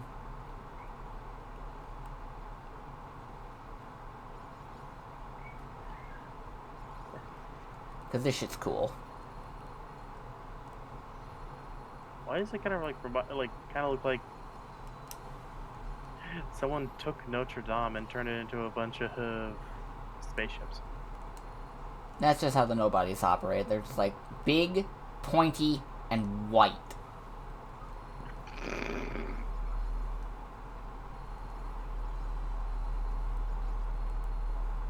I don't even have to make a joke of that. You have a feeling that you know what I thought. A feeling, you say?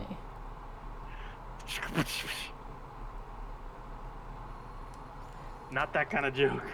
Wow, I can't believe I turned you into radio. I can't believe I made you do actual radio static.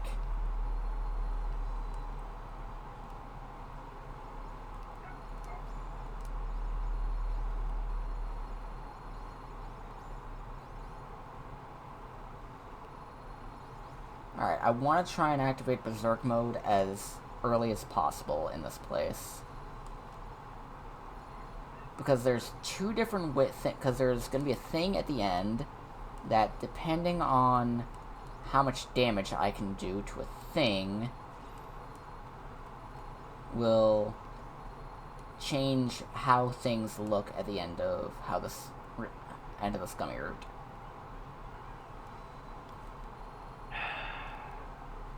The people who named these signs should know like what that people are gonna steal them. Listen to this. There's a road sign that was taken by quote souvenir hunters called Daddy Hole Road. They should have known. Unless it was like years. Unless they made it years ago. In which case, how the fuck could they tell the future? I mean, there's no way that that doesn't sound dirty, in my opinion. Yeah, y'all. Where was this? Where was this at? In Florida? This is it was reported on by the BBC, so I assume in Britain. Oh, then definitely, no one in any sort of seat of power in Britain would understand that that could be a dirty term. Yeah, it's in Britain, in Torquay. Torquois, Why are you saying it like you're French? because it's funny. I mean, wouldn't you do it if it was funny? Okay, we are in Berserk mode. We're destroying the Death Star core. Come on. It's like the end of Return of the Jedi. Hey. Come on, destroy, destroy, destroy, destroy. No! I failed. The trench run is a failure. It's going to destroy. What planet was it going? Was it going to destroy? Or was it just like they were attacking it when it was en route to another planet? In episode 6, they wanted to blow up the forest moon of Endor that the rebels were on. I mean for episode 4. I know they destroyed Alderaan, but when they Yavin 4. Yeah, they're going to destroy Yavin 4. We failed. But yeah, normally, like, when you do that, you see the massive, like, fireball of the Dreadnought exploding if you destroy the core. And I couldn't do that. Oh. Yeah, now we are... We need to get to... Oh, we'll head this way. It's faster. The underground concourse. This is Tram Common.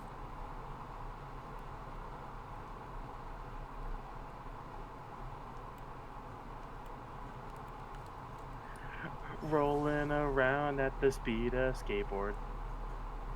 Got places to go, gotta follow my rainbow. Can't stick around, got to keep moving on. See what lies ahead, only one way to find out. Also, I really want to get these shoes that have like rainbow patterns on like the bottoms of them. I saw Gavin Free wearing it on a couple episodes of the RT podcast, and I'm like, oh, You're just gonna wear something because someone on a thing you like is wearing it? Wow. no, it's not because I'm saying that I want it, but I saw it on that first. Like I thought I'm aware that it existed first because of it. You know what I mean? Ah. Like I didn't know that was a thing that was possible.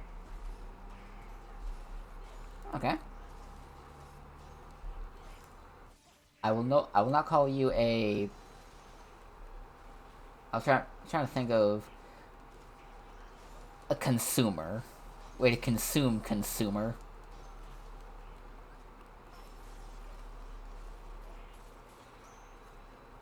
Dual stance? You cut out real fucking bad. God damn it. How bad? You were like, I don't want to call you a... I was trying to think of something that... I was trying to think of what to call you. And then I realized that it'd be... Then I realized that it was just consumer. Way to consume consumer.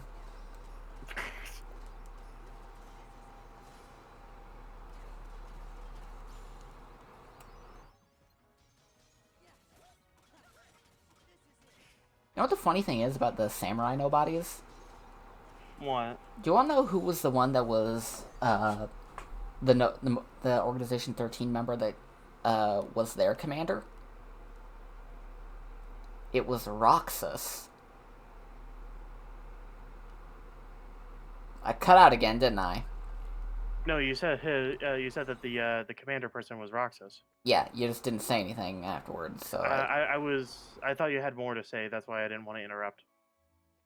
I just think but it's kind of funny that that the ones you were fighting primarily at this point were the ones that were so pretty much Sora's. Well, Roxas's nobodies. Roxas's soldiers, basically. All right. And, Yeah. And essentially, what we're trying to do, what we're doing here, is we need to get access to the simulated Twilight Town that Roxas was put into. And now we are there. And the reason we need to do this is because Axel managed to force his way in somehow. This thing right here. He managed to fucking teleport into a computer program. And essentially what we needed to do is backtrack on his steps in order to get into the Organization 13 stronghold. Because right now we're in the end game. We're on our way into the final bosses.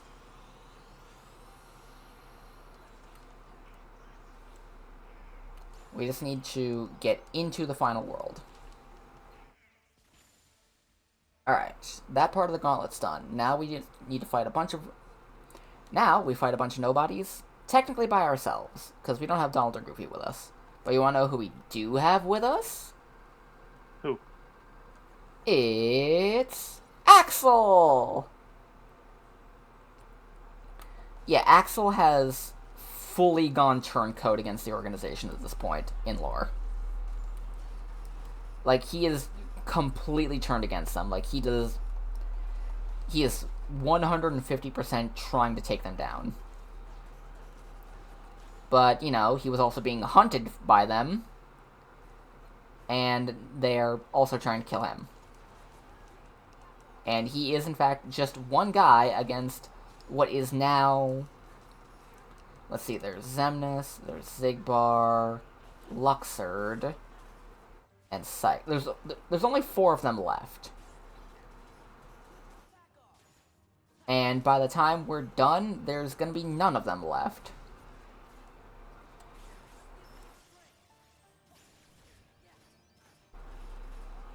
Yeah. And sorry, sorry for the delay there. I was paying attention.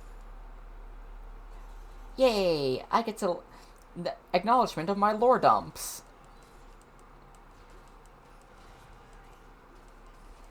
And there. Sadly, we're not gonna be able to watch this cutscene here.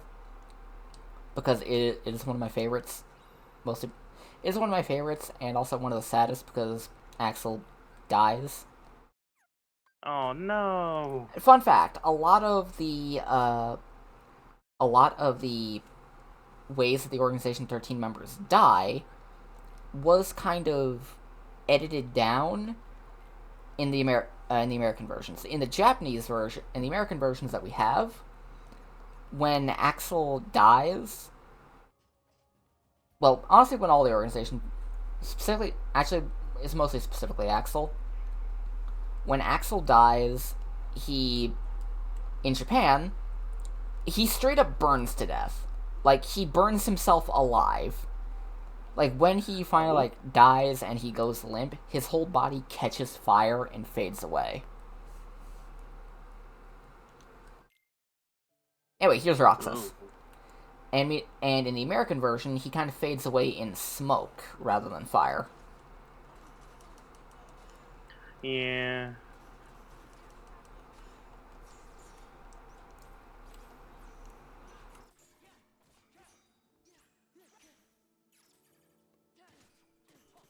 Anyway, here's Roxas. Even on beginner mode, he is the hardest fight in the game.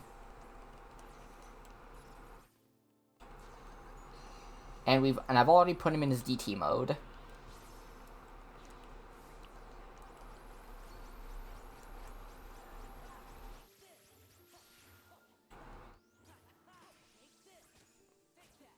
What is DT? Desperation trigger. Oh, gotcha.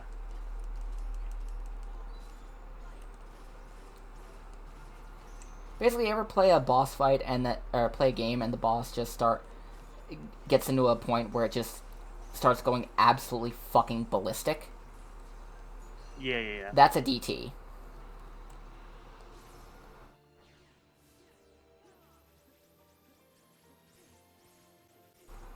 And this is why Roxas is the hardest fight in the game.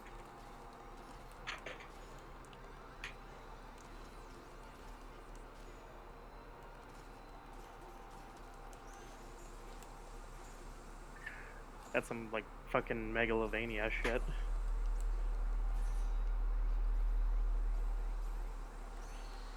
And that's why Roxas is the hardest fight in the game.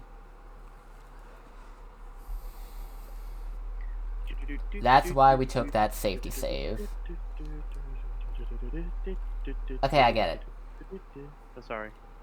Sorry, Roxas is straight up that fight that always fucking gets me.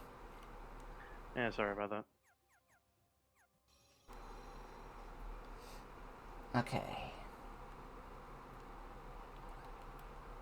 Like, genuinely, no matter what, even on the easiest difficulties, even if I go in, like, having done literally everything up to this point, every world completed, every boss fight, once I get to this point, with Roxas being the only thing standing between me and finishing the game, he still takes me to the fucking cleaners.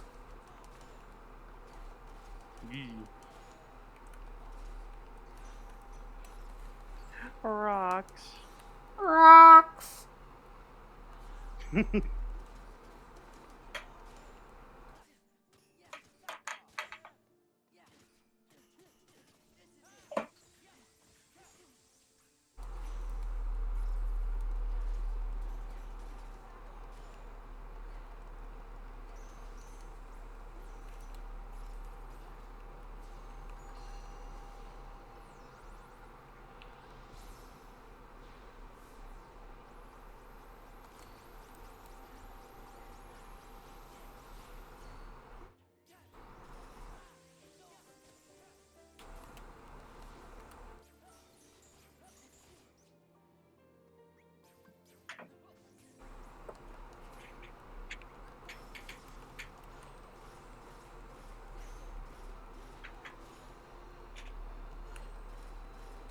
But I fucking love this music so much.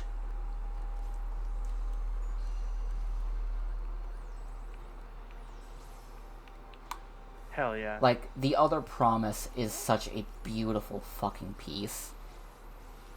And I'm just a sucker for, like, slow music during an intense boss fight.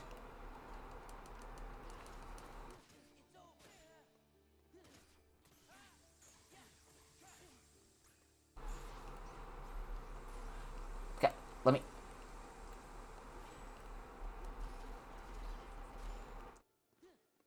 And you wanna know what the reason Roxas is even a fight right now is?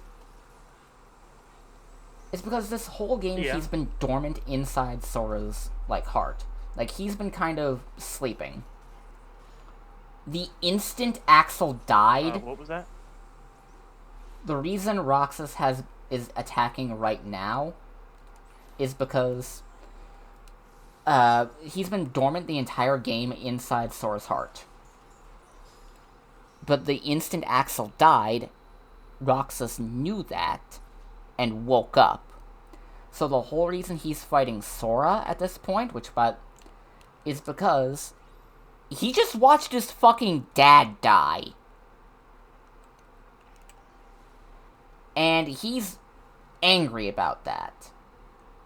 So his idea is, like, if he beats Sora in that time, in that space, in his own heart, Roxas becomes the dominant life form, and he gets control. Yeah. That's why Roxas was so ready to jump out. Like, he was ready to throw hands right then and there.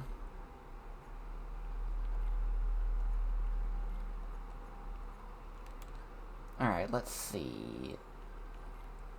Midnight Anklet. And that's 2 become 1. So here's the thing with 2 become 1. Its whole deal is that if you have it equipped, when you activate a drive form, that you have a 50% chance of going into anti-form or into the final into the final drive form that the game gives you access to. Yeah. Which is appropriately enough, final form. Final form is straight up the best in the fucking game. Incredible mobility, incredible speed, incredible physical power, amazing magical power. It is just straight up the best in the game, hands down. But Yeah. it's random chance whether or not you activate it.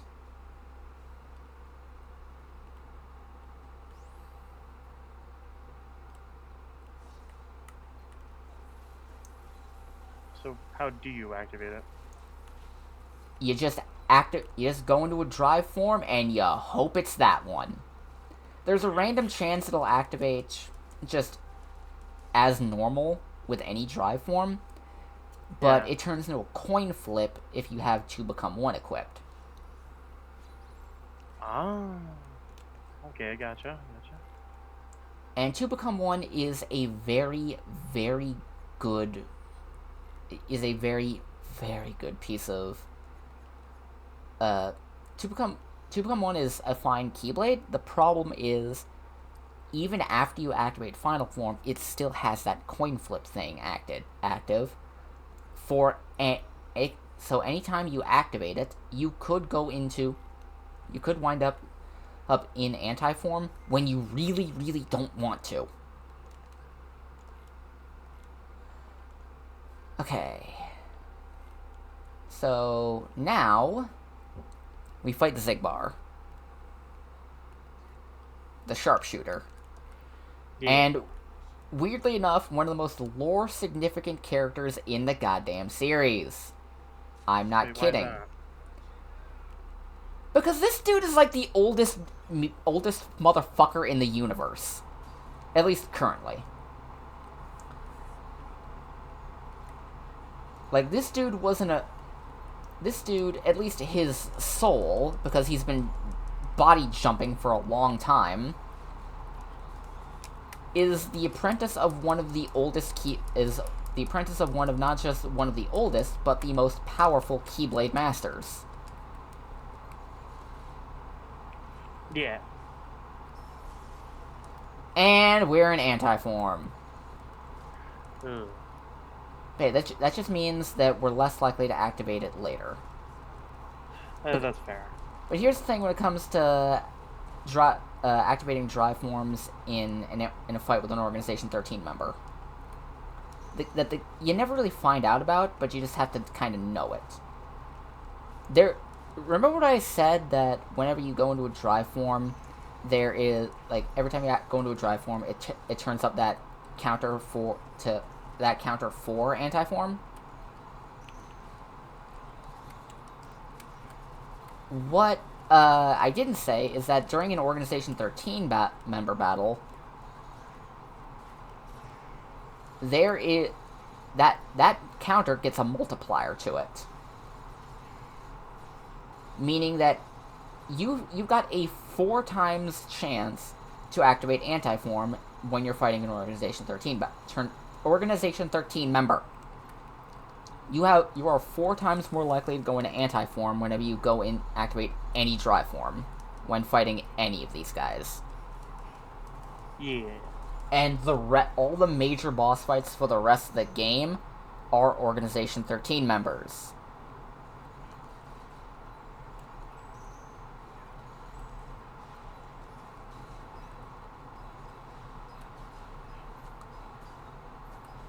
meaning that you are incredibly likely to activate anti-form at any time. Yeah.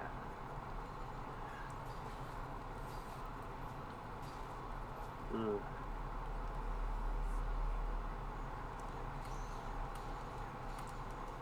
Can I just say that the aesthetic of this boss fight is really fucking cool? Yeah, like, and Zigbar's whole thing is spatial manipulation. Like, he's not just flying upside down, he's manipulating space so that way he's standing in the air. Gotcha.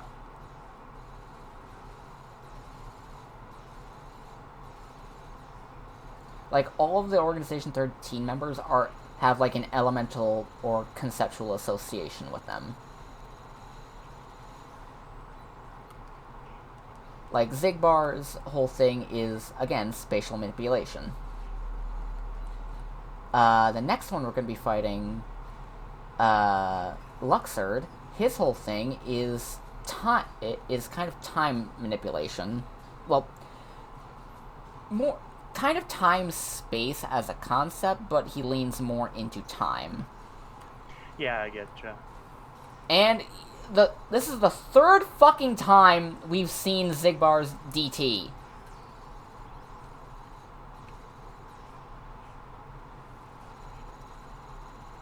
If it's one boss that loves wasting time, it's this fucking asshole pirate surfer.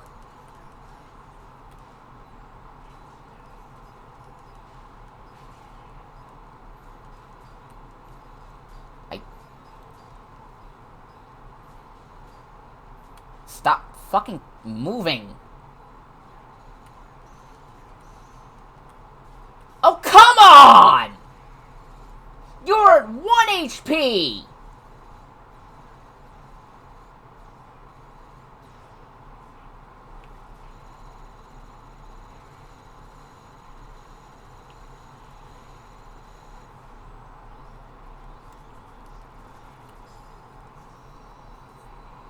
We're at 4 hours, 36 minutes, 40 seconds. But yeah, Zigbar is weirdly one of the most lore-significant characters in the whole fucking series. This was his debut game, by the way. Yeah. Which, I mean, that would make sense, like, with it being, like, the most lore significant. No, we didn't learn about his lore significance until Kingdom Hearts 3. Oh, okay, sorry. Misunderstood then. And we just got Oblivion. Fun fact, the points that make up the teeth of the key for Oblivion and Oathkeeper are actually shaped like kanji. Oh, that's really cool. Kind of reminds me of Shinkanger / Power Ranger Samurai in that aspect. Yep. Oathkeeper has the kanji for light, Oblivion has the kanji for darkness. And now we have proof of existence, the closest thing to a graveyard the Organization 13 has. Essentially what it is, it's monuments to be like, we were here, we existed. Because again, they're made of what essentially are the exponents, the remainders of the universe. They shouldn't exist, and yet they do. And, yeah, and here's Luxord. The gambler.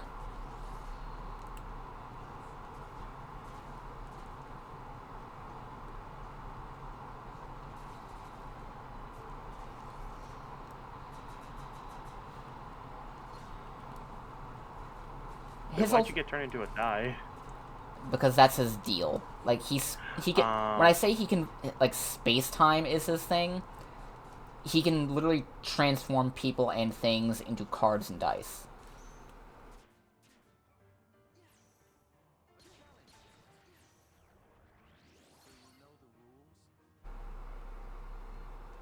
Gotcha. Damn it. And I couldn't fucking see the rules because the health bar was in the way.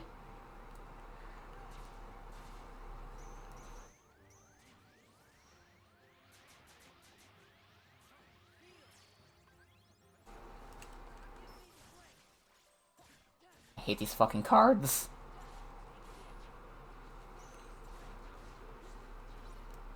Yeah, this is his whole thing. This is his fight's main gimmick. He doesn't have a health bar, he has a time bar. You have a health bar and a time bar. If the time runs out but you still have health, you die. If your health runs out, you die. You need to lower all of Zigbar's, or all of Luxord's health to 0. Well, all his time to 0.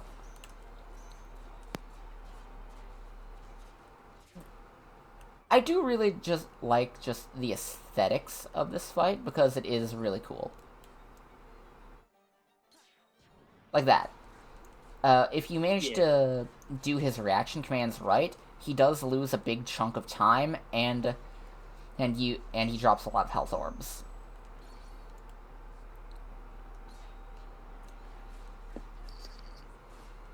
And yeah, I could definitely imagine health being very important in this fight, because this looks tricky. He's just...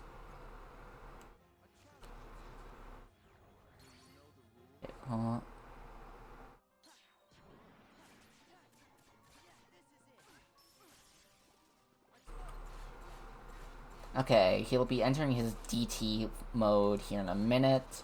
He's in his DT mode. Look who's on top of the game!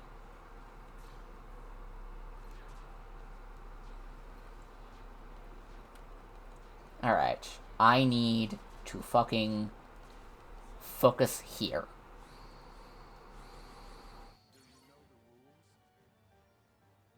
Get 4 O commands.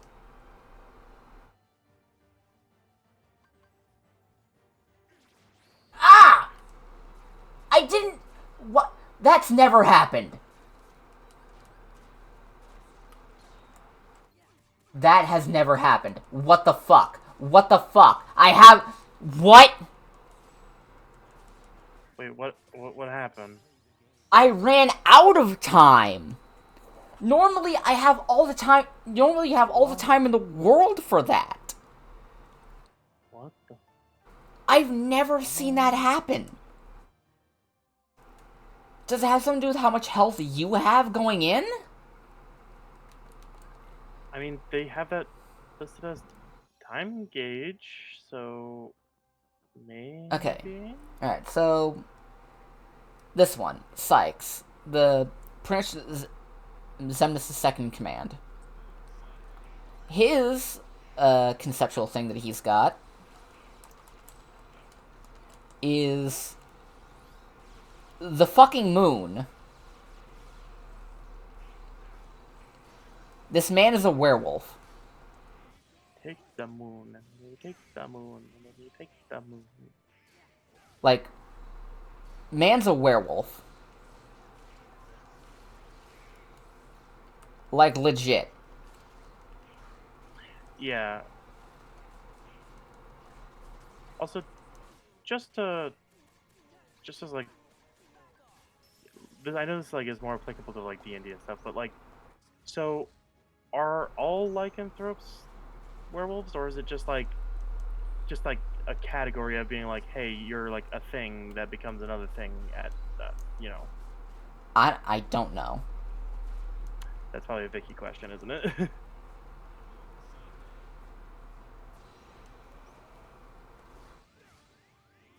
I'm cooked. Chat, I'm cooked. Hey, it works because we're actually streaming. Alright, let's do that again. Because I was fucking stupid. I'm trying to go fast, and I'm just fucking stupid. Okay.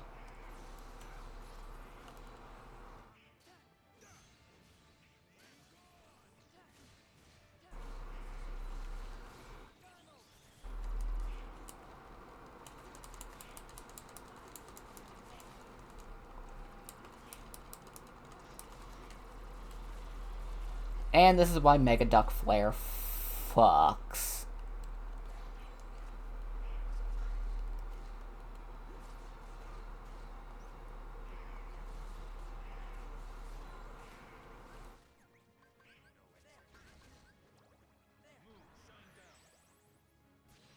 He's already lost nearly half his health.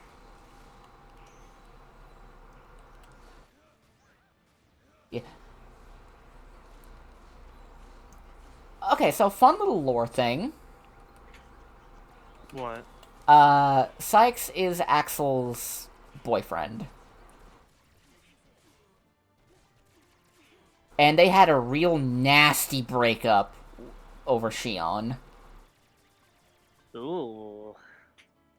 Mostly in the case of whether or not Shion counted as a person.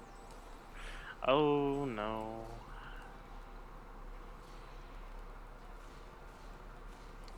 Axel believed, yes, she did count as a person. Treat her with some fucking respect, Sykes. And he was like, dude, we literally grew her in a test tube. You saw that. She's a robot, pretty much.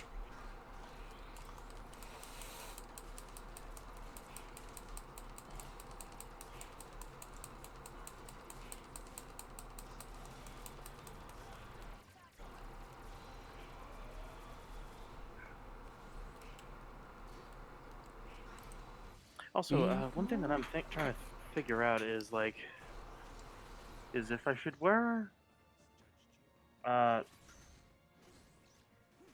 black lipstick or if I should go with the red. Yeah. Because like I'm already wearing a lot of black. Yeah. Like- But yeah, another fun thing, part of the reason they... Another fun thing is that initially Sykes and Axel joined the organization with the explicit purpose of killing Xemnas. Oh. They joined specifically because of that, but things kept coming up, and they kind of fell into certain roles on their way up. Sykes was pretty much supposed to be the one who got to Xemnas' side, become his right-hand man, and make it easier for Axel to get in and put the knife between his ribs. Gotcha. But the stuff with Shion and Axel kind of putting Shion and Roxas first because, they're kids. Yeah. That genuinely, Sykes even said it himself. He was jealous. Gotcha. Oh, also, they're doing a new blind box thing for little Godzilla figures. So they are doing -1 Godzilla, King Ghidorah, Burning Godzilla, Hedorah, a kind of pearlescent clear Mechagodzilla, the original one. Same sort of color for Mothra, then a clear blue sparkly -1 Godzilla, a clear yellow Ghidorah, clear red Burning Godzilla, clear blue Hedorah, and gold -1 Godzilla. Alright. That sounds pretty cool to me. Okay, and just with one reaction command, we've taken down a full health bar from Xemnas. He's got fucking lightsabers. Yeah, technically they're called ethereal blades because Xemnas' conceptual ability is nothingness. He can command nothingness as a concept. Huh.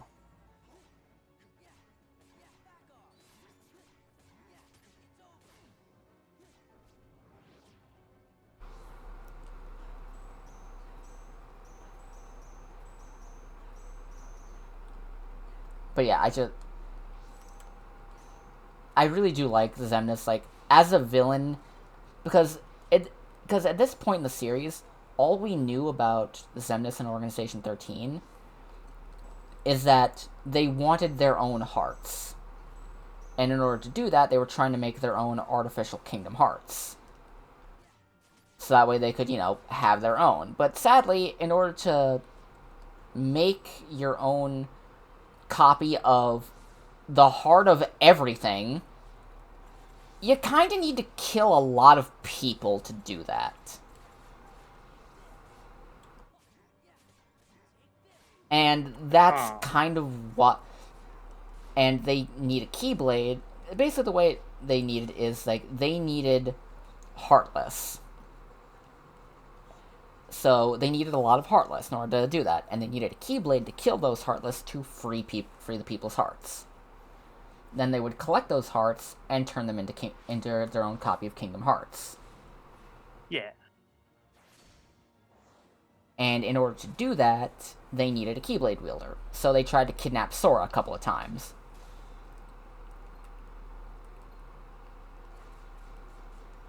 And there, It's still funny to me that, like, the most important person is a fucking child. Yeah.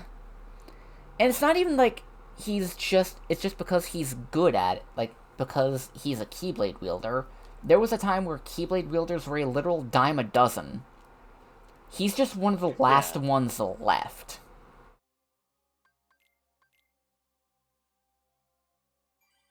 Like, his Keyblade wasn't... Like, initially, the Keyblade that he wielded to start in Kingdom Hearts 1 wasn't even his. He could wield it through a loophole. But eventually he managed to get his own. Like, he just straight up forged his own, naturally. That's not... Yeah. In the universe, that's not something that's easy to do, if possible. Oh, gosh. Yeah, he was able to? He did it without even knowing about it. All this shit that you're seeing him do, like, in-game, all these abilities, this is pure instinct on his part. Hell yeah. And now we're fighting Xemnas, who... Here's the thing, you have to remember, Kingdom Hearts was meant to be hooked up to at least 13 people. Like, this Kingdom Hearts was meant to be hooked up to multiple people. Its power was supposed to be divided up. He's got all of it hooked up straight into him. So instead of it just being, you know, a regular thing of, like, he's got a bunch of power already, and now he's got a heart to channel it properly, now it is, he's got literal billions of souls juicing him up.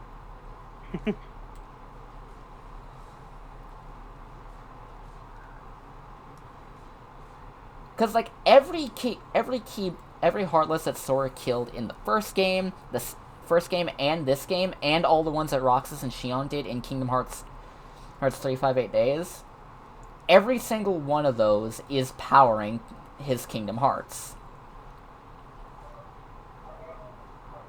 Every single one of them. Come on. Nope. Damn it. Okay, we just gotta... Alright, just a few more. Just a little bit more. Okay, there. We destroyed the left cylinder. Now we have to destroy... And I fucking love this thing. This whole machine, the Dragoon ship.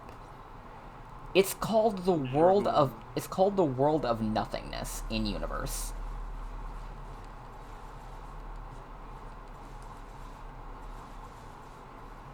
Huh.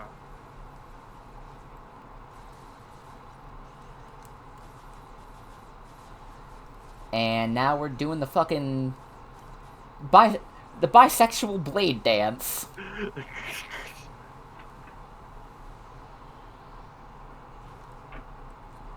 I fucking love that bit. Just like, Riku, time's up.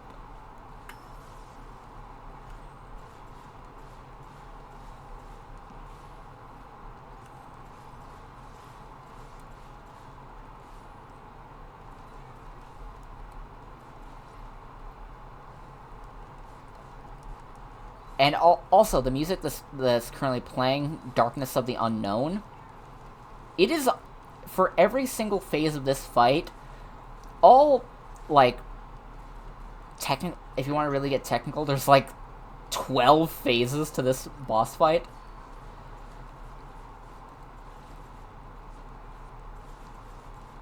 It is genuinely one of my favorite music pieces in video games. Just making sure I heard correctly. You said 12 phases? Yeah, like 12 or 13 phases, technically. What the fuck? There are a lot of So fairly many. there are a lot of fairly shorter phases. Oh, gotcha.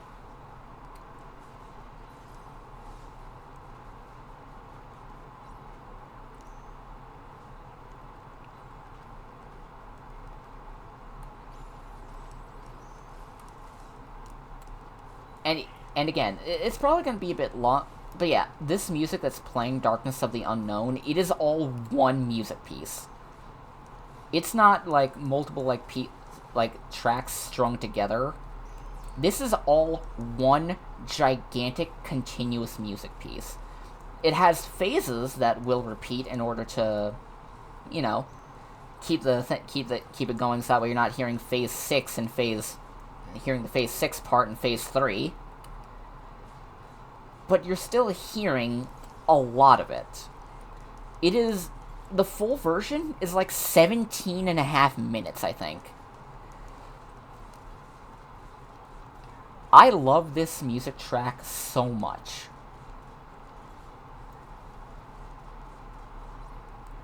Like, it is genuinely one of my favorite final boss tracks in gaming history. Heck yeah. It's always cool whenever like there's like great final boss music. Yeah. Also, Armored Xemnas here. Like, I could be skipping this cutscene, but I want you to see this.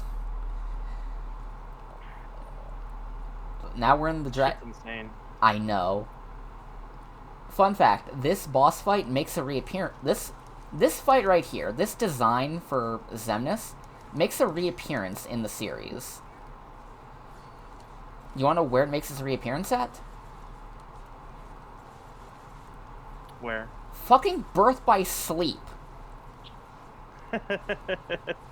It is the definitive super boss of Birth by Sleep. In a game that already had 3 of the hardest fucking super bosses in the entire series.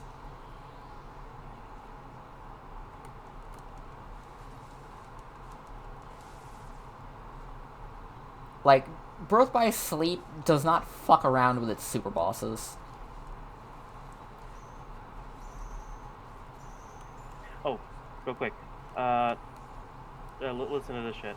So apparently they found a first generation hybrid between a Neanderthal and a Denisovan. Oh. Born 90,000 years ago. They named the specimen Denny. Was a 13-year-old first generation hybrid, daughter of a Neanderthal mother and a Denisovan father. Huh. That's pretty cool. So, thinking about it, I'm like, imagine like dying 90,000 years ago, and then the people who discover you name you Denny. Denny. Alright. That was phase 1, 2, 3. That was phase 3. Let's go to phase 4 now. You like Star Fox? Actually, I've never played Star Fox, to be honest.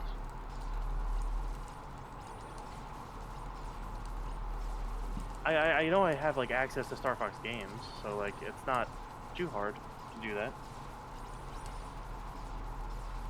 Anyway, we are systematically destroying the true form of the world of nothingness. It is now 3:30, so unfortunately I'm leaving for real this time. No, but we're in the final fight! I know, I'm sorry. Will you at least be able to have the stream going like on your phone so you can see it? Cause I gotta do my lipstick and hair and stuff, so like, I still have it running on my computer, so like after I do that, I'll be able to sit down and wait until my mom actually gets here. So, I just won't be able to talk to you. So, talk later for real this time, unfortunately. Okay. Bye-bye. Bye-bye. All alone for the final fight. But we're so close. We're at only 5 hours, actually. Goddamn. Just a little... The whole thing gonna be a little over 5 hours? That blows my last record. I think that... That blows all my... I don't even remember what my last record was.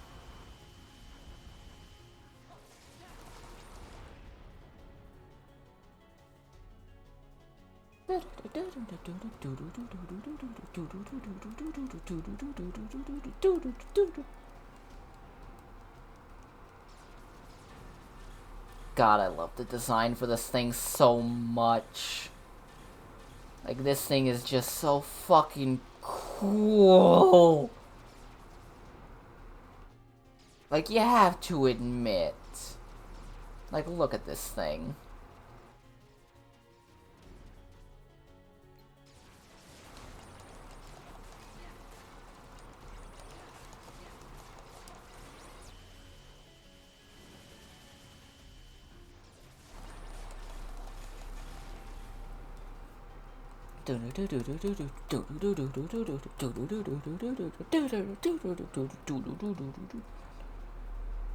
I love this thing.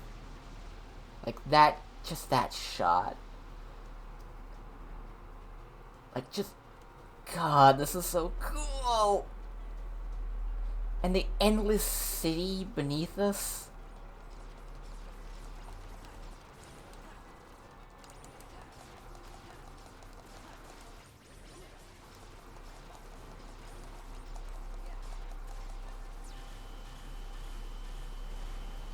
And there we go. That's phase 5, I believe.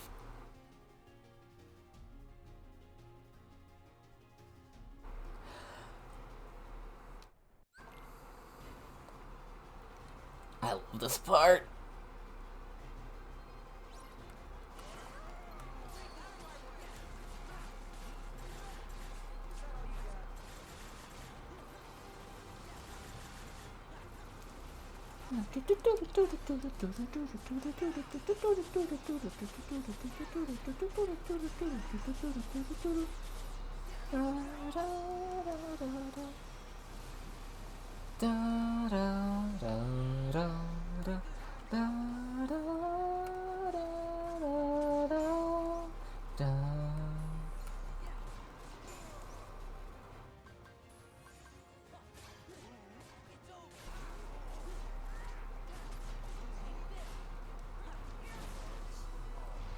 Power.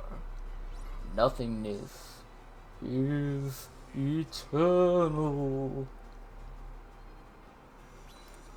And surf that fucking building, white boy!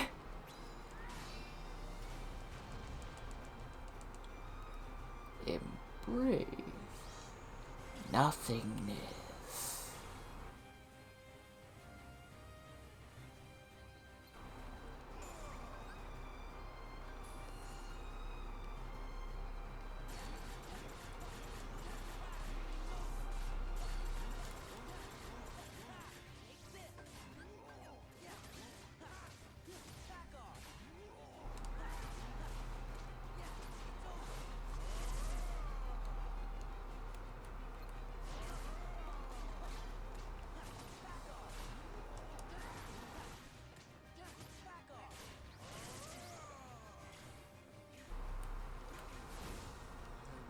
Great. What the? What is happening? That was weird.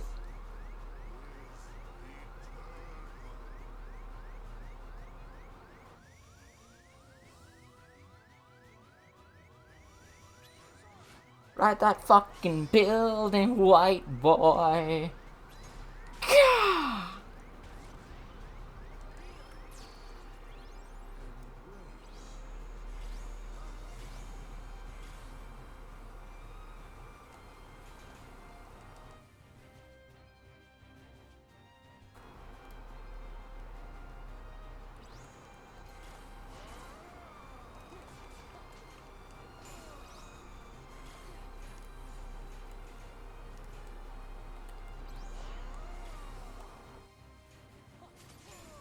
Okay, that's actually getting annoying.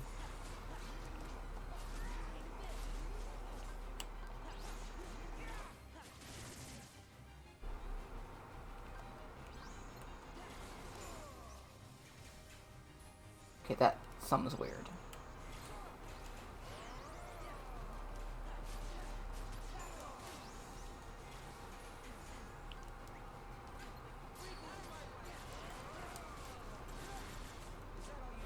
Last Saber, Dark Cannon. Last Saber. And now we're in the true final stage.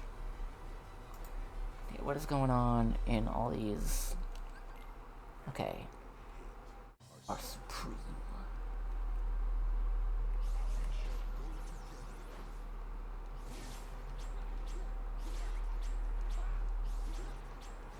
Oh, I just can't activate drive forms in that previous phase, can I?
Here.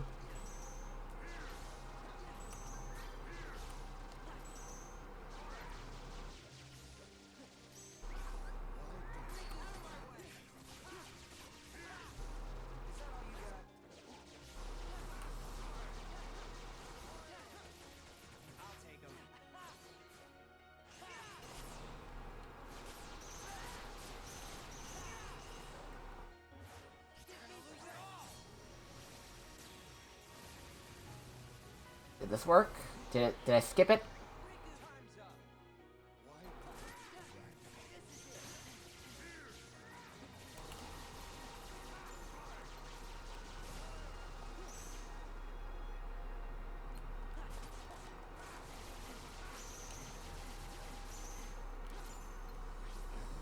Spit a heart. Yeah, he's literally ripping Sora's heart out of his chest.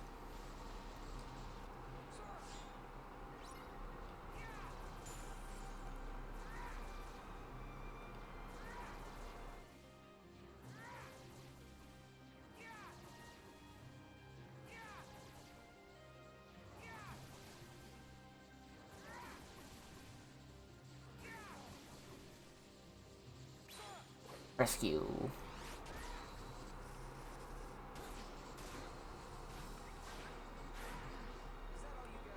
Alright, let's go for it.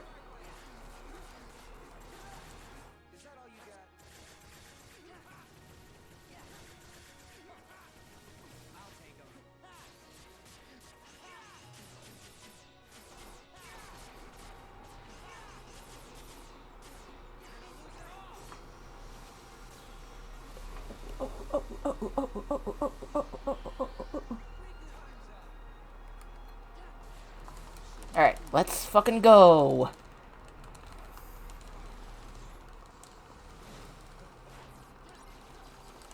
Fucking break dance like your life depends on it.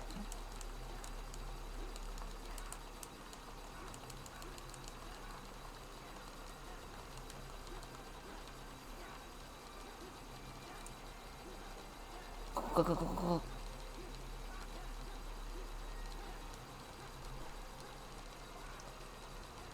One HP in a motherfucking dream. 1 HP in a dream. Whew. There we go.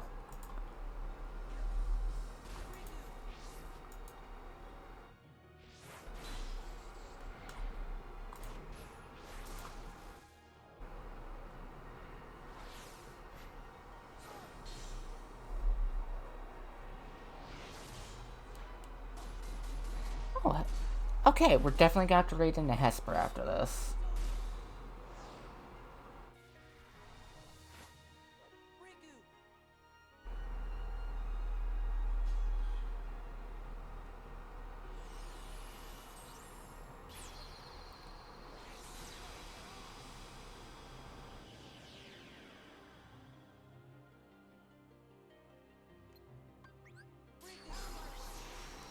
That's time. That's motherfucking time, baby. 5 hours, 10 minutes, 37 seconds. Hell yeah. Let's mute the game audio. Let's mute the game audio. Wait, what's going? Hold on, what's going on? Computer? Okay, there. Computer was being real weird there for a second. But yeah, we've done it. Wait, hold on.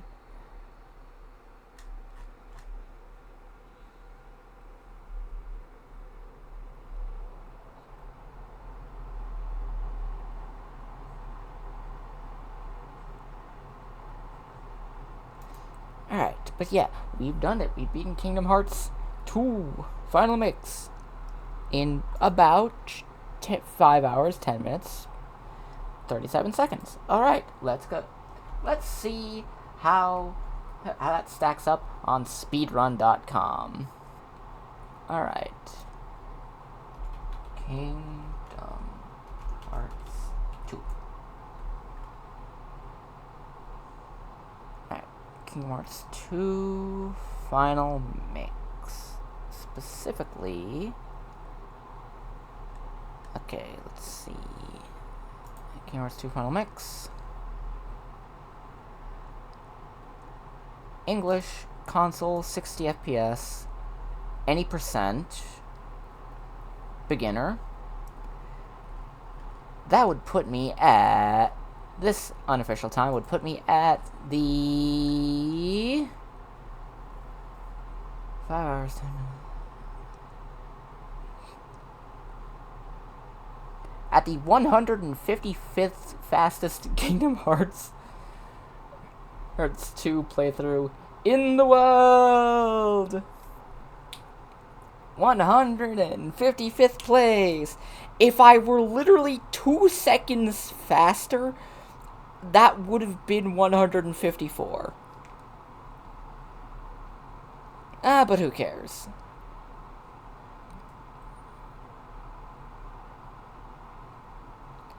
But yeah, that's Kingdom Hearts 2 for you. We'll have to see what the final in-game time stacks up as, because I am incredibly curious. But we can't fucking skip these last cutscenes. So while this goes on, I'm gonna go use the bathroom. I'll be back.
I'm back. But welcome everyone. But yeah, that's the end of the Kingdom Hearts 2 single segment speedrun.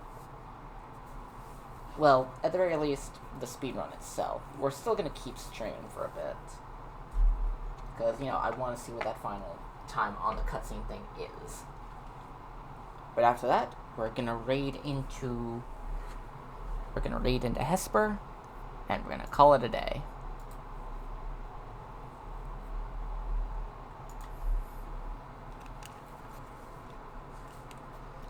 Alright, let's see what Hesper's doing right now anyway, before we consider going in.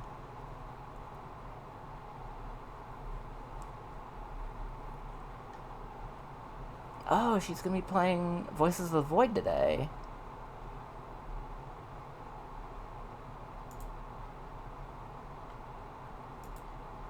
Okay. I have to save that because it's apparently my 36-month sub anniversary.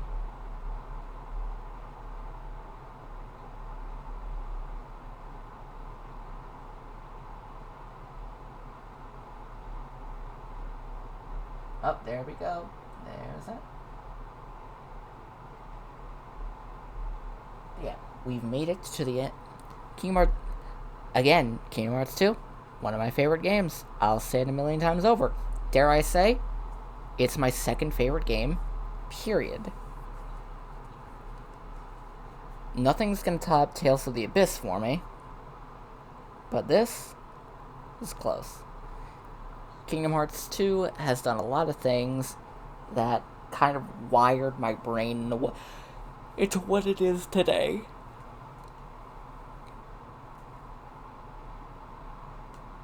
But yeah, the next time we visit Kingdom Hearts, give me a second, let me get the list out. Let me get the list. There it is. The next time we visit the Kingdom Hearts series, it's going to be with... It's gonna be a while, actually. It's gonna be a Kingdom Hearts 3 speedrun. Specifically speedrun practice. Because I've never actually speedrun Kingdom Hearts 3 before. Like, I've played it... I beat it once, and I haven't gone back to it. I beat the DLC, haven't touched it since. But yeah, the next game we'll be starting on... Because here's the thing, I originally thought I'd have time to get a few more things through before the Halloween stuff happened. But we are going to have to move up Nightmare Before Christmas, Oogie's Revenge, to next week. So we're going to start on that next week.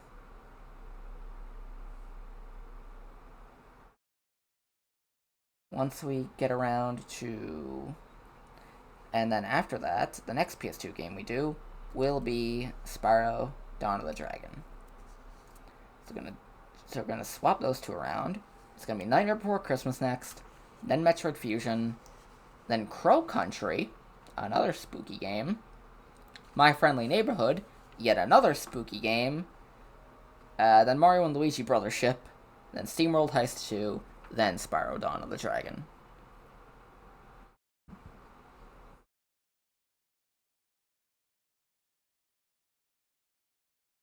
Yeah. We will be... I'm running out of things to say. I'm running out of words. I'll put it out in Discord real quick. Final time for the Cage 2 speed run was 5:10:37.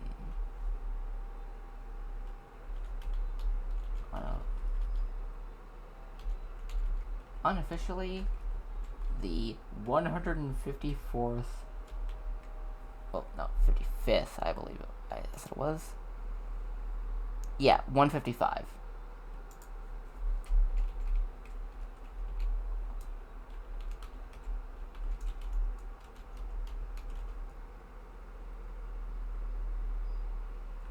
Unofficially, the 155th best Kingdom Hearts 2 speedrun in the world!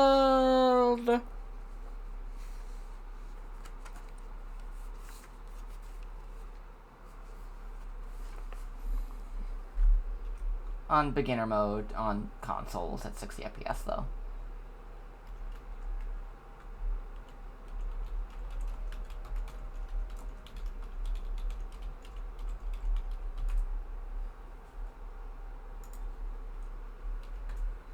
But yeah, once we see that final time and see how it stacks up to my last speedrun attempt, we'll see how we'll raid all Hesper's questers, and we'll have a nice time.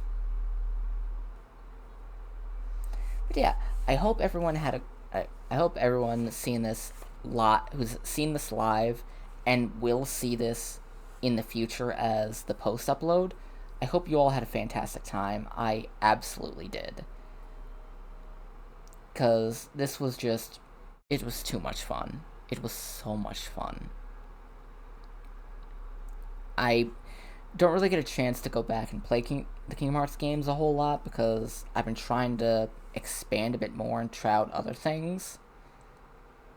Because, there's a lot of games that I have played, I've loved in the past, but I haven't got... We never saw that, by the way, since we skipped the Pride Lands. I've been wanting to go back and play some other older games that I've really enjoyed in the past in my off time. It's just... There's a few of them, and sometimes I just don't feel like either setting them up or gearing down for another long RPG grind session, or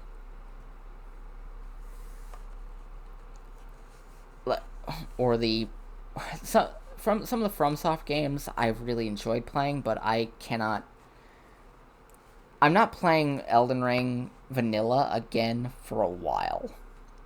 For a long, long while. I'm waiting for the next update to the Convergence mod before I play the base game again. But for a while now, the only way I've been playing anything regarding Elden Ring has been through Night Rain. And that's been enough for me. It's quick, it's fun. It's enjoyable. There's less constant... There's more consistency in the time between boss fights, and there's less run back for the fights. Weirdly enough. You know what I mean. But yeah, I can't wait to start Nightmare Before Christmas, Oogie's Revenge next week, because I've never played it before. We're going into that game completely blind, everyone. And I hope you all enjoy that too, because we're gonna have a lot of fun with it. At least I hope we're gonna have a lot of fun with it. I've seen... Because there's this... I've never played it before. I want to. And I'm looking forward to it. But for the most part... We'll just... for the most part, we'll just have to see.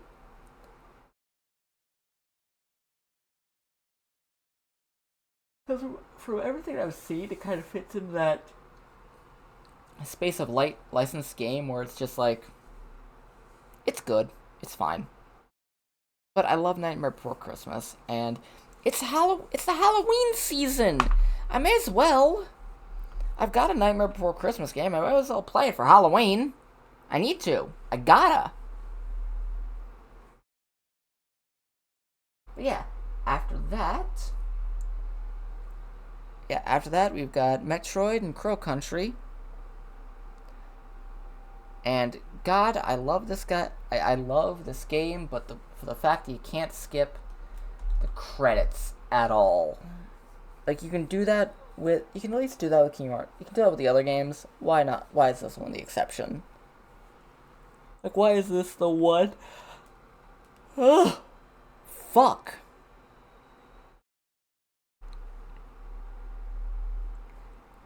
But yeah. That's what's planned for the future. I accidentally smacked my microphone. But yeah.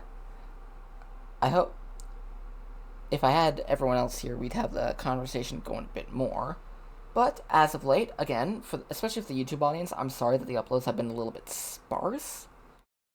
I was kind of expecting the Kirby 64 one to be a bit longer, but I also kind of overlooked that. I do have an Elden Ring post-commentary LP planned with my friends to help me out with it. But for the most part, we just kind of need time to do that. Like a good time, good place, good energy's gotta be there. But for the most part, aside from that, I do have some other stuff planned. I have been working on doing recordings for other stuff. I just started another file of Liza P today, so that one might be in the cards for a possible either LP or another post commentary. I'm not entirely sure, especially since I kind of forgot they did this, but it has difficulty options, which means that if things just start getting really rough and I start getting walled out by some bosses, I could just turn down the difficulty, especially since the DLC for it came out. I haven't played it since I beat it like 2 years ago. So I do want to get back and play through it to experience the DLC. I think I'll do a playthrough on my own to get a feel for it. And then later on, I'll try and get back and try out the DLC. Get a feel for the game and the DLC on my own time, and then go back later for a live stream and or recorded LP. But yeah, that's one thing. I've also got some other things planned for some other games that I've been wanting to get around to. Like, for example, I've been considering doing a Professor Layton playthrough. Professor Layton and the Diabolical Box specifically, but I would need my friends to go along with it. I still haven't gone back to play Slave Zero X since I stopped last time. So that one's probably going to be on my own time later on. Hold on a second, I have to look something up.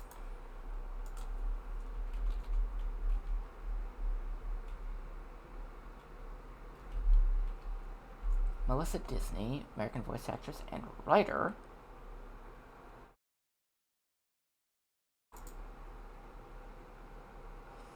Okay, so I was curious. She's not okay, so she's Walt Disney's granddaughter once removed.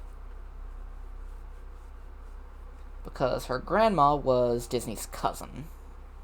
Well, Walt's cousin.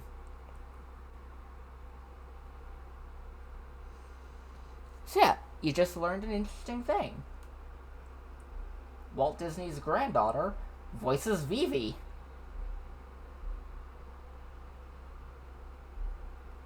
But yeah, I've got all that stuff planned. Got some ideas kicking around. I've been doing my writing a lot. We had some interesting bullshit today over the weekend. Like, we were going to play D&D this past Sunday, but our internet went out Saturday because something happened and it damaged the cable under the ground. So we had to get that replaced, which was really fun. But yeah, internet came back. I believe it came back on Monday. Then we had then I had work Tuesday, or work yesterday, and now we're back with this today. And I am working on some other stuff behind the scenes. Again, the Elden Ring thing, kicking around ideas for some other post-commentary stuff. I'm just not sure what it will be. I've considered some other stuff, but again, I'm not sure. Like, especially with like the Soulsborne things. I want to do more of them, but at the same time, after my last playthrough of Elden Ring, I'm a little bit Soulsborne, little FromSofted out. Like, I enjoy, like, I kind of want to play more games that I've never played before. Like, I've been getting into that space of, I'm trying to optimize things through the game, and I don't like doing that very often. I've played Silksong. I've been considering moving up a potential Hollow Knight LP, and instead doing a post-commentary recording of that. Doing a recording of that, so we can do a post-commentary Let's Play for the YouTube channel. I'm not entirely sure quite yet. But I am kicking it around. Let me know if that's something you'd want to see, either in the comments or in Twitch or on my Blue Sky. Okay, we've made it through the credits. But yeah, I have things I want to work on, and I'm looking forward to doing them in the future.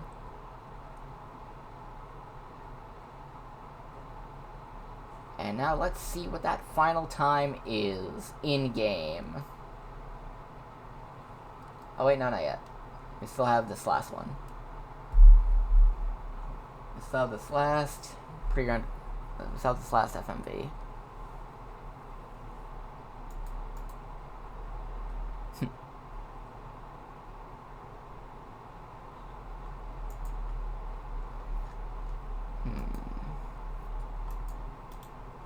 Copy image.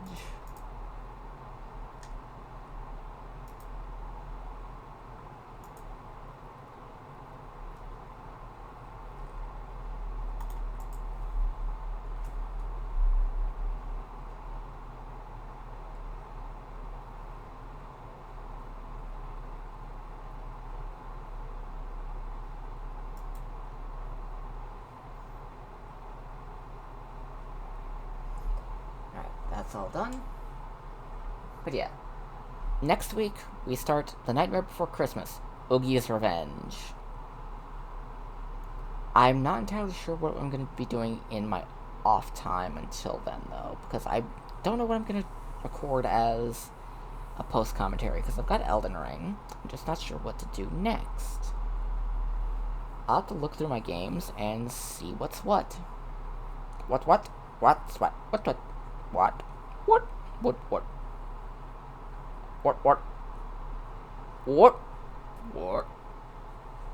Oh.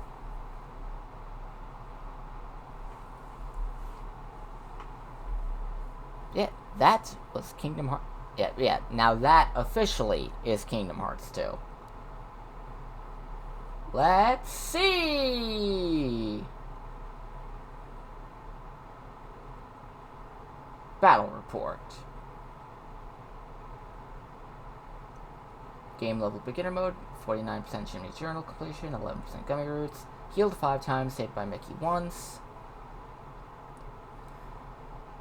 Alright.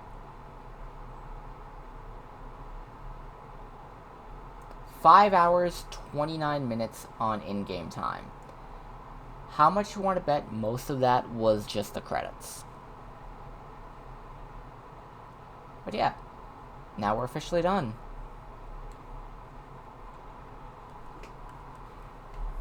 So you know what? Now we can finally put it out, and we'll raid Hesper. Let's see. Ones I'm following.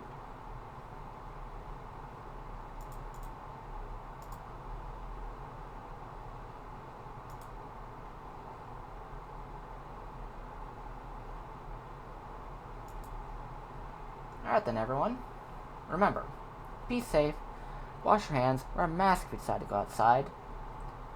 Get vaccinated. Throw bricks. Goodbye. Bye-bye.